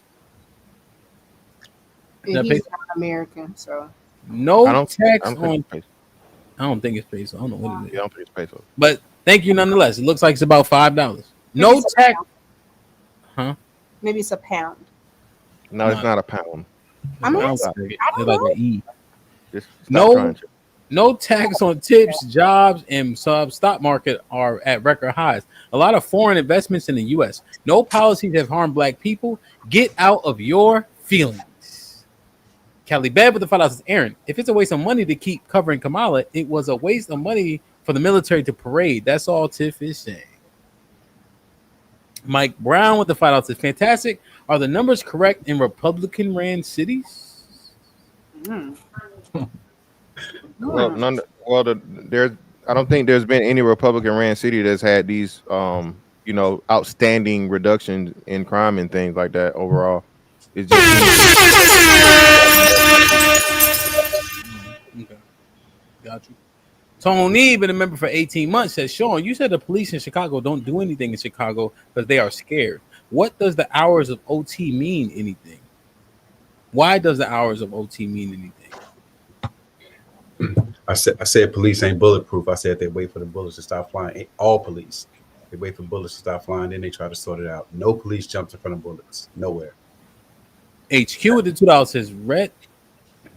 Go ahead. I looked up the P125. That's a Philippine peso. Filipino. It's $2.18. 19, yeah, that's what I was gonna say. But okay, yeah. Well, thank you for the $2.19, man. I'm gonna go get me nothing. Lumpia. Nothing really. Nothing. HQ with the $2 says red states have the worst statistics. AL with the $2 says the police chief said they needed 2,000 officers. Like for Cash for the $10 says, go to ChatGPT. There was a spike in police department attrition rates partially due to police academy shutdowns and class size restrictions during the pandemic. But he mentioned that, right? The Chosen One with the $5 says Trump extended security protection for all his kids and their spouses who don't even qualify at the end of his first term, yet canceled it for Kamala. Like, share, subscribe, tell a friend to tell a friend. Hit that like button right now. If you can, that helps the channel the most. Okay, so I want to have a combo. Go ahead, Shaq. I'm gonna jump off for y'all getting in conversation. Appreciate the show, man. I got to go work on this campaign because we got a film to make. I'm saying we because y'all are gonna be a big part of this film happening. So I got a campaign video to finish so I can make sure him gets the information so we can get this thing rolling, man. But really amazing show today. This is what the black community has always looked like to me. So that's why I say it's really dope to see people come up and give real life testimonies to the greatness that some of the people who come over here have done. Continue the conversation. I'll be in the class, Hemp. Thank you, man. I see you in a little bit, bro. I love you, man. Be safe. I don't think we didn't get the extension. It's all good, man. I think we had a hell of a show. For sure. I think we covered a lot of dope things, for sure. And maybe I just need to carry on that Victim Olympic shit to the next go round. Because we had 3 hours and 40 minutes. But it just really, really stood out to me. Yeah. Crimson was popping. So it really, really stood out to me the disposition of those people who seemingly needed the assistance. You know. You said this is on Jubilee. Modern was popping, huh? You said this is on Jubilee. Yeah, it's Yeah. on Jubilee. Yep. Salute the Modern's Renaissance in the building. Salute my brother. Good to see you, man. Hope all is well, man. Salute the Crimson in the building. We really appreciate y'all. But yeah, because if we get the extent, it's in, maybe it's not in depth. Maybe after we watch it, people be like, "Yo, I got some thinking to do about this shit." Because we always look at enablement and entitlement, and that's what I saw in that video. You know, and that shit kind of scuffed my Timbs. Don't be a commune nigga. What's a commune nigga? A communist nigga. Oh, we got a problem with that. We need 60 for the extension. All right. So, commune nigga. Yeah, that's fantastic. Shout out to Sight Bud. I gotta give Sight Bud his credit. That's his word. That's not a fantastic original. That's a Sight Bud original. Okay, I was about to say that was fantastic shooting shots at the Black Panthers. Damn, man, it's interesting. All right, I'm gonna give him 5 minutes. I just want to watch this real quick, and then get up out of here. Kids ain't back yet. I think I'm gonna grill. I don't really know how to grill that well, though. I ain't gonna lie. Yeah, you from Connecticut? Of course not. What? All you gotta do is pay attention to the food. The duck points from Hamp, yo. The duck points from Hamp, yo. You can't be talking about you don't know how to grill. What's wrong with you? No, I'm saying I do.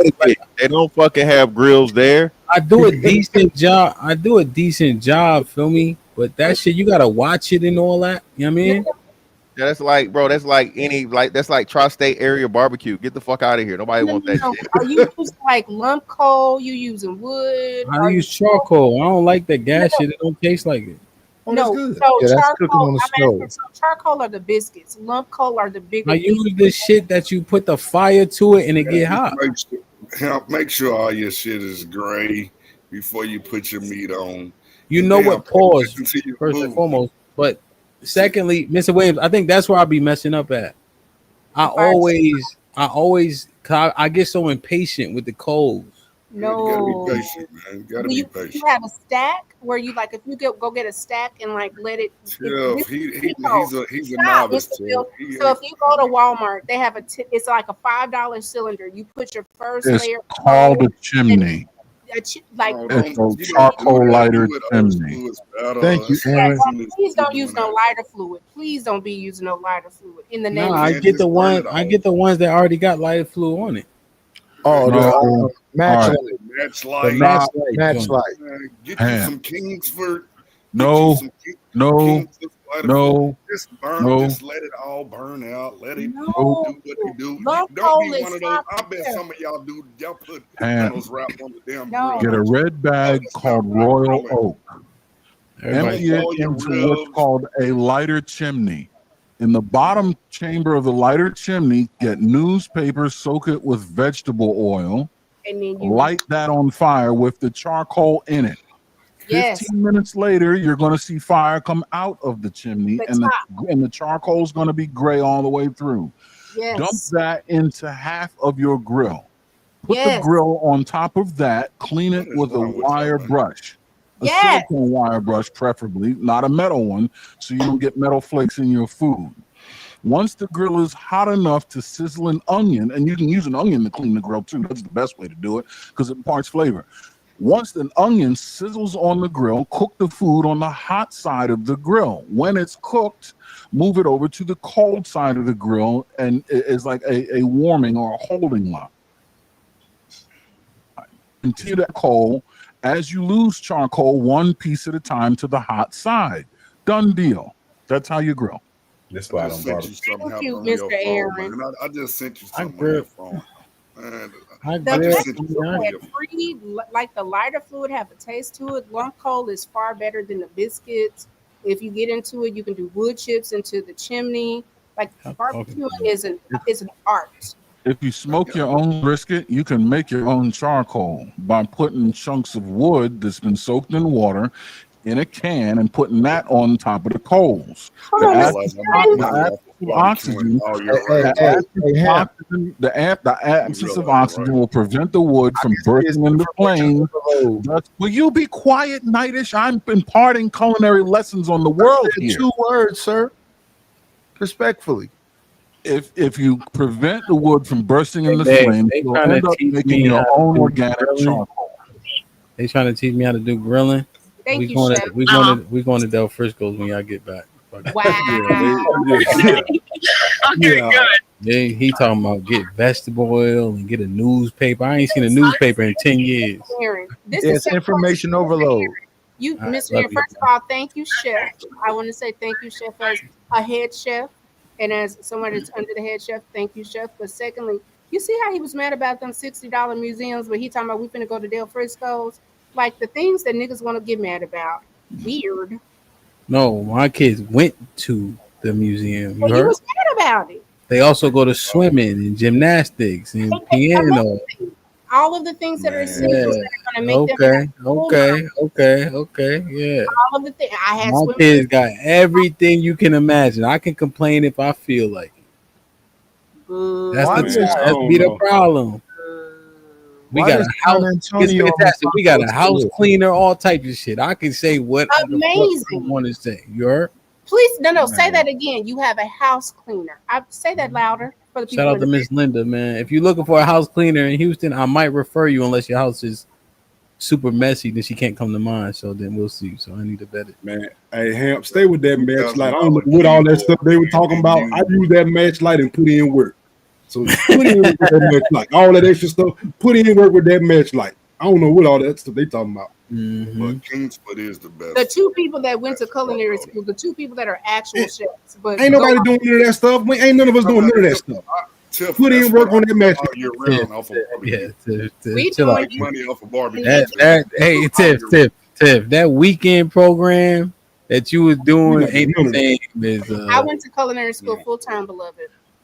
when? Yes, I can actually acknowledge Mr. Full Aaron time, halftime. as the head Ain't chef, and I can ain't acknowledge Ain't nobody who was cooking at the cookout went to culinary school. We don't care nothing about that. You're out of your We had the mind. cookout. Chaotic. We had the cookout. I ain't never seen nobody who I went to culinary school on the grill. That ain't how that go. You don't go to culinary school. Y'all know that. You looking at one. But I'm good at cooking steak on the. I'm good at searing steak though. Oh yeah. And Direct frying heat, chicken. direct heat.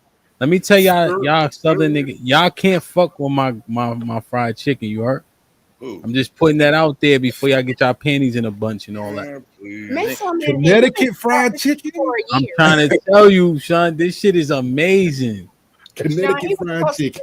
And in Houston, you know what he did? We didn't get Yeah, I no never chicken. heard of that before. I did. Nah, that ass, yo. Word to me.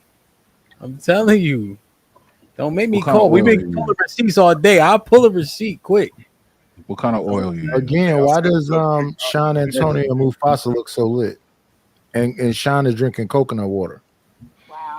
Oh, Sean, some You gotta catch up, Nightis. We've been drinking. Cavassier, man. The bottle almost done. They still sell Cavassier? Shout out to Cavassier. Hey, I ain't bad. I kept this in the meetup. I ain't gonna lie. Nightish, I'm lit like the Eiffel Tower on Valentine's Day, bro. The Henny today. The Eiffel Tower on Valentine's Day. He said he's sky high, beloved. Sky high. Oh, okay. I'm lit up and sky high, higher than the Georgia pine and on fire, lit. I'm gonna finish off the day with Yo, Kentucky bourbon. Lady D, I'm telling you, man, the recipe I got from my mom's. What oil best do you fried use? chicken you ever had. What oil do you use? See, my mom be using olive oil, but it burns so fast you can't It use that does. shit more than once. Frying oil. Yeah, you can't. What oil do you use? What You mom get the Dukes big- from? Hold on. The What big mom metal container, and from the olive oil, it becoming that metal. Yeah, but you can only use that shit one time though. But it be so it be fresh with that olive oil. You know what I'm saying? And yo, I'm telling you, bro. Nah, real shit though. That ass, like this better than your mom's fried chicken. Word to me. What mom Dukes from? That's gonna tell us a lot. Where's she from? Connecticut. But her family and it's from when we did the family reunion. It was in Boynton Beach, Where is that? Florida. Florida. Like There you south, go. the south, the most Okay, south you can go in Florida. Yeah, she might have bought it up to Connecticut. That makes sense. So really, you might be an islander. Cool. Wow. My father is from Bertie. His family is from Bertie County though. You a Carolina boy. I knew it. Carolina boys. Welcome here. But he never lived there though. He never lived there. Nope, you a brother. Nope, you our brother now. You a Carolina boy. Don't say Connecticut no more. They from a place called Windsor. His family. Oh yeah. Yeah, y'all know Windsor. I don't knock elders cooking, but hemp full of shit. Man, you I'm a Connecticut nigga. Let me tell you something. Now here's it. Now I'm talking my shit. I've been drinking too. I'm the coolest nigga up here. You understand? I don't know about that. Let's just get to that. Let's just get there because we going there. I want to ask you this one thing. Tell me the You know what? Yo, Knight loved me so much. They sent me a clip where Knight made a action figure of me. Hey, you got me taking shots, bro. That's Don't my get on OG. North South shit today. Hey, Knight, I'm going to San Francisco too. What'd you say, Mufasa? I said, don't get on the North South shit today. You had me drinking. I ain't gonna let you get that shit off that you normally do. No, I'm just All saying, right. bro. Y'all So niggas listen. lost the Civil War. Y'all gotta chill. Man, you Bro, probably come don't on, use man. garlic powder. Hey, You probably, hold on. Before y'all get to going, Tiff and them were in slavery 6 months longer than they needed to be. Yo, y'all won the Civil War because we came up there and helped y'all. We fought on y'all side. No, y'all didn't. Yes, we did. We was You were already fighting up for the Union. there. No, we you was weren't. already up there. No, we came up there and fought on y'all side, so y'all got the Have victory. you And now ever you shit on seen? us. Let me just say this. Have you ever seen 12 Years a Slave? Yeah, I seen it. Niggas was already chilling. You feel me? We was First of already all- groovy. Y'all fucked it up. Cause Oh, first of all, wasn't that in Maryland? Ain't that your stomping grounds too? yeah, but that's besides the point, man. Welcome home, brother. Welcome home, brother. You with us? All I'm saying, well, I'm from. Well, all I'm saying is, y'all really ain't do shit for the Civil War, man. I'm just gonna say it. Y'all need to be thankful. Hell, we came up there and turned the tide of the war. Y'all All were dead in y'all the water until we got up there. All The y'all black did was make slaves. songs. Wade in the water. Wade in the water. That's it. Hey Look, man, that's y'all, it. We don't even y'all understand. enjoy the rest of y'all motherfucking holiday, man. I'm not about to this city slicker, New York wannabe ass. You make it finna go. Hartford, Connecticut. Not about listening to this Southern slander. Okay, on this wonderful Labor Day holiday. Goddamn it, get out of here. and this nigga talking about he still ain't finna eat no barbecue. He finna go to the steakhouse and let the Italian white man cook it. I'm out. Y'all enjoy y'all fucking holiday, man. Enjoy your day off. Yeah, man. Salute, bro. We from a place where don't know white people live. So you know what I'm saying? They got whole areas in Georgia and South Carolina where them niggas don't even speak English. Wow. Y'all ever met the Geechees? Yes. You're not gonna talk about them. Don't do that. That's they us. What you mean? What you talking about? Don't do that. Them ain't white folks. I'm just saying, boy. If you want to see what slavery, I'm gonna tell you. All right, I'm gonna tell you. If you want to see what slavery look like, take you a time machine and go to Mississippi. Go to South Right? Carolina. The only way you can get to Mississippi is in a time machine. You got to go backwards. You don't got to go to Mississippi. South Carolina, there's a lot of geeky. You probably can drive 30 minutes to see this stuff. You ain't. Hey, yo, Mufasa, they still eat clay dirt Clay in dirt South Carolina. minerals. That's full of minerals. You're supposed You to know what I eat mean? Nobody, You know what I mean? Nobody ain't eat no clay dirt. Come on, I'm man. telling you. Yes, they do. They still eat it. talking about. They You still gotta go eat to clay red dirt. your clay dirt to get your minerals. That's natural. They still eat clay dirt, bro. They still eat starch. Yo, now I heard of starch, but that's a little further south for me. Yep. I swear to God, you're right. Word is born. I know. Laundry starch, absolutely. Yep. They eat you out the box with a spoon. Yep. Yeah. Red and white box. That's it. Clay dirt, starch. Yeah.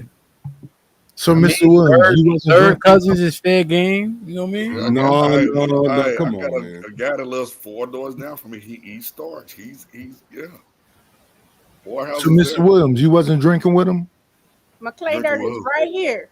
Eat it, Tiff. No, Tiff, don't do this. Eat it, Tiff. Nah, you was talking. Don't show Hamp this. No. You was Get talking off camera. spicy. Nah, Get she was off camera. talking spicy. Nah, she was talking all that. Jesus Christ. You ain't bite it. You ain't bite it. He gonna clip it. He gonna clip it off. He gonna clip All it. the minerals you need. Say Southern niggas. What is that? She gonna Earl later. She gonna call Earl later. She gone. Look, she gone. She gonna She call went and Earl. spit that shit out. I went to put it back up. Like You spit it out. You ain't. my tongue is still like no. If you taste it, it's like it's earthy, tasty. Like it's got like a little bit of salt to it. It's very earthy. Yeah, nobody wants to eat a Hey, Mr. Williams, you wasn't drinking with him. Who? With who? With everybody else. Cody. Yeah, I did. I told you I took 2 shots. What are you talking about? Dessert night. Ladies and gentlemen, at the top of the show, there was a segment called If You Laugh, You Go on to Hell, where you could find a woman from the South reading from the Bible. I think I need to show him, man. That AI is crazy nowadays. It sounds just like it, Aaron. Swerve, I can't see you, baby boy. Look, man.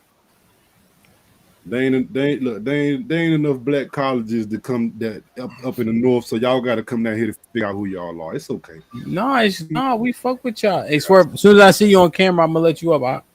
I like it down south, man. It lets you know you need to be thankful for what you have. Oh my God. It's so bad. You just, I thank the Lord.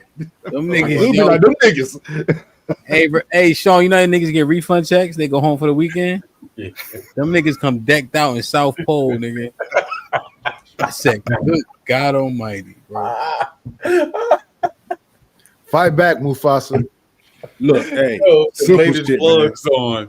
You know what I'm saying? Plug, my nigga. It's all about the simple shit, man. Y'all worry about them clothes. We know y'all up north niggas is in the artificial and superficial shit. We got it. We really live life down here. We look. That's where you gonna find your real men at. We know. Tiff shop at the gas station, nigga. She get 20 on pump 6 and a hat. Whoa. Mufasa, y'all got whole outfits as a quick trip? We do. You can get a whole outfit. You can go White get tee. dinner, white tees. You can go in there. Now it's hard to find pants, jogging pants though. But yeah, you can get your white tees and your fitters in there all day. You might get some earrings. That shit is diabolical. That ass. Get some Vienna sausage. And chicken wings and tenders. Cody asking hard questions, my nigga. See, said red dirt is red dirt. But see, this when you people don't know your history because we always want to. Nah, we don't need all that. We don't need all that. It's gonna be this, and then we niggas created it. Niggas invented the car. See, niggas invented the car. No, for what?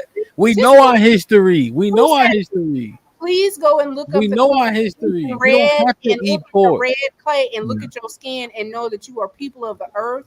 Engine red, talking about red dirt, and all of us. Go look it up. It was a color. Tiff, we have the Bible. The Bible already tell us that. Listen, we don't eat that shit. Yes, you do. Understand? We are civilized. We created the stoplight, nigga. You worried about red clay dirt? Yeah, shout out to the South. Ain't nobody from up north did that. That's somebody from the South. They was in Detroit and all that. Yeah. It's hard to listen to Mufasa because they eat the pickled pig feet out of a dirty jar. Yeah, ashes to ashes and dust to dust is not a recipe for food. Yeah. I mean, a little bit of salt in it, though. It's got a little bit of. That be the problem with you uppity down south niggas, man. Y'all always talking about y'all don't know y'all history, and nigga, we wrote the books. What? Yeah.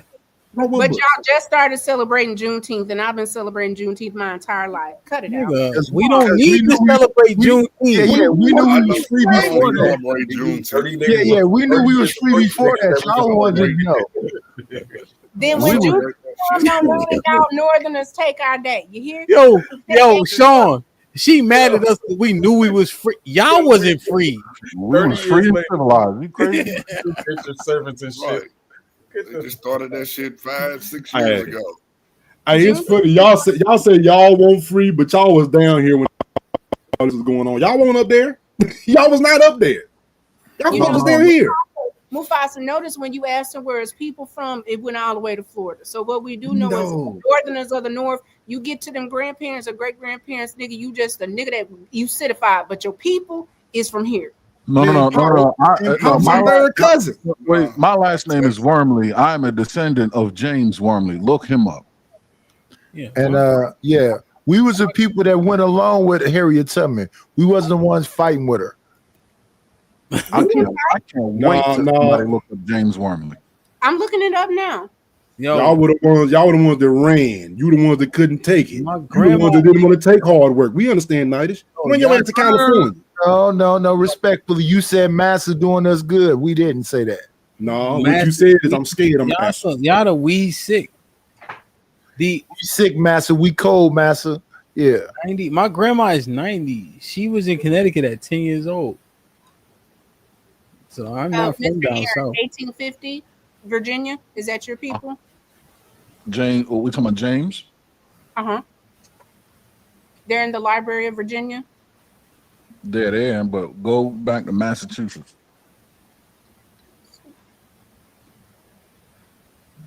Yeah, man. Stop hating, man. Come on, man. American culture was built in the South, Ham. I know you don't know. He was born in D.C. and he died in Massachusetts, and look what he did. I'm just saying, man, you see the education rates, right? It ain't close. Y'all so smart, you're stupid. And I would have thought Mufasa wouldn't look tipsy at all because he said he was drinking Cavassier when they known for drinking moonshine. Oh, somebody probably brought that to the party. Yeah, I told you I was getting rid of it because I had it at the meetup. Been sitting for a while. I had to get rid of it. Yeah, I like Cavassier, though. I ain't gonna lie. I like cognac. So. You know what I'm saying? But listen, man, the North versus South thing, it's pretty much been a sweep. What way? Since 1865. I really can't really touch. Like, think about it. So if we just walked it, like the articulation is not close. Nope. Ham, that's purposefully. Why do y'all think we can't articulate ourselves when we're talking to each other? Mispronounce words. What are you talking about? Huh? Northerners, you damn Northerners mispronounce how you did that. Oh, Mr. Aaron, that's so cool. Y'all don't even do proper sentences. Culinary, and then you did culinary. That's what are you dope. talking about? Southern hospitality. She looking up Aaron. Don't look up Aaron. He didn't say look up him. No. He said look up his ancestors, and when you look it up, you can see where they own property, but part of the property, he was a chef. And if he didn't know it, for him to go into culinary, to go into the it's a generational thing. Hey Tiff, you just watched Poetic Justice yesterday? You know what? For shits and giggles, guess what? Let me do what she said. God damn. Oh no.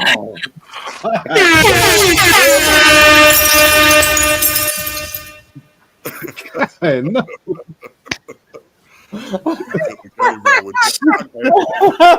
I didn't see that coming. You real hair hat on is fucking nasty. Wow. Oh shit. I was like, I'll be on these panels too much. Let me get some. I could just toss it on real quick. Oh my! Because if I don't, then I'll be looking like one of y'all. If I put it on, crazy, son. She said, I look like Janet Jackson. He said, what? She was like, you know what I'm saying? Yo, I never seen that. I didn't know you was gonna do that. Yeah, I didn't see that coming.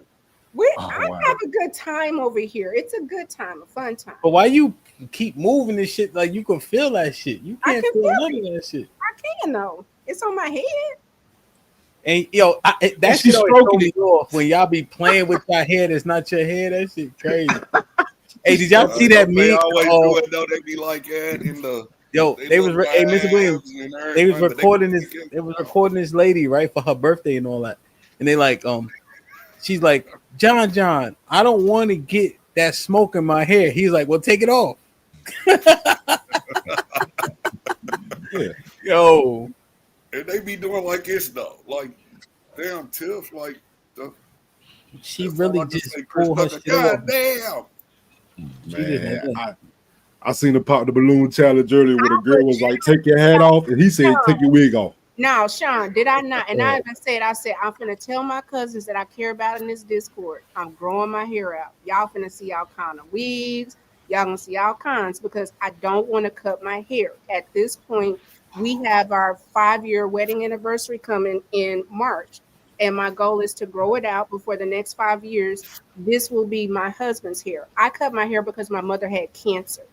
And I was keeping it short. It was convenient. I taught fitness. So now that this is my husband's hair that I'm growing out, if I don't touch it, but I can throw some on real quick, I can throw some on real quick. That's So, gonna make you bald though. That's gonna make your hair thing. You keep putting hats and stuff on though. She'll take it off at the stream. It's just saying from somebody who had dreads. I'm no expert to hair, but I am aware that they invented these two devices called a brushing comb. Have you ever seen them? Do they work? Are they effective? I got all of them, all of the kinds. Oh. I got all kind of wigs and all kind of hats because my husband takes very good care of me. He loves me wholly. Roger that. Wholly. Nigga, Not please. only wholly, but fully. And he's okay with it as long as his hair grow out. Okay? Nigga, please. Walk your truth, sister girl. I'm trying to hear that bullshit. You gotta grow that hair out, man. And just go through the ugly stage like everybody else. Y'all gonna catch these wigs, hairs, colors, hats, ponytails, all of the things because Black women don't have to be limited to the things that make men feel comfortable. You only have to worry about one man, your man. Hey Tiff, I ain't gonna lie. Man. You, as an elder, you be giving the worst advice. Like Absolutely I be listening to your advice, like your her advice is terrible, bro. Like, how you gonna say that and then say it's my husband's hair? Like, how is that? You know what? You want to know who paid for this? This his too, all of it. But you just said don't worry about what a man thinks. But No, I said one man. No, Mufasa. What did I say? One man. The panel. I respect all of y'all, but the person that their opinion matters the absolute most, the only person that has a voice in this head is my husband. And if he said I'm not with it, you know what? We're not Here you with it. go with this shit, bro. Yo, y'all, if I was just giving you some advice too, good. because I used to have long ass Tiff hair. advice be bad, bro. All I was saying Yo, is grow your hair back out. I need, all right, Tiff, this is what we need, Tiff. We need you to bring up one of your mentees because you seen mine. You seen him. You seen Sean. I got 1,000 more. You'll see the men that I helped raise. You know what? To be honest, I don't think they will come up here because they're all professionals and they have titles and jobs that they wouldn't be able to come up here. And Sean, did we have this conversation? Shots fired. Shots fired. Yeah, they You got only more. And here's the thing, It's nigga. not about shots. It's just you have working in IKEA headquarters don't mean you can't hit the link, nigga. I don't give a shit about that. IKEA, but if that's where they are making their money, I'm not knocking that. Nigga, it's all about. Literally, we talking about a positive experience that they can't converse about. That don't make no sense. Tell one of them yoga girls it's gonna be 500 people watching. They're gonna want to be in front of some people. They'll come. Yeah. How many voices you say are in your head? Oh, wow, nigga. That's called schizophrenia. Great timing, man. Great timing, bro. Only person I got cut off by today was Tiff. My feelings is hurt, Mr. Aaron. Oh, I'm sad, Chef. I'm sorry. What are feelings? Wow. Hey, Aaron. Yes.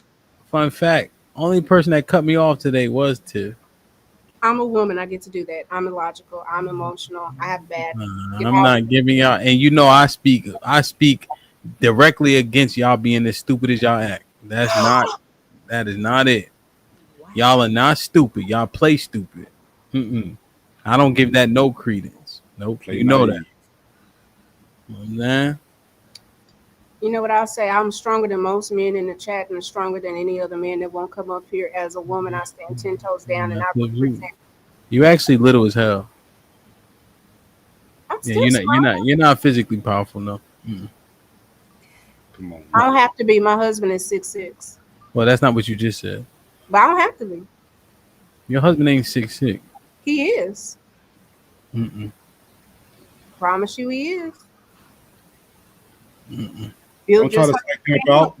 Don't try to psych him out. February coming. He getting ready. Yeah, February coming. They know Uh-huh. each other. They have a boxing chat that they That's talk. my brother. But I am if we line up, it's lit. It's lit. I'm telling you, man. Mufasa, if my husband didn't like hemp, I wouldn't be up here.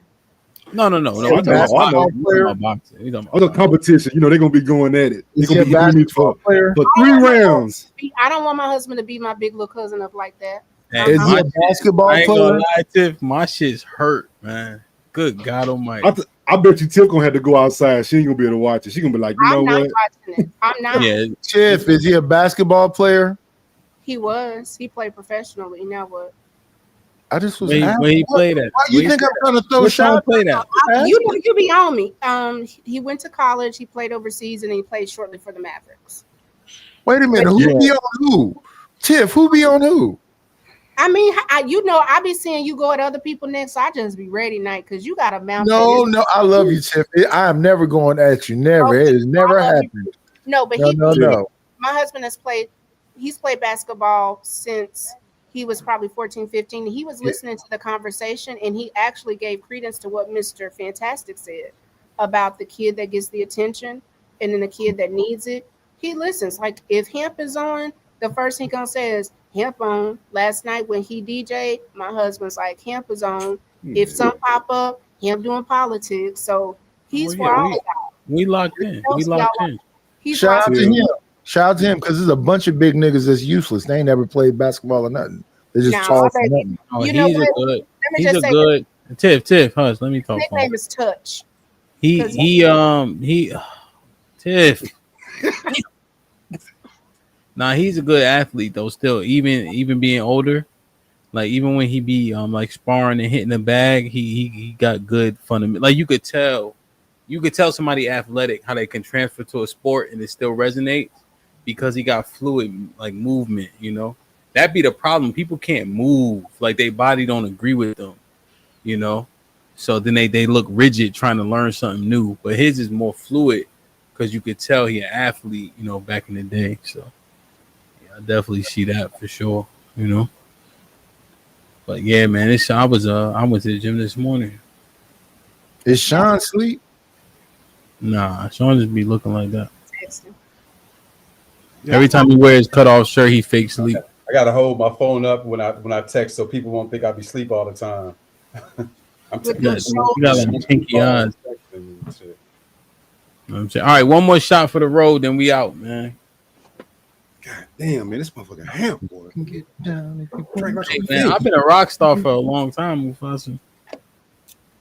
DJing since 2007. And don't act like that Cavassier is doing something to you when you drink moonshine. Yo, hey man, be quiet. We know what you up here doing. What? I'm drinking with y'all. No, you ain't. I'm gonna drink my juice. I still gotta cook and Look at that little small shot glass you got, Mufasa. Hey man, this was one of my favorite shows. Hold on, Night. Look at him. So this was one of my favorite shows. Friday show was one of my most favorite shows. I even told my wife, I'm like, hey babe, I think I cooked up on Friday.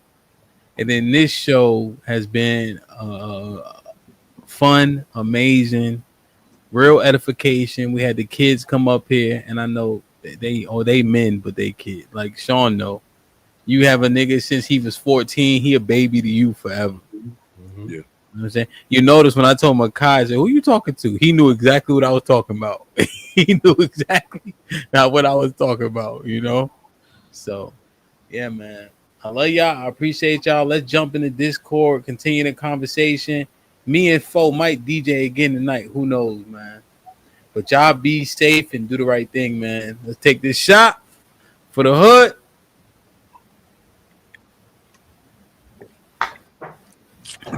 Me and Snaggletooth is back tomorrow, 9 a.m. And we're gonna finish this conversation about Victim Olympics. I might. Oh no, y'all gotta go back to work tomorrow. That's all right. We'll figure it out. Jump in the Discord, man. We're gonna have fun today. If I get in there, I'm talking shit. It might be an honorable Toxic Thursday Monday, nigga. I don't know. We'll see when we get in there. Let me see if I got any super chats before we get out of here. AL would have told us fried chicken contest at the next meetup. Say less. You can make an excuse. Oh, here you. I don't want to hear none of that shit. Dirt Trails, Church Bells, and Slow Song. AL with the 2000s. Hint the TI brothers will help you. Will teach you how to grill. I can grill. I'm just saying all that exotic shit Aaron was doing. I can't get it, man. Dre with the $15 says La Familia de TMBR. You know, I speak French too. Did y'all know that?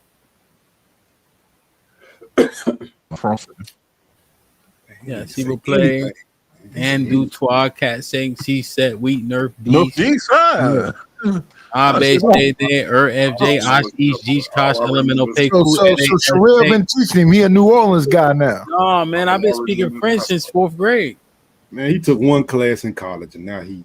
All I know is bad words. Donde vives and all that. If I switch to Spanish, regular shit. She's impression. Très bon. Donde me. See, you don't understand Spanish. You know what I'm saying? Je suis impression. Yeah, Pepe Le Pew, you know, whatever else I need to say. You see me? Hey, don't say that. Don't say We that. can't talk about Pepe no more. Right? Merde.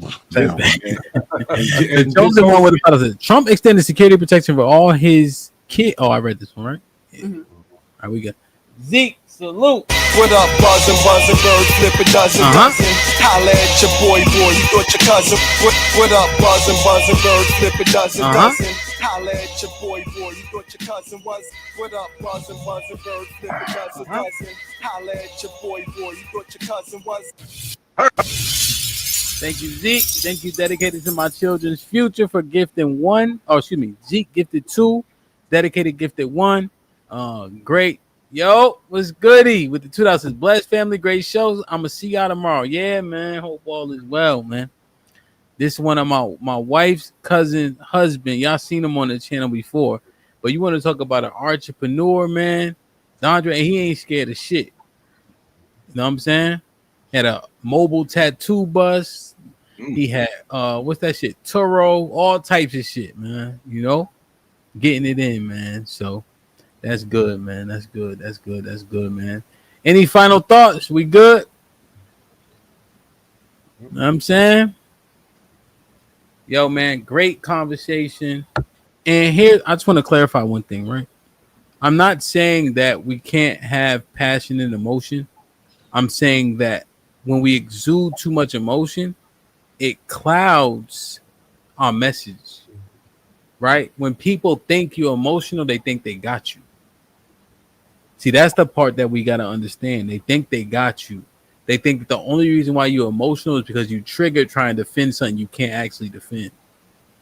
So I recommend that you stay here, right? Convey your points well and thoroughly so that people can't try to scapegoat your delivery and shit like that. You know what I'm saying? And Tiff, I'm saying this to everybody, but I've made more impact than most people in the earth. So when I'm telling y'all, like, yo, I'm just learning through experience, you know, because I used to be hot tempered, you know, and what I found even on YouTube is the fact that I can stay even and calm has resonated with so many people during these conversations, because people say something to me, I don't respond in kind, and I found that we've been able to get people to gravitate and continue the conversation, you know. So I'm just thinking this is a recommendation, not an absolute, you know. Somebody got a windmill. Mr. Miyagi say, never put passion over principle. Even if you win, you lose. Yeah. I agree with that. Now, one thing he told niggas was wax on, wax off. I'm punching through that shit, okay? Best defense. No be there. Yeah, no be there. You better move your head. Because what ain't gonna work, Aaron, is this shit right here. You're not knocking this right cross out over. You better move your goddamn head. No Word be to the there. hammer. Word to the hammer. Yes, sir. Yeah, because no, it's too much. It's too much weight behind this motherfucker. Yeah. Imagine you trying to wax off and Mufasa throwing a right cross. That ain't working. Nah, don't compare that because Mufasa only 5'2". That nigga ain't got no weight behind him. Who? That's all right. That's all right. Oh, let him. He got a little bass to his voice, but that nigga light in the ass. Hey, Knight, I told niggas if they get mad at Mufasa, walk it off, nigga. Treat it like a sprained ankle. It's not gonna go how you think it's gonna go. Hey, two niggas that you don't want no smoke with, Mufasa and Aaron, for sure. Yeah. Right? Because they ain't gonna call me big like we the same size. I'm like Aaron with the same I might avoid Aaron, but I'm on Mufasa ass. Nah. Me and Mufasa go pause. Me and Mufasa go to Alaska and put polar bears on notice, my G. That's a fact. Yeah. Just because you in front of him. Yo, no, Knight. These niggas is big, pause, and athletic. See, that's the other thing. Like, they can actually move and shit. Yo, strong, got weight, yeah. Yo, offensive linemen are, the athleticism. So I was at University of Rhode Island, right? And we playing Appalachian State, right? We playing Appalachian State the same year they beat Michigan. Yeah, I remember that. It was like 2000. Oh, like 9 or 7 or something like that. Something like that. Yeah. So I wrote down, right? I wrote down because it's trips, you know, but it's a sweep to my side, right? So I'm not really worried about the slot, but the guard was moving so fucking fast, bro. And he is your size, Mufasa, 6'5", you know, and he coming around that corner blazing. He ain't just no fat, you know, and he moved. You could tell like somebody got a fluid run. Yeah. You know what I'm saying? It just, and so I don't know. I'm saying, okay, I can't get around because if I jump outside, I just open the lane. You know? You can't. Yeah, you can't. Yeah. So I was. You gotta set the corner. Yeah, I gotta set the edge. Yeah. So I get off the slot receiver, right? Because that's the first line, and I knew I could get off that, but I didn't have time to submarine, bro. When I tell you I never flew until that day. Because I had to take it on, you know what I mean? Like you got to, you can't avoid knock me out my fucking. I'm like, this gonna be a long game, bro. Yeah, that's all I could think. Well, that's the Appalachian Mountains is where some savages is at. So Mufasa, you 6'5", 6'4". You play basketball, football. Okay, yeah, nigga, big and useless. See, yeah. Hey, but you know what? But see, that teach you a valuable lesson about life. See, sometimes you got to sacrifice yourself for your man behind you. If you were an old lady, you gonna let your man get killed. So even though you know what you got to do, you like, look, from hell or high water, I gotta set this corner. My boys are coming from the inside. I gotta set this corner. And if you run, offensive lineman look great in the field. Yo, Mufasa, that shit is you sacrifice your. Because I play like Will backer, right? Yeah. But they would put me at Sam backer if there was a tight end because I could stay with him, you know? Yeah. But they run power. The tight end go down. The tackle go down. That guard come in and kick. Yeah. And in my school, we could not wrong shoulder. So you had to take it.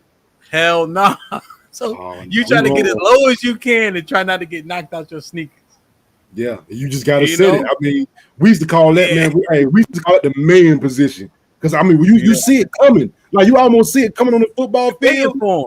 And we start getting hyped because we start getting hyped like, no, fuck that, set that corner, set it like a man. He's giving himself up. He's giving himself up for the team, yo. You know what I mean? So man, it gets us hyped when we see it about to happen because we like, yeah, that's right, bro. Go set that shit. We don't care. Go set it.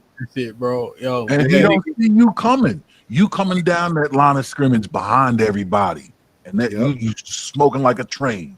Once that you drop that foot and get going, and they don't see it coming. And by the time they see it at the corner, it's too late. Oh shit! That's why it's all about feel, you know. Yeah. Like even like boxing, right?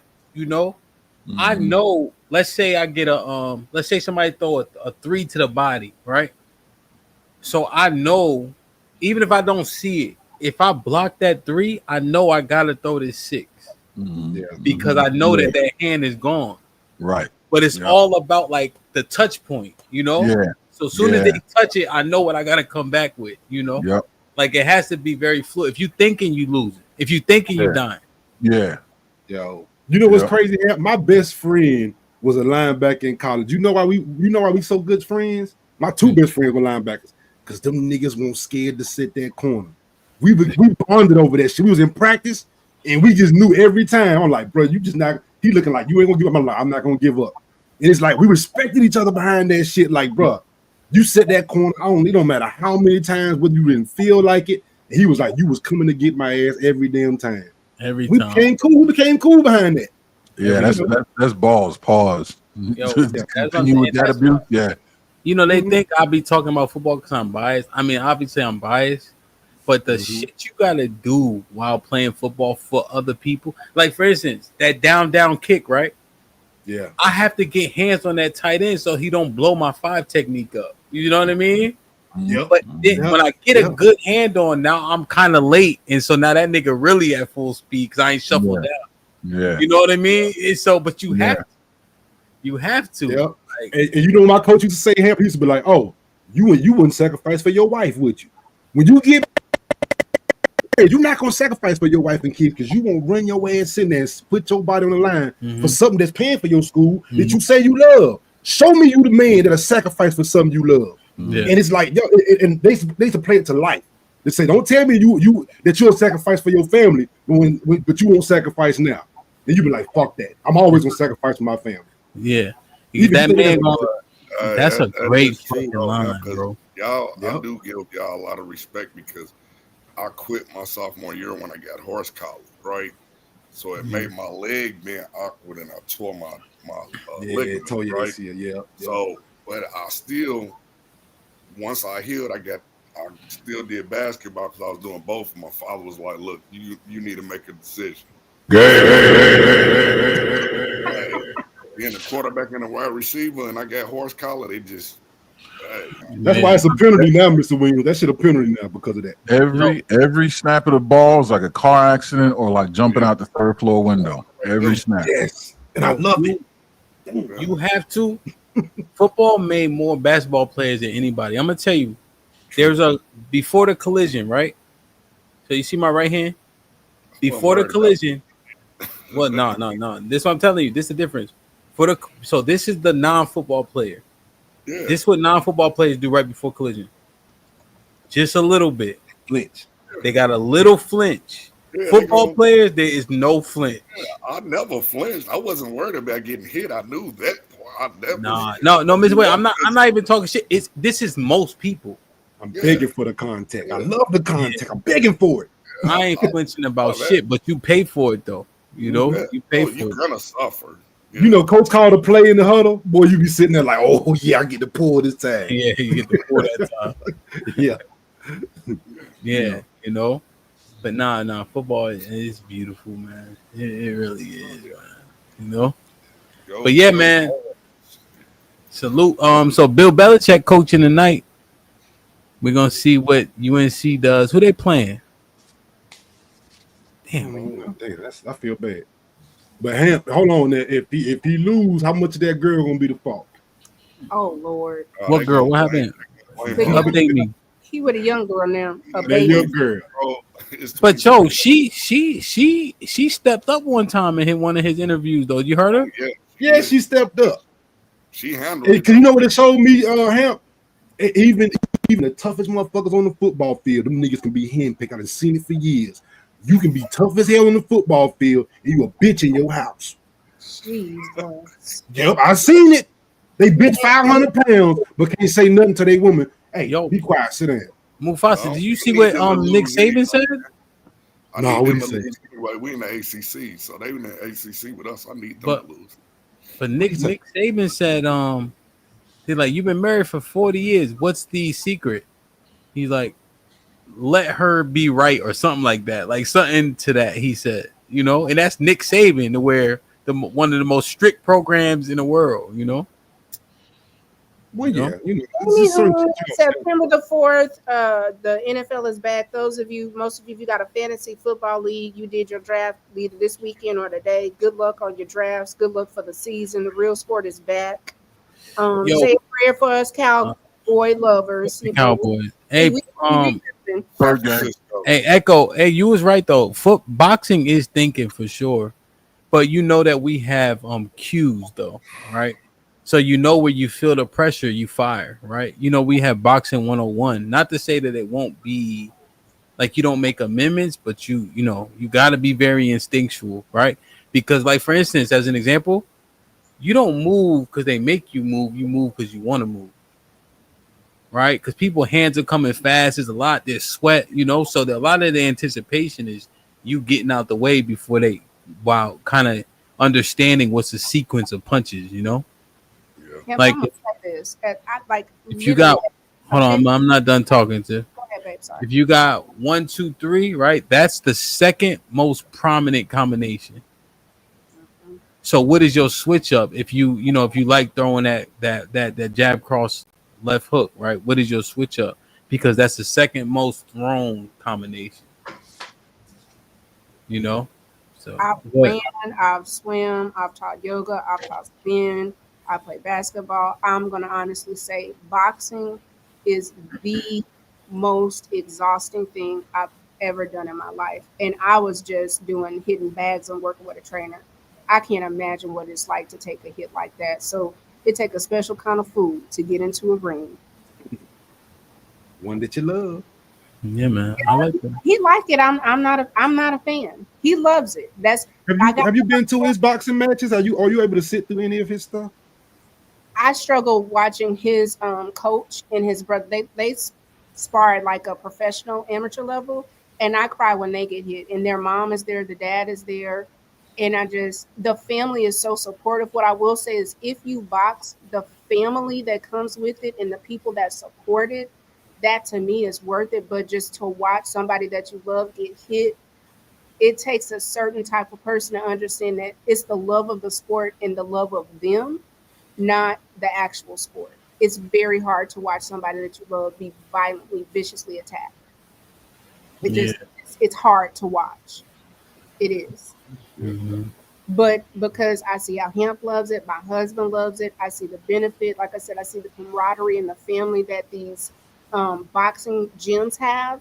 That is something unlike anything that I've ever seen. Being a football mom and a team mom and being a cheerleader, sponsor and different things. I've never seen the way that they love on each other is something very different. You just made my point. That's why no mothers allowed when I'm coaching during practice. I don't want to see. I don't want you to speak up. Don't say nothing. They mind for these hours that I got them. I didn't show up. I understood that, and Yeah. that's what I want to shout out to him. I will say this: it was so good to see so many, and I don't want to get emotional, but I will because I get to be. I'm so glad that so many people were. Sean brought people up. You brought young men up. We've seen the impact that you brothers have, and I don't think y'all understand that even if you're not intimately involved, there are so many men that get to see men just love on each other and talk about the impact that y'all have. That it is one of the reasons why I'm gonna root for y'all. I want to show up for y'all. I want to hold space because even if you're not necessarily boots on the ground, this is so impactful and it's so needed to see other black men loving on each other and other black men that it's, to me, it's a big thing. As a person that was a single mother, I saw the impact that men that stepped up for my son had. And I can't thank them or the brothers like y'all enough. You may be saving somebody's life and you don't ever know it. And it's big what y'all are doing. And as a mother, I'm appreciative. As a wife, I'm appreciative of the camaraderie that y'all make and hold space for each other. It means a lot. as a black woman that loves black men to see y'all love on each other. It means a tremendous amount. And Tiff, look what somebody said on Facebook. Crybaby. Is that somebody you, nigga? Man, somebody said it on YouTube, Twitch, and Kick.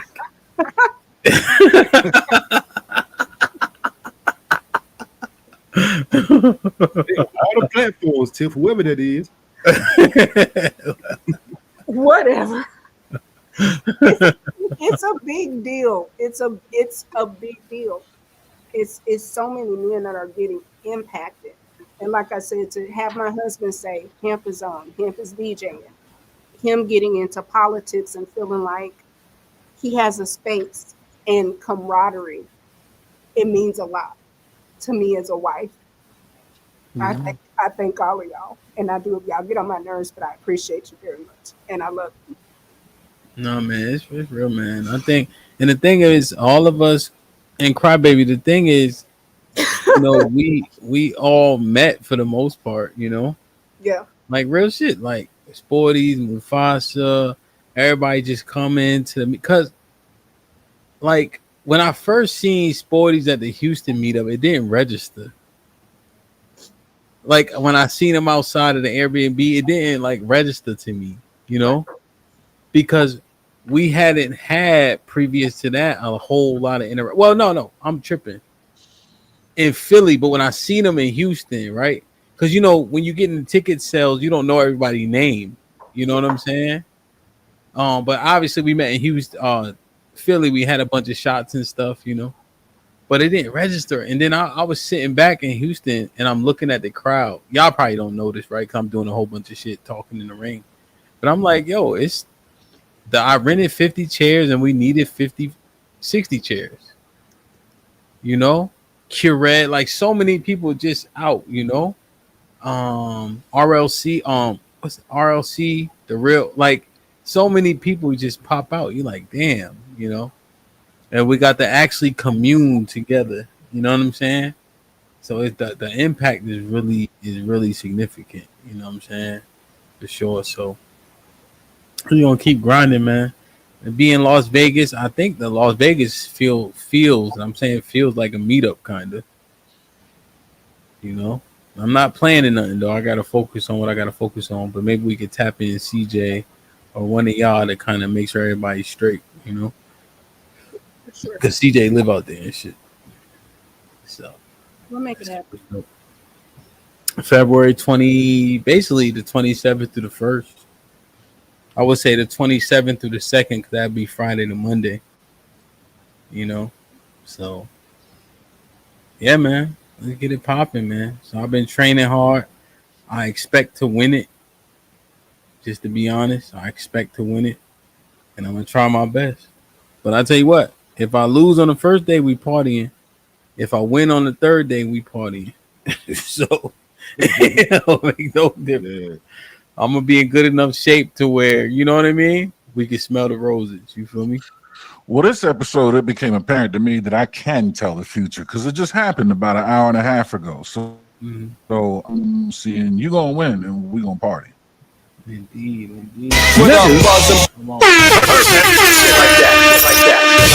And yo, Tip, the ill thing about it is, and by that time, because of the workouts, right, in the camp, I may be at light heavyweight anyway, right? Which would be dope because if Tony is in the heavyweights, right, we don't even got to worry about clashing. You see what I mean? Y'all both gonna win. I already know y'all both gonna be champions. Well, if I get down to that, I gotta get down there. You will. You will. It's not if you will. You will. Yeah. Power. You have to speak your reality into life. Words have power. Yeah. But so like, here's the thing I was thinking about. Like, my coach is on it too. He's like, maybe you want to fight at heavyweight though, because they're all like taller than me, right? Everybody at least 6'1", 6'2". But how you have to fight me is difficult. So, and I go to other gyms and spar too, big heavyweights, professional heavyweights, and they have a problem because of my stature. but I'm pretty powerful too. You know, so you can't just shrug me off, and I move a lot too, and I think it comes from playing football. That side to side is in my wheelhouse. Yeah, that lateral. You know? Yep. Yeah, so my lateral's pretty good. So They gotta it's like, find you. and Yeah. then at the 205, they'll be quicker also, right? And they'll be a little bit younger too at 205, right? That's just how life works. So he was like, but I said I'd rather fight if I can get there. I'd rather fight them anyway, so I could test my might for real. You know what I'm saying? If it's gonna be more difficult, I'd rather do that. You know. So, but no, you're right though. You're right. If you fight heavies, yeah, they gotta find you. But then when you unleash on them, that's just gonna put them on notice. That's a double whammy. You know what I And mean? there's not that much disparity in power either, Aaron. Right. That's what I'm saying. You know what I mean? So That's gonna get in their head. Yeah, and I do a lot of body work. Right. It's hard to keep you off the body because your height. it's hard to keep you off the body because Yeah, I'm already down there. That's so what I'm I'm like, saying. you had to bend down and make yourself small to be messing with you, and it takes away the height advantage. Yeah, they gotta turtle up, and that's not gonna work. You taking their reach advantage away from them. Yeah, and you right there in a vulnerable spot. Yeah, and we had a heavyweight sparring last week on Saturday, and it was like 15 heavyweights. Mm-hmm. So everybody was taller than me except for maybe like one guy. It's probably my height. Mm-hmm. And I'm thinking that they ready to, but they actually don't. They're not able to get down there like they think they want to. Like one dude, Aaron, was trying to cross guard. Do you see my hand? So he was trying to like cross his body. So his bottom was on his stomach area, you know, and he's like trying to block like this, right? But I can get up there too. It's not like I'm that, you know what I mean? Right. And then when you're here, right? Damn, you can't see me. So then he's here, right? And he hopes to get these down in time. But then these guys are strong too, so they back, so they're not able to put their elbows together to block their body. You know what I'm saying? Yeah. Like it's a weird dynamic, you know. Yeah. But now I try to feint. I try to feint like a 4 and dip back down to the 3, and he threw the uppercut at the same time. That shit almost. I thought my fucking jaw came off, but it didn't. So I was blessed. That's what made Tyson special when he fought Frank Bruno. Frank Bruno was all big, upper body, powerful, but he was punching up here. He couldn't get down, so his body was wide open. And after Tyson chopped down the tree, he started getting once he went from up here to down here, then Tyson was all in his head. Yeah, and because Knight, when they bring their hands down, they come down too. Like they shorten themselves, you know. But it's good though, right? Like there's advantages everywhere, right? I gotta take a lot of damage to get in too. The jab, you know. Yeah, So that reach is a bitch. Yeah. And then Canelo's a superior athlete to me. But one thing I see him doing is punch arms a lot. And people don't even realize they throw that long jab, or they keep that long. We call it a frame where you keep the arm out, like a window dressing. Yeah, so they'd be in front of you like Lennox. You know, you can punch the arm and then punch the face, right? Like there's so much stuff that you got to do to like work inside. And because the rounds are so short in amateur boxing, you can get outpointed getting in. But You know? Canelo needs you to be stationary because he slowed down with his age.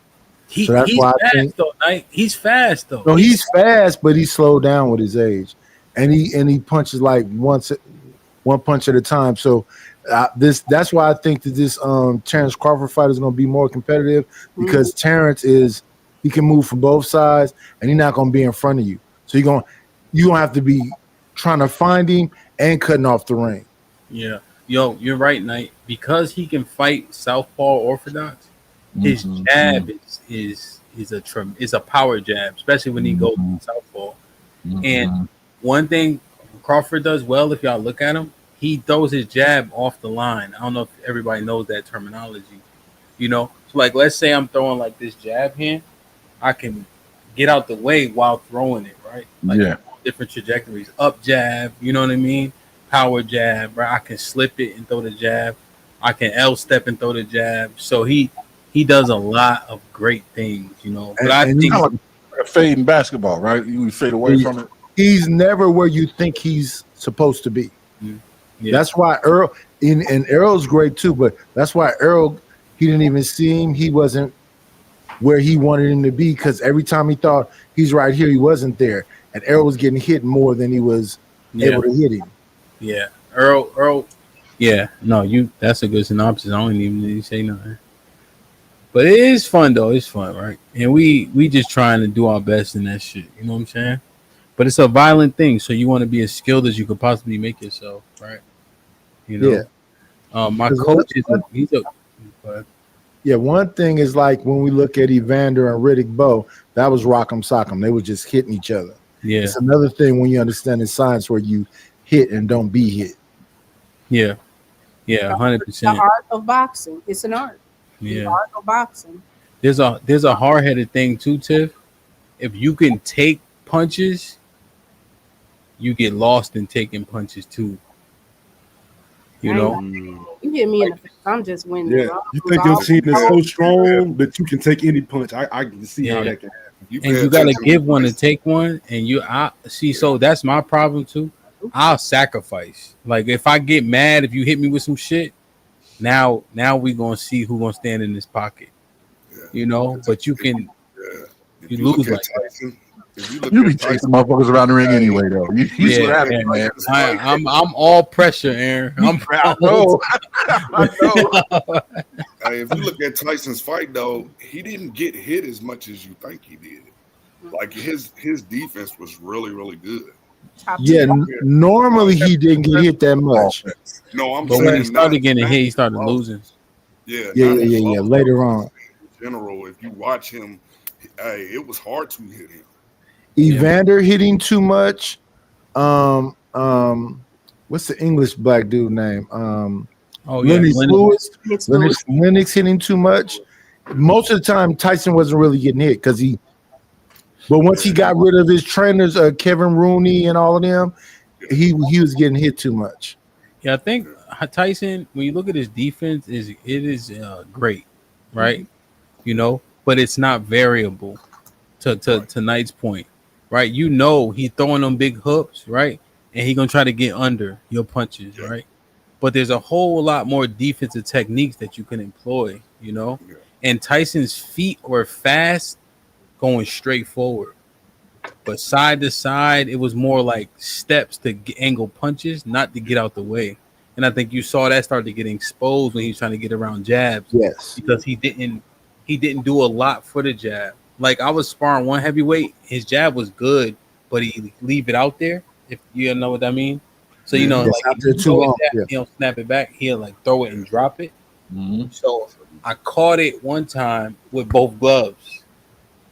Pulled them in so I could throw the hook, and I stayed in there. You know, which is illegal, but I ain't hold it that long. Right. You know, you ain't cheating, you ain't trying. But Yeah, you ain't cheating, you ain't trying. Crazy footwork too, though. I think the footwork, the skill, the capacity. There's so many different elements that actually go into boxing, let alone just the cardiovascular. All right, Tiff, us. You ain't talking about nothing. Hey, I love y'all. I appreciate y'all. Be safe and do the right thing, man. Like, share, subscribe. Tell a friend and tell a friend. And we out. Closed-minded folks, you know what I'm saying? It's like we got a demo tape and don't nobody want to hear it, but it's like this, the South got something to say. That's all I got to say.